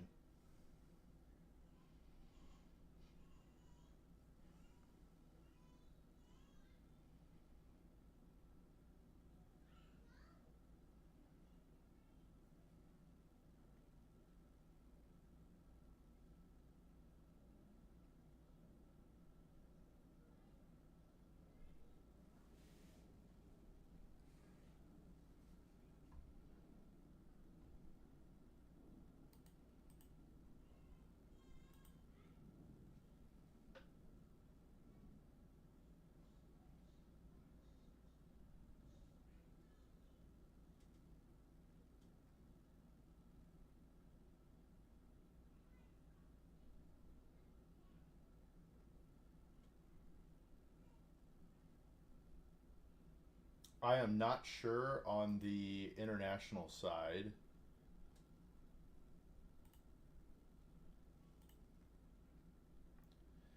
Yeah, this is where it gets tough, man. I don't know what funds are called over there. It might be best to call the Vanguard office local to you and ask them. They might also have a low cost uh, management service where they can manage your portfolio for you as well. But the funds that you pick also are dependent on the account type. So this is where I'm hesitating. It's hard for me to go any further here because if you have a retirement account or a tax advantaged account, then a target retirement fund might do you well.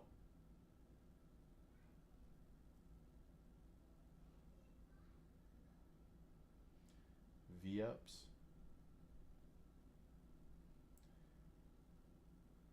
Is a V-up where you put you're kind of sitting like this and like you climb up your leg and touch your foot. In the USA, it's the total stock market index fund and the total international stock market index fund.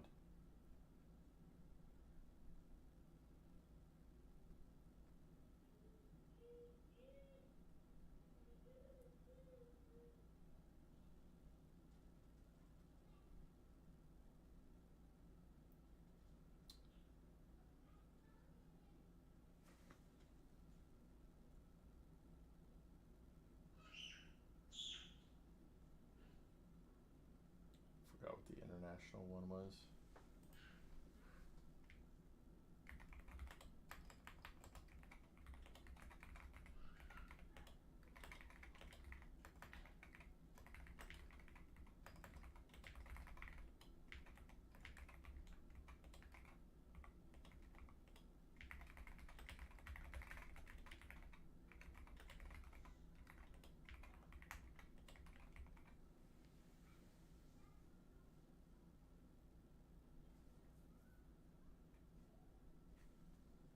Yo, it says I'm not logged in. I'm not even logged into my own chat. Hold on a second. It won't let me type right now, Denox. It says I'm not logged into chat, even though this is my chat. What is happening here?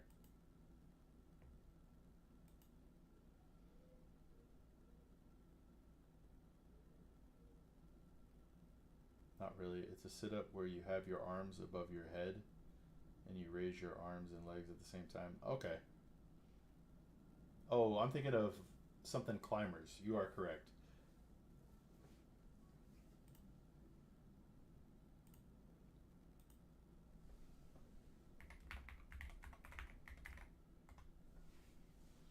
Hold on a second. I gotta log into my own account here.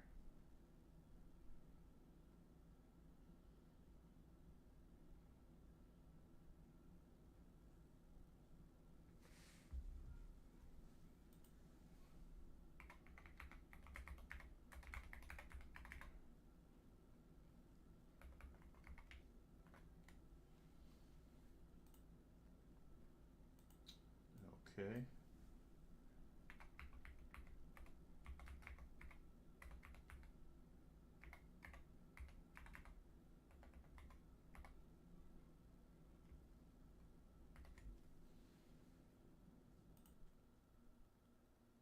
This password was incorrect. What is happening?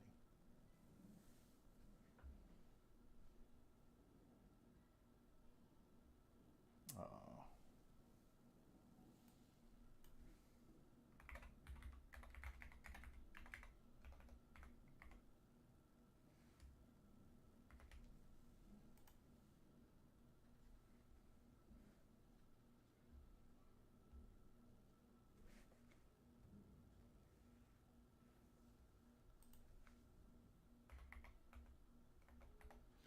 You playing tonight, Soft?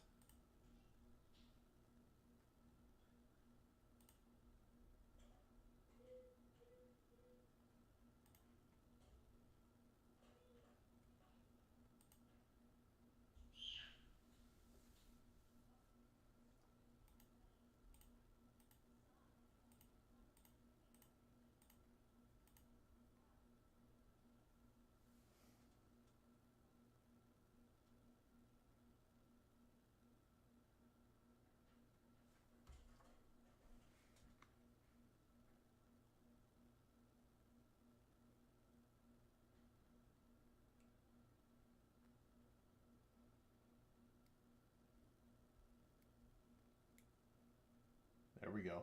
Yeah, the hardest ones to see or to notice are those lower ones. Got to get rid of a lot of fat to see the lower ones.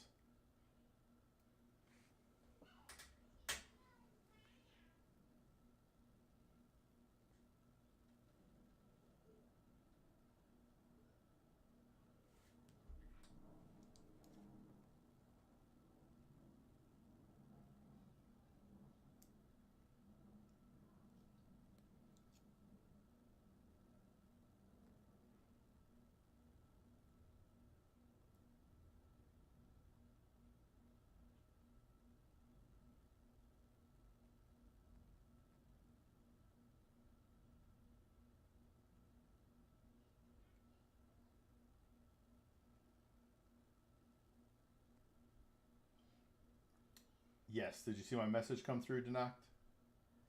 Won't be home till 9. Alright, cool. I'm planning on getting on around 9 tonight. My wife's favorite episode of Lost is this next one we're about to watch.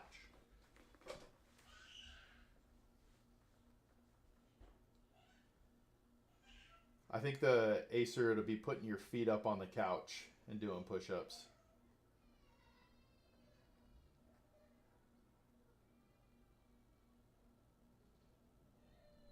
If I wasn't self-conscious, I'd show you a couple of these poses.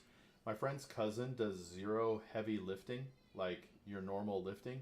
He just does verticals. You could do elephant push-ups. Those will help your shoulders and I think your upper chest. But the more your feet are up, the higher your chest it works, I think.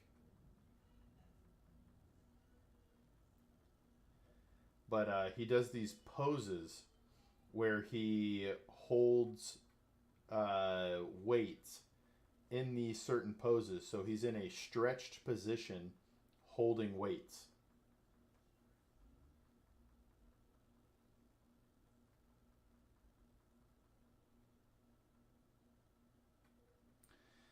See, this is tough to knock. Even that with the 60-40, if you were in the US, that's what I'd recommend. 60% US stock, 40% international. Being that you're in the UK, I don't know for certain. I believe in the US stock market more than the international stock market. So I have an overweighting towards that.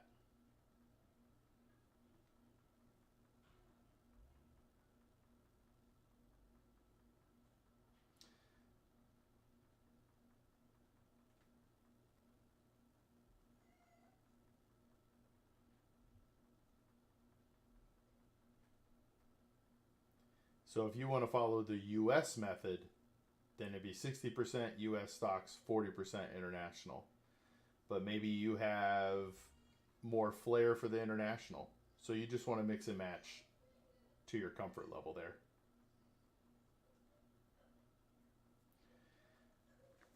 I think upper incline works more of your chest than decline.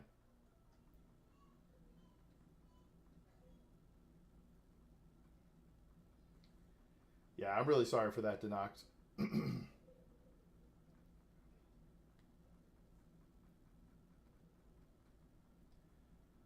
I wish I could get more specific with you.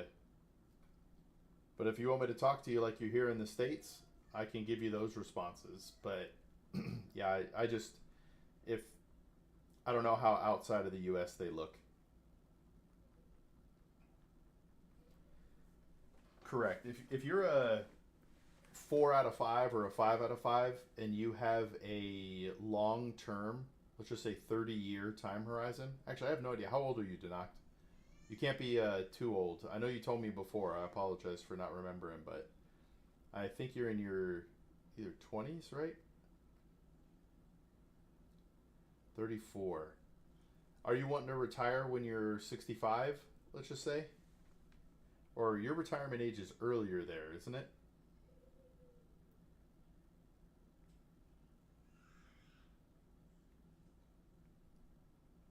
Yeah, probably 65. So you could absolutely be 100% stock now, but that would be more on the aggressive side.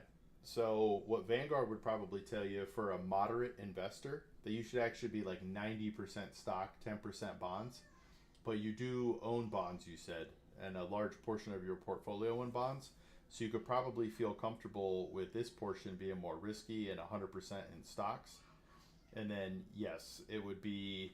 There's a lot of things. Each person has specifics. So, like, you and I haven't even talked about active versus passive. So, like, for me, I personally prefer index funds. They just track the indexes, they don't try to beat them or anything. And then for that, I'd have 60% total stock and then 40% total international stock. And then as you get closer to retirement, you dial back the stocks and increase the amount of bonds. Now, there are other people who want to invest to try and beat the market.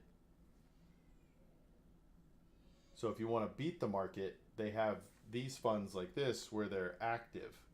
And I'm assuming, let's see here.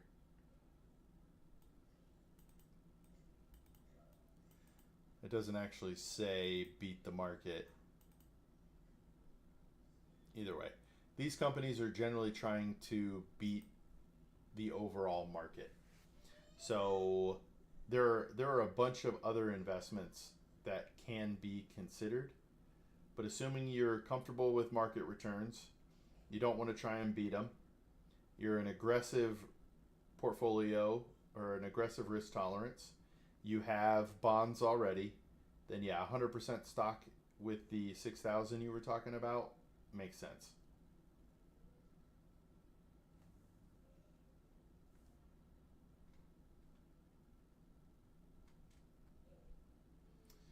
So if you have 6,000, that'd be 3,600 and 2,400.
Vanguard payment options, they have single payment, regular monthly payment. Yeah, it depends on what you want to set up. A lot of people like doing automatic investments. I actually have a short about this as well, where you buy like one share of something or a specific dollar amount every month or every paycheck or however that works. But if you only plan to invest this money and you don't want anything automatic, then it would be a one off.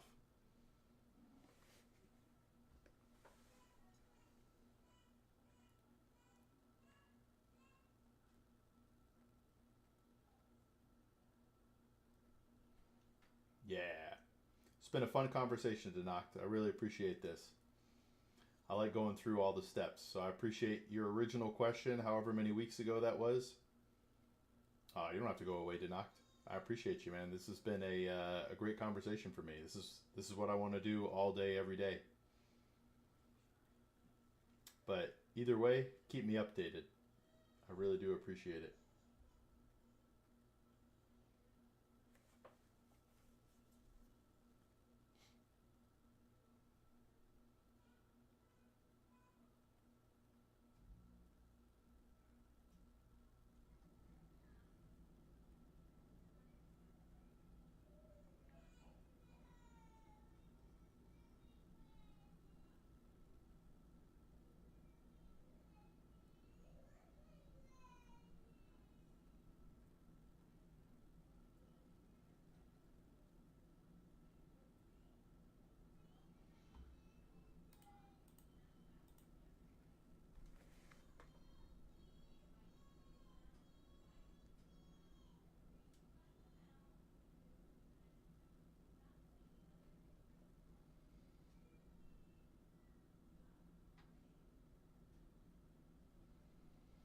I'll let you know, Danact. The community is too new. You're like my first UK person, but we are a little bit less than 2 months into this thing. So hopefully in the future, you'll become a resource for those people. But yeah, if we get anybody to join the community, I will let you know from the UK who can help out.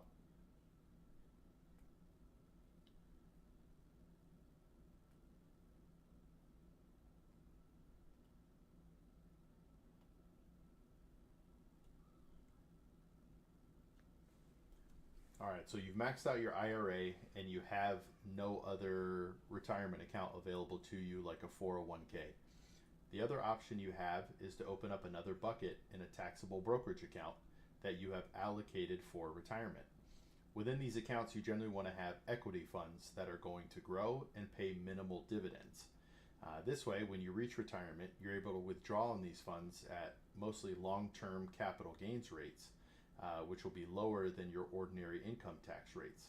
At some point during your life, you'll probably get exposure to a 401k or a pre-tax retirement. If not, you'll just have your Roth accounts and your taxable accounts or traditional IRA account. Either way, the more buckets, the better.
Alright, now we're at the Valorant part of the stream.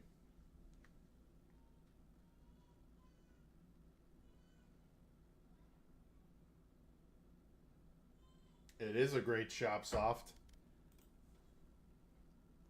If I had unlimited funds, I would buy all of these. I'm always surprised when I get a banger shop. Because I have a decent amount of skins, so I just never expect it to be a banger. Also, isn't this just Neo Frontier without the coloring? Match found.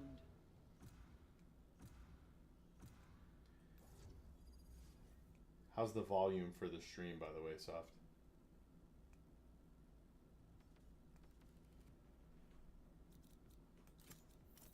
Yes, I'm pumped. Too woke. It's like it's normal, Lucky. Hello. Hello. Hello. How's your day going? It's going good. How about you? That's really good. Mine's going pretty good too. Playing Valorant during the day, it can't be too bad, right? So real. Yeah, it just makes my playing Valorant just fills my day with so much joy. I sense sarcasm. No, okay, sometimes it's fun. That's just not true. I'm having fun right now.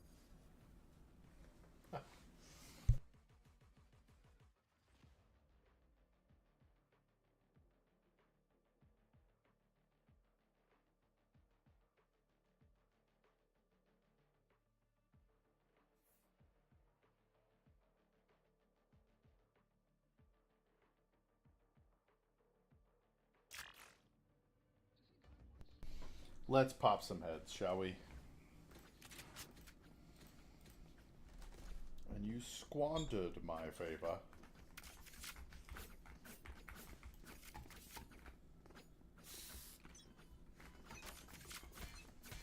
Let's begin. Okay.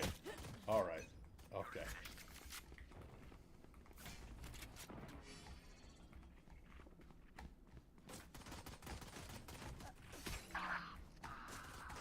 Oops. Got one. Destabilize. Yikes.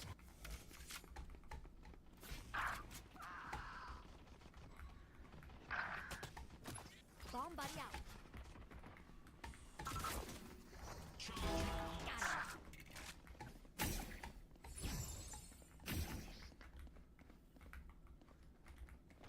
Making cover.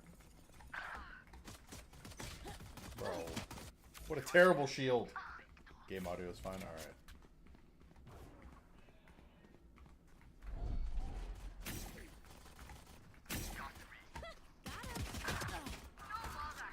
Three. 10 seconds until stage change.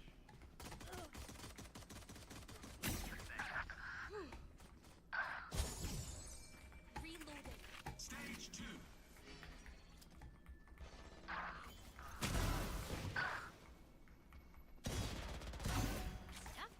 Cutting their vision.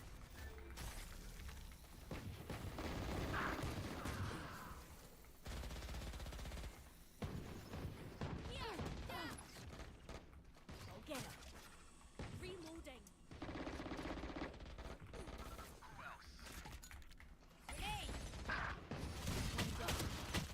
Oh, I whiffed.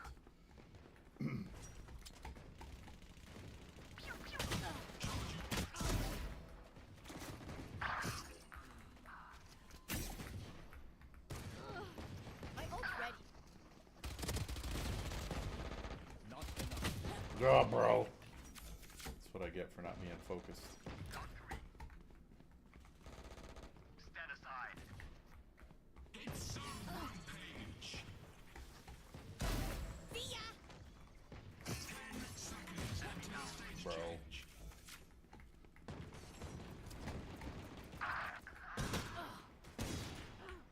Reloading. Stage 3.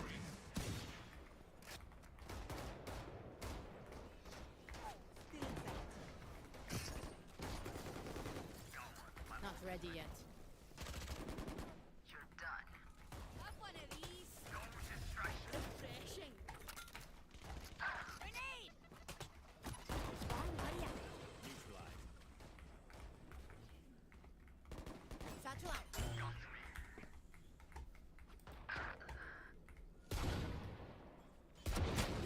No. Oh, what the?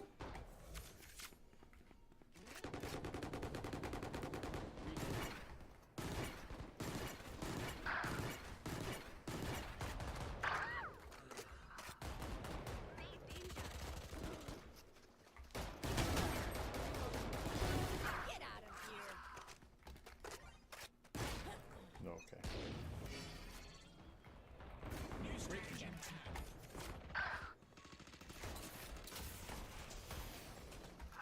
Go get 'em. Final stage.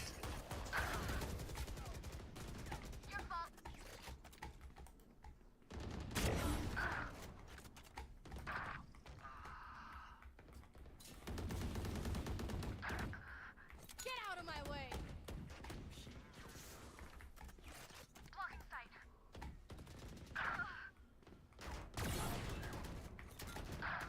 Grenade!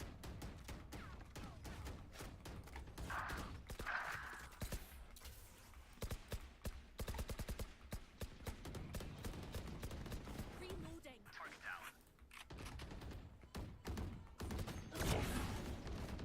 Pathetic. Wait for me. Don't resist. The hunt begins.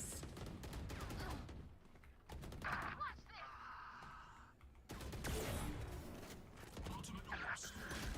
Oh, no way.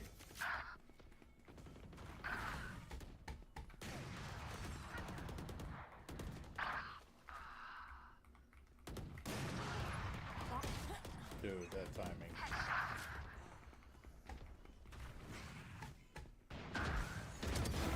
One down.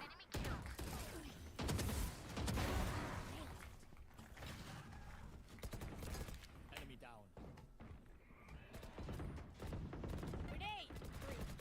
Stand aside. My ult ready.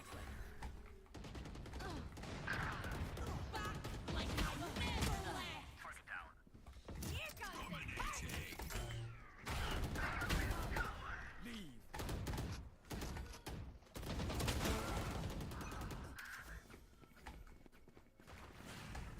Destabilizing.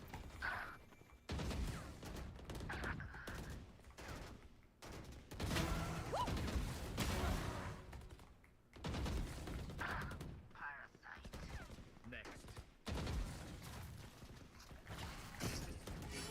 Target. 15 kills to go.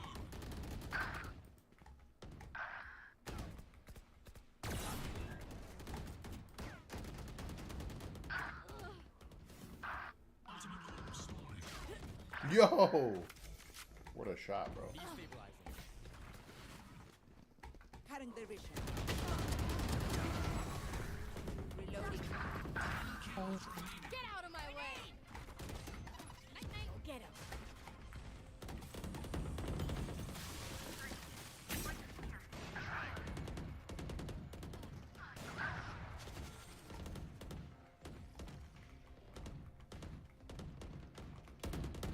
Neutralized.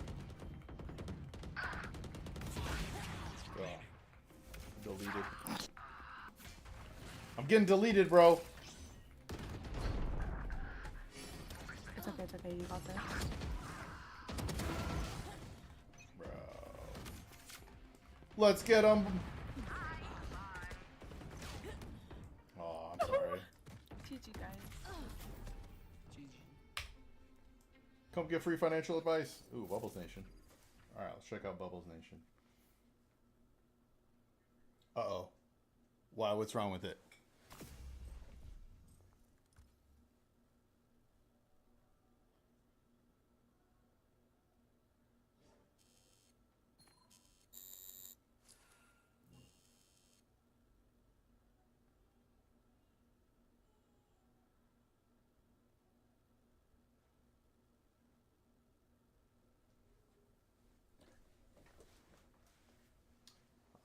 How would I increase the quality?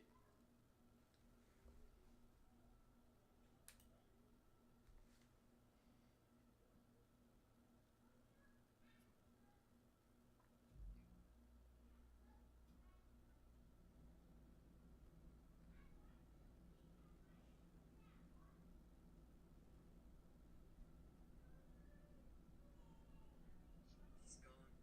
Oh wait, he's back. You're back?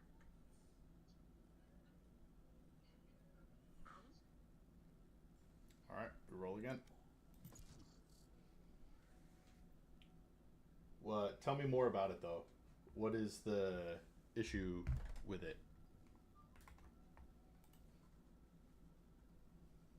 Yeah, the jet was ascending, so that Seems okay. Now you got me wondering. I was right. Oh, GG's raids. I hope you have a good stream. Match found. I will follow it right now, but I will later. I'll go back and follow your Twitch. What's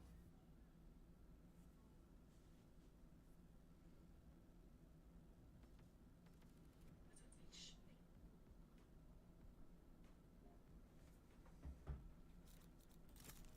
Yes, I'm pumped. Or we could talk about it later, Soft. But I definitely want the game to be good quality. Is there something that's missing?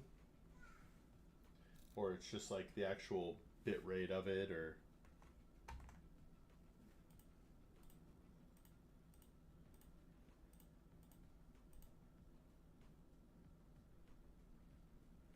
Oh, I don't think I am streaming in 60 FPS.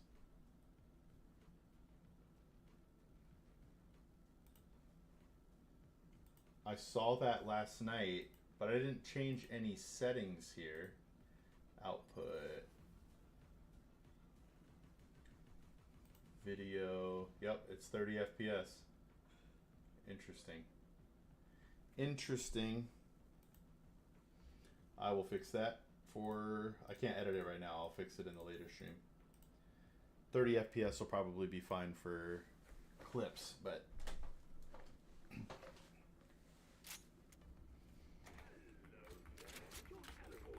Can you tell a quality difference also? Like, everything feels higher quality, but I have everything up, obviously. But I'm at like 500 to 600 FPS now. Let the killing begin. Grenade!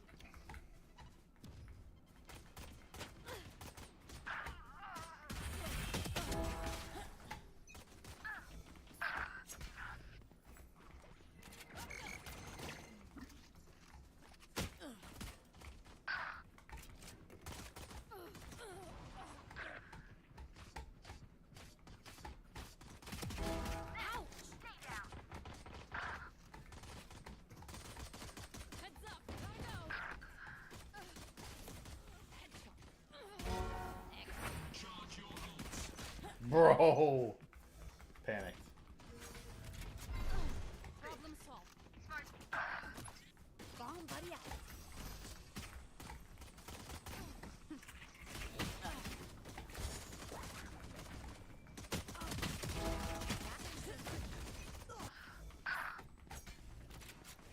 Reloading.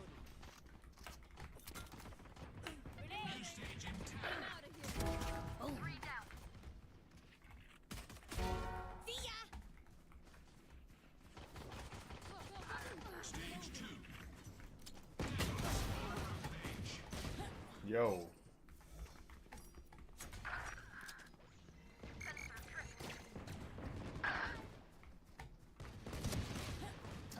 Come on, I was strafing.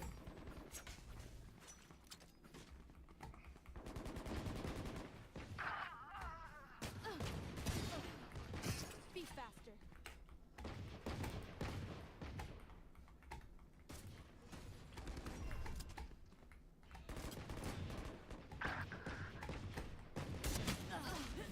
Okay. Charge your ults.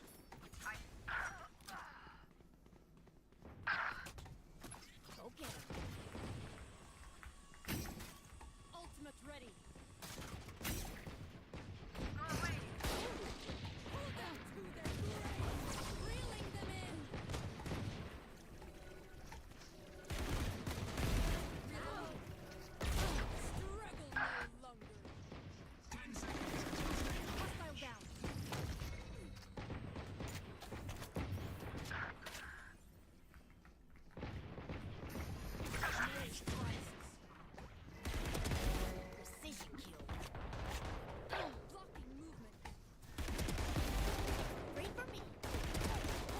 what am I doing? Just spraying.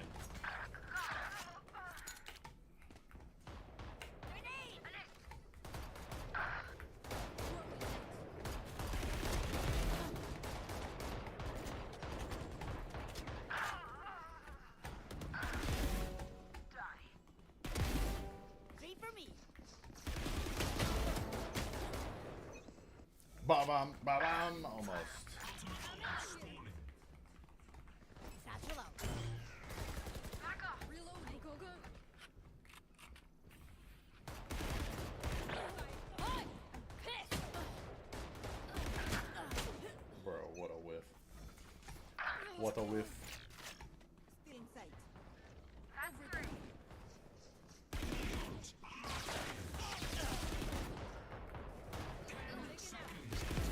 Headshot. Kill. Now it's ready.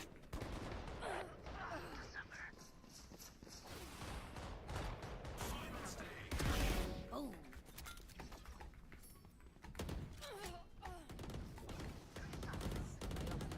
Reloading.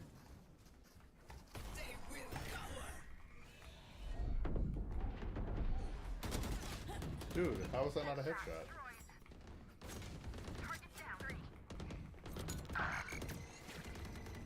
Grenade. My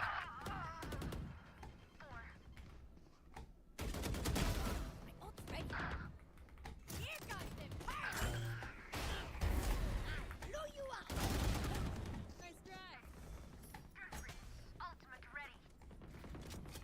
Satchel out. Yikes. 15 kills to go. Hold them to their grave. Nothing there. Kill Yo, confirmed. bro. Ultimate corpse. Yo, what's up, Wiz? Tonight, I'll be on at a normal time. Normalish. Bro. I'm thinking 9 o'clock my time, the latest, which I know is 11.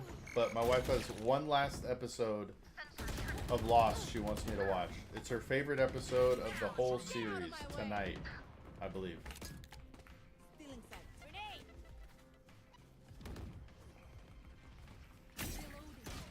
Dude, what is happening? Here we go. 5 kills remaining. See ya.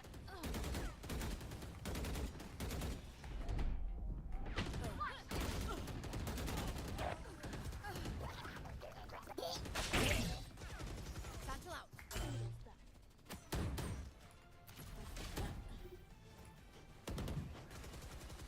Hockey at 9:20. No! Oh wait, that's 7:20 my time. Oh yeah, you won't be on till late tonight, huh? Well, that kind of works out. But tonight I will be streaming and on tonight, and then beginning tomorrow I'll have a normal cadence. Being on at a good time. Let's go. All right, 10 Radiant points. Let's go. I need to buy the battle pass, don't I? Yeah.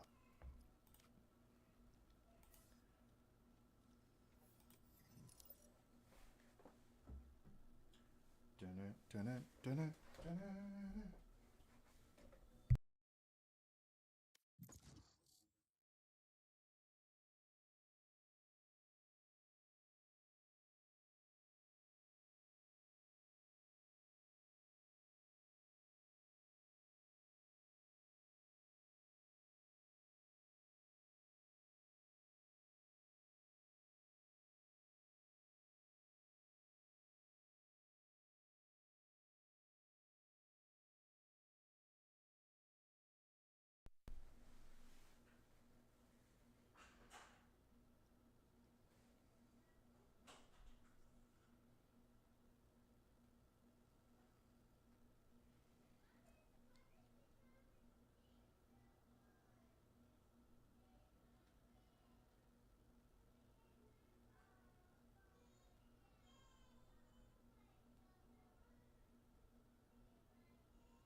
Match found.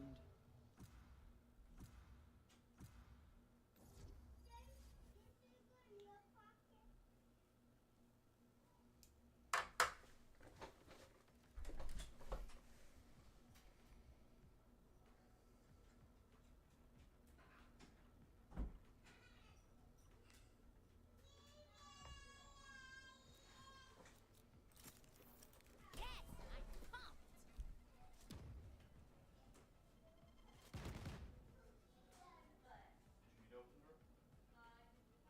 Oh, okay.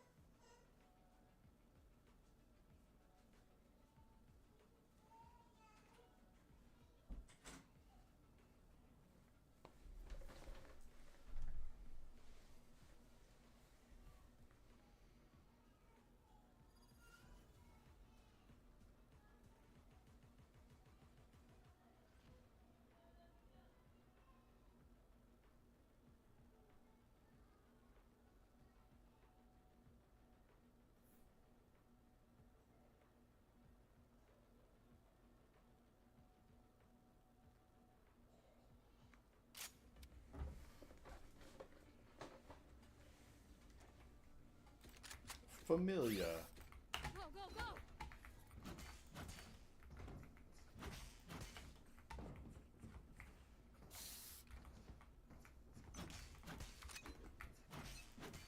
Let the bullets fly.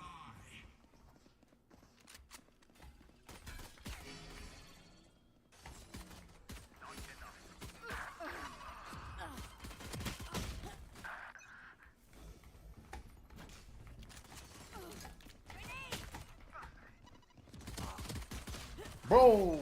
Alright, I got one. Hard move. Listen up. I'm out of here. Next.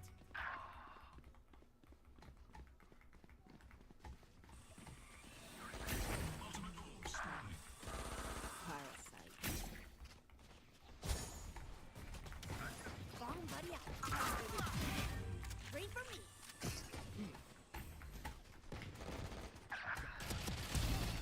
Ha! Score. Reloading. Rampaging rays. No, I just got blasted. Go, go. New stage in 10.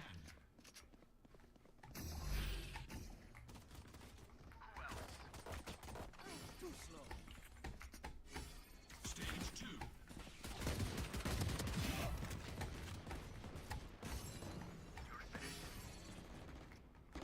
Reloading.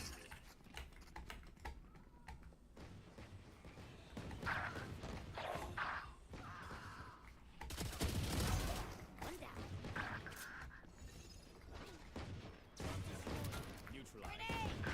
I got myself.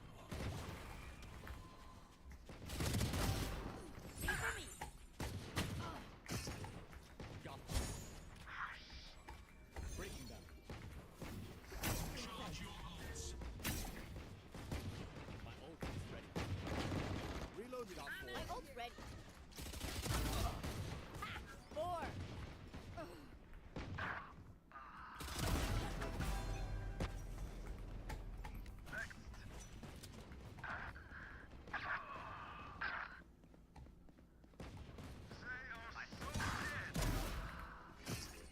New stage in 10.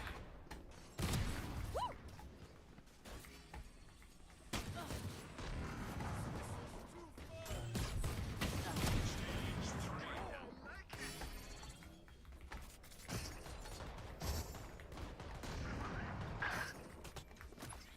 Okay.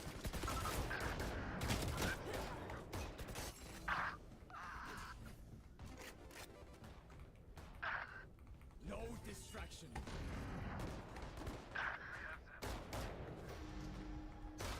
Dude! Got one. My ult's ready. This way. Bro, where did those first shots go? Charge your ults.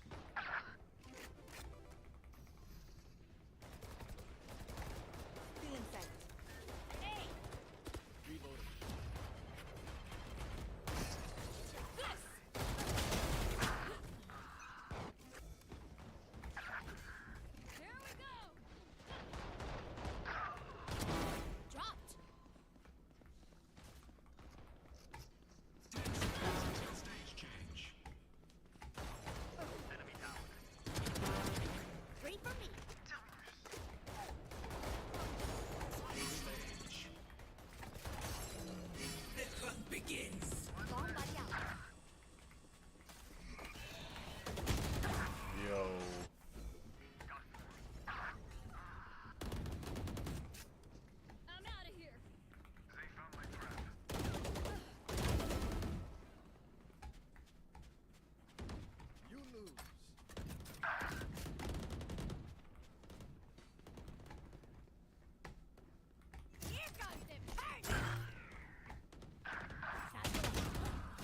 Why would she come back? Why would she come back?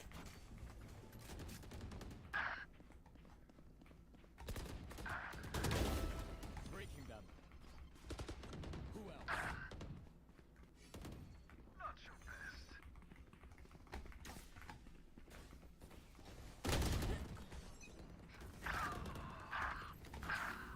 Ultimate home speed. My ult is ready. They are so dead.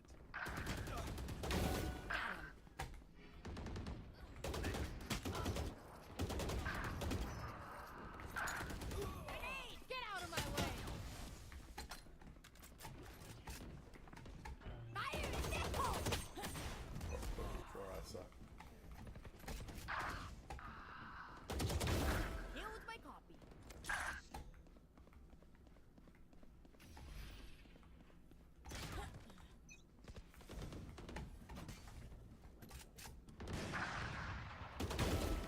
It's you and me. 15 kills to go. Get it.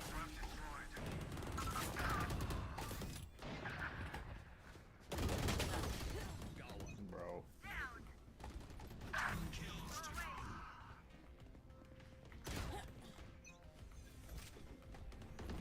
Stop fire.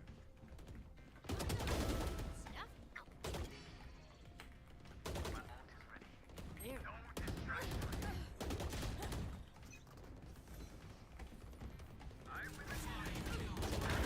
Chambers up. I'm out of here!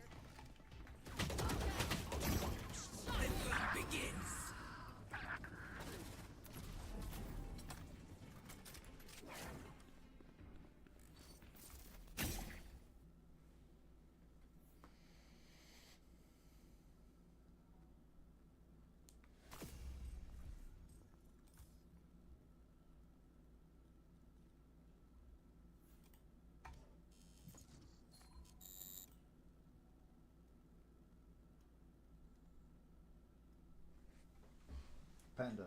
Panda. Panda, panda, panda, panda.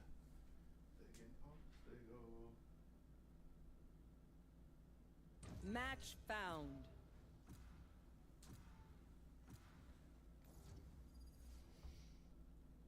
It's my favorite map. Drift's my favorite map.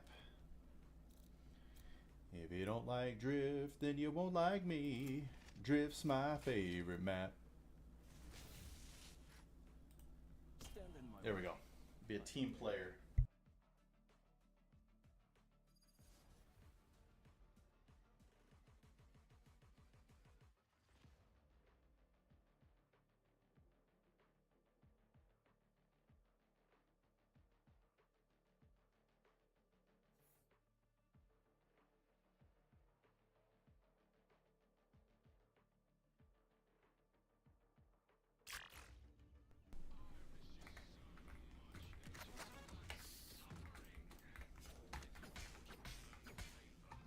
Yo, what's up, Shrimpo?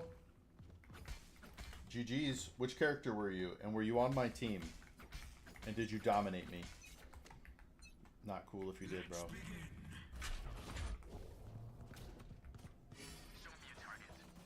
Trevor.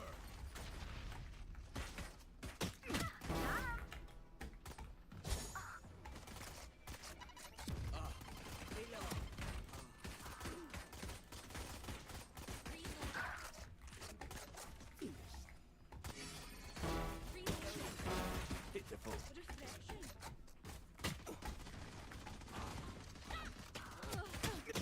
No. Other Rays. Yeah, you were clapping me, man. Every time I saw you, I was dead. Worthless. No, that's what I get. But hey, man, to give you some background, I've been a certified financial planner professional since 2014. I've been a certified financial planner professional since 2014. I worked at Vanguard for over 13 years, and our mission here is to empower millions of everyday people by making financial wisdom and guidance accessible to all fostering widespread financial literacy. Stage 2. We believe that everyone can live a better life if they know how to properly take care of their money.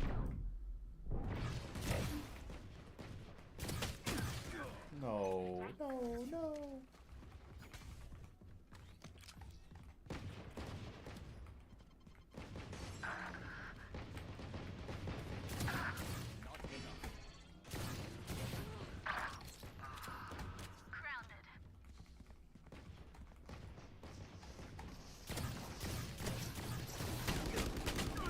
Oh, jeez. That's embarrassing. Okay. I blinded 4 of them.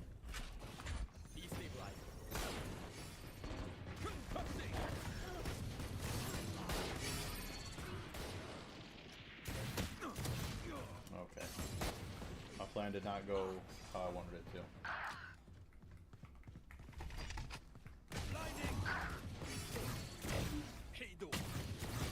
New stage in 10. Stay down.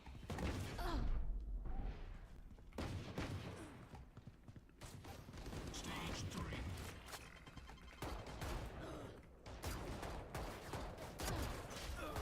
Oh, come on.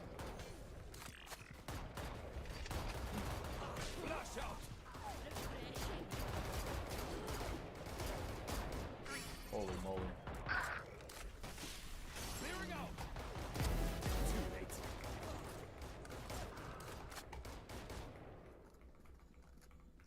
The hunt begins. No.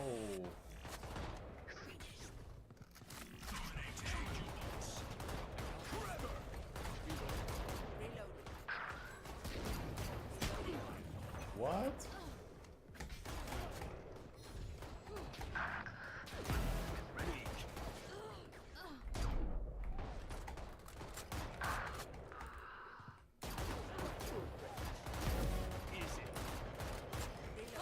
I'm pissed. New stage in 10.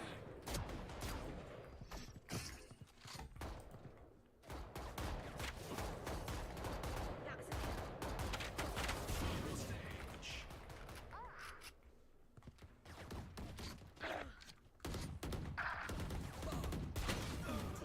Deleted.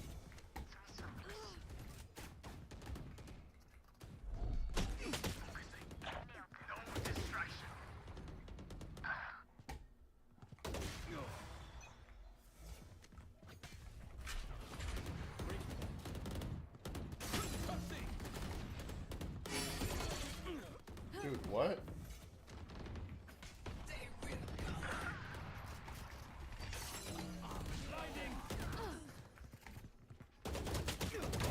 Amateur.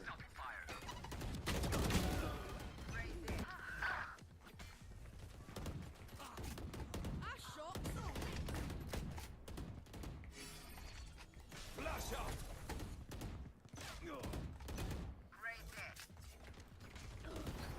Ultimate orbs. Dude. I'm just getting dunked on by everybody, bro.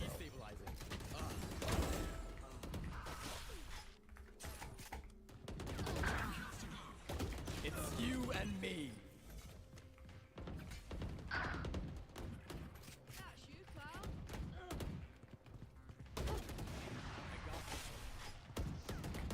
Reloading.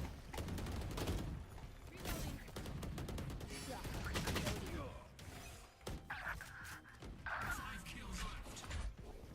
Trevor.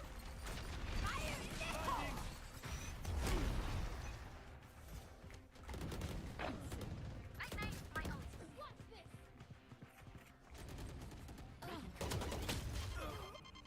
Holy. I got absolutely destroyed.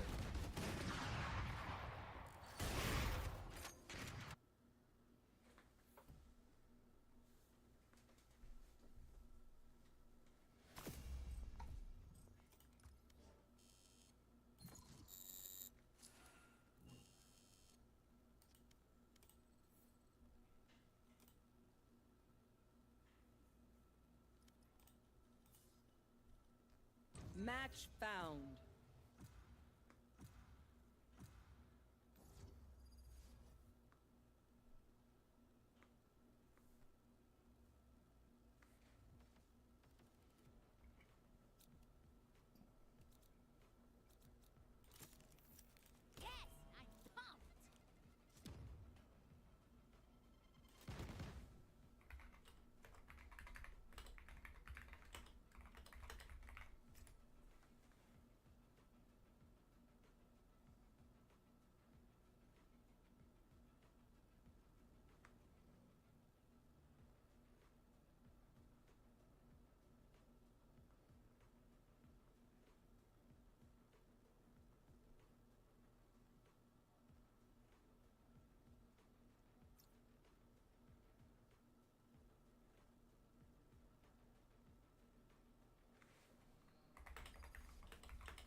Yo, what's up, K-Day? Hey, my last Monday on the 16th, my computer crashed. So I have been out of commission. I got my computer yesterday, on my new computer yesterday. How are things going?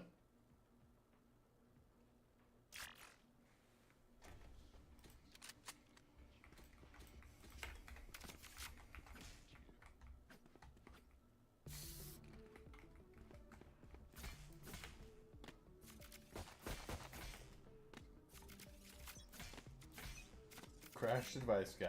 Yeah, it was rough. It was rough.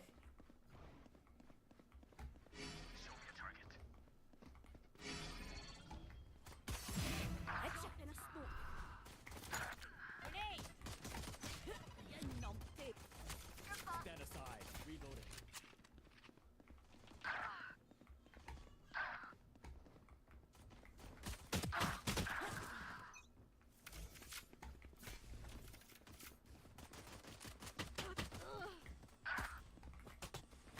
Bomb buddy out.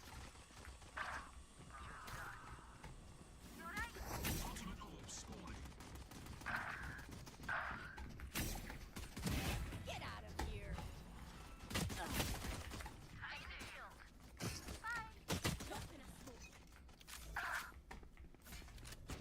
In the UK now, second week in university. Yo, how is it?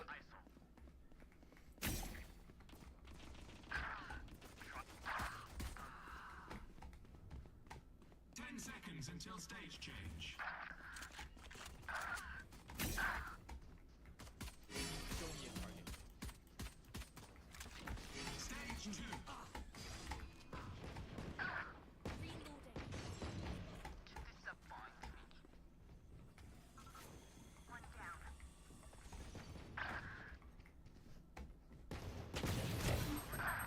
Refreshing. What the? I do miss Valorant. Sitting here flexing makes you feel all laid out. Oh, nice.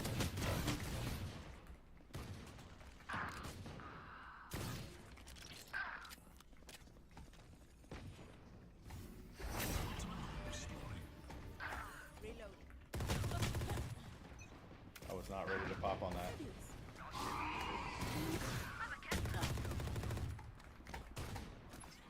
Bomb buddy out.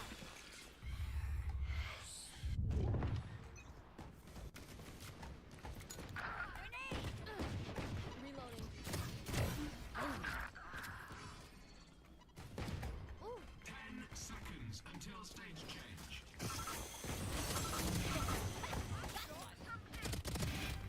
Three for me. My ult's ready. Stage 3.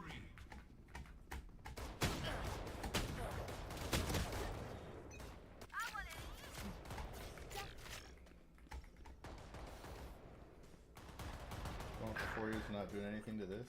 Yo.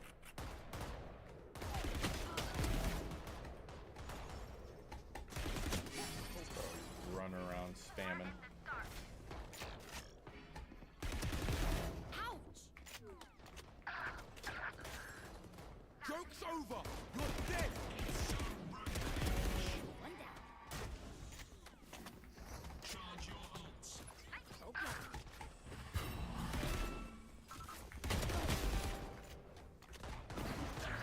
Satchel out.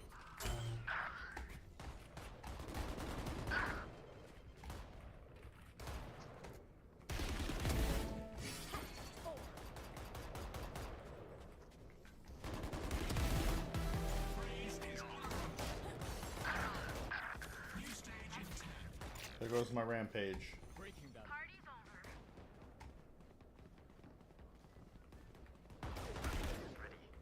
Final stage. My ult is ready. Back like I never Jets left. on a rampage. Ciao. Get out of my way. Get out of here.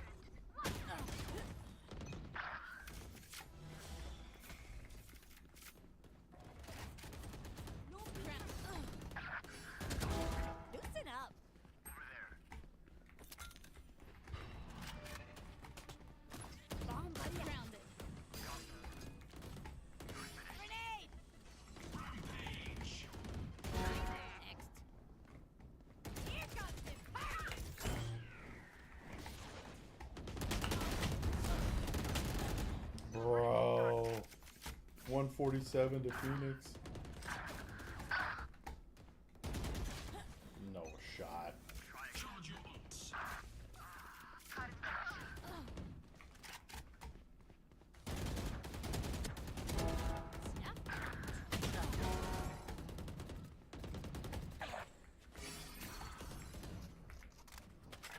No peeking.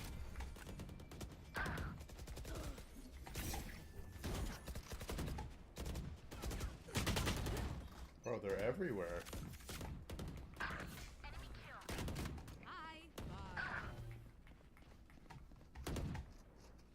One of these. Target them. 15 counts remaining. Dominating. Oh, what a whiff, bro. Alright, it's my last game of the day, guys. If you have anybody you want me to raid, let me know. Bro, what is that? 10 kills remaining.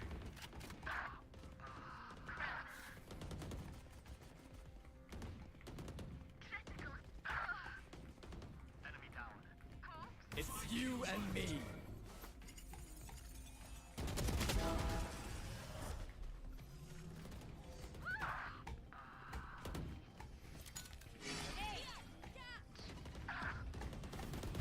Ultimate orb spoiled.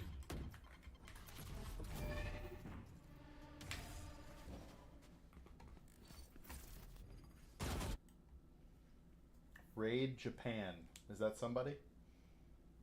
Is that an actual streamer? Because I'll do it if it is. How do I raid the country of Japan, bro? I can't do it. I can't live up to your expectations of me, K-Day. But I will be back tonight, K-Day. I know you're going to bed soon, but I'll be back in about 5.5 hours. What you know about that? Yoink.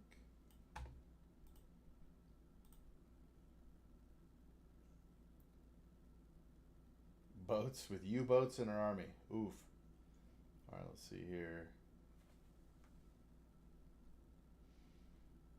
Who should I raid?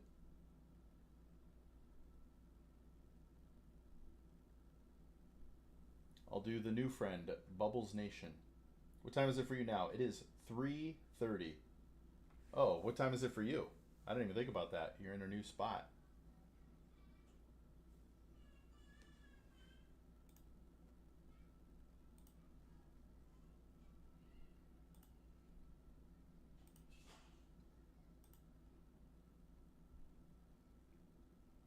I don't care about that. Dun, dun, dun, dun, dun, dun, dun.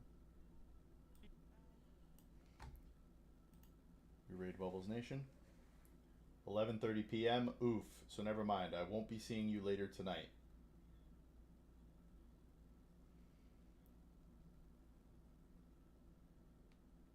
Because you're probably going to bed soon. Well, you'll probably be going to bed as I start, but we'll be close. All right, I'm giving it a raid.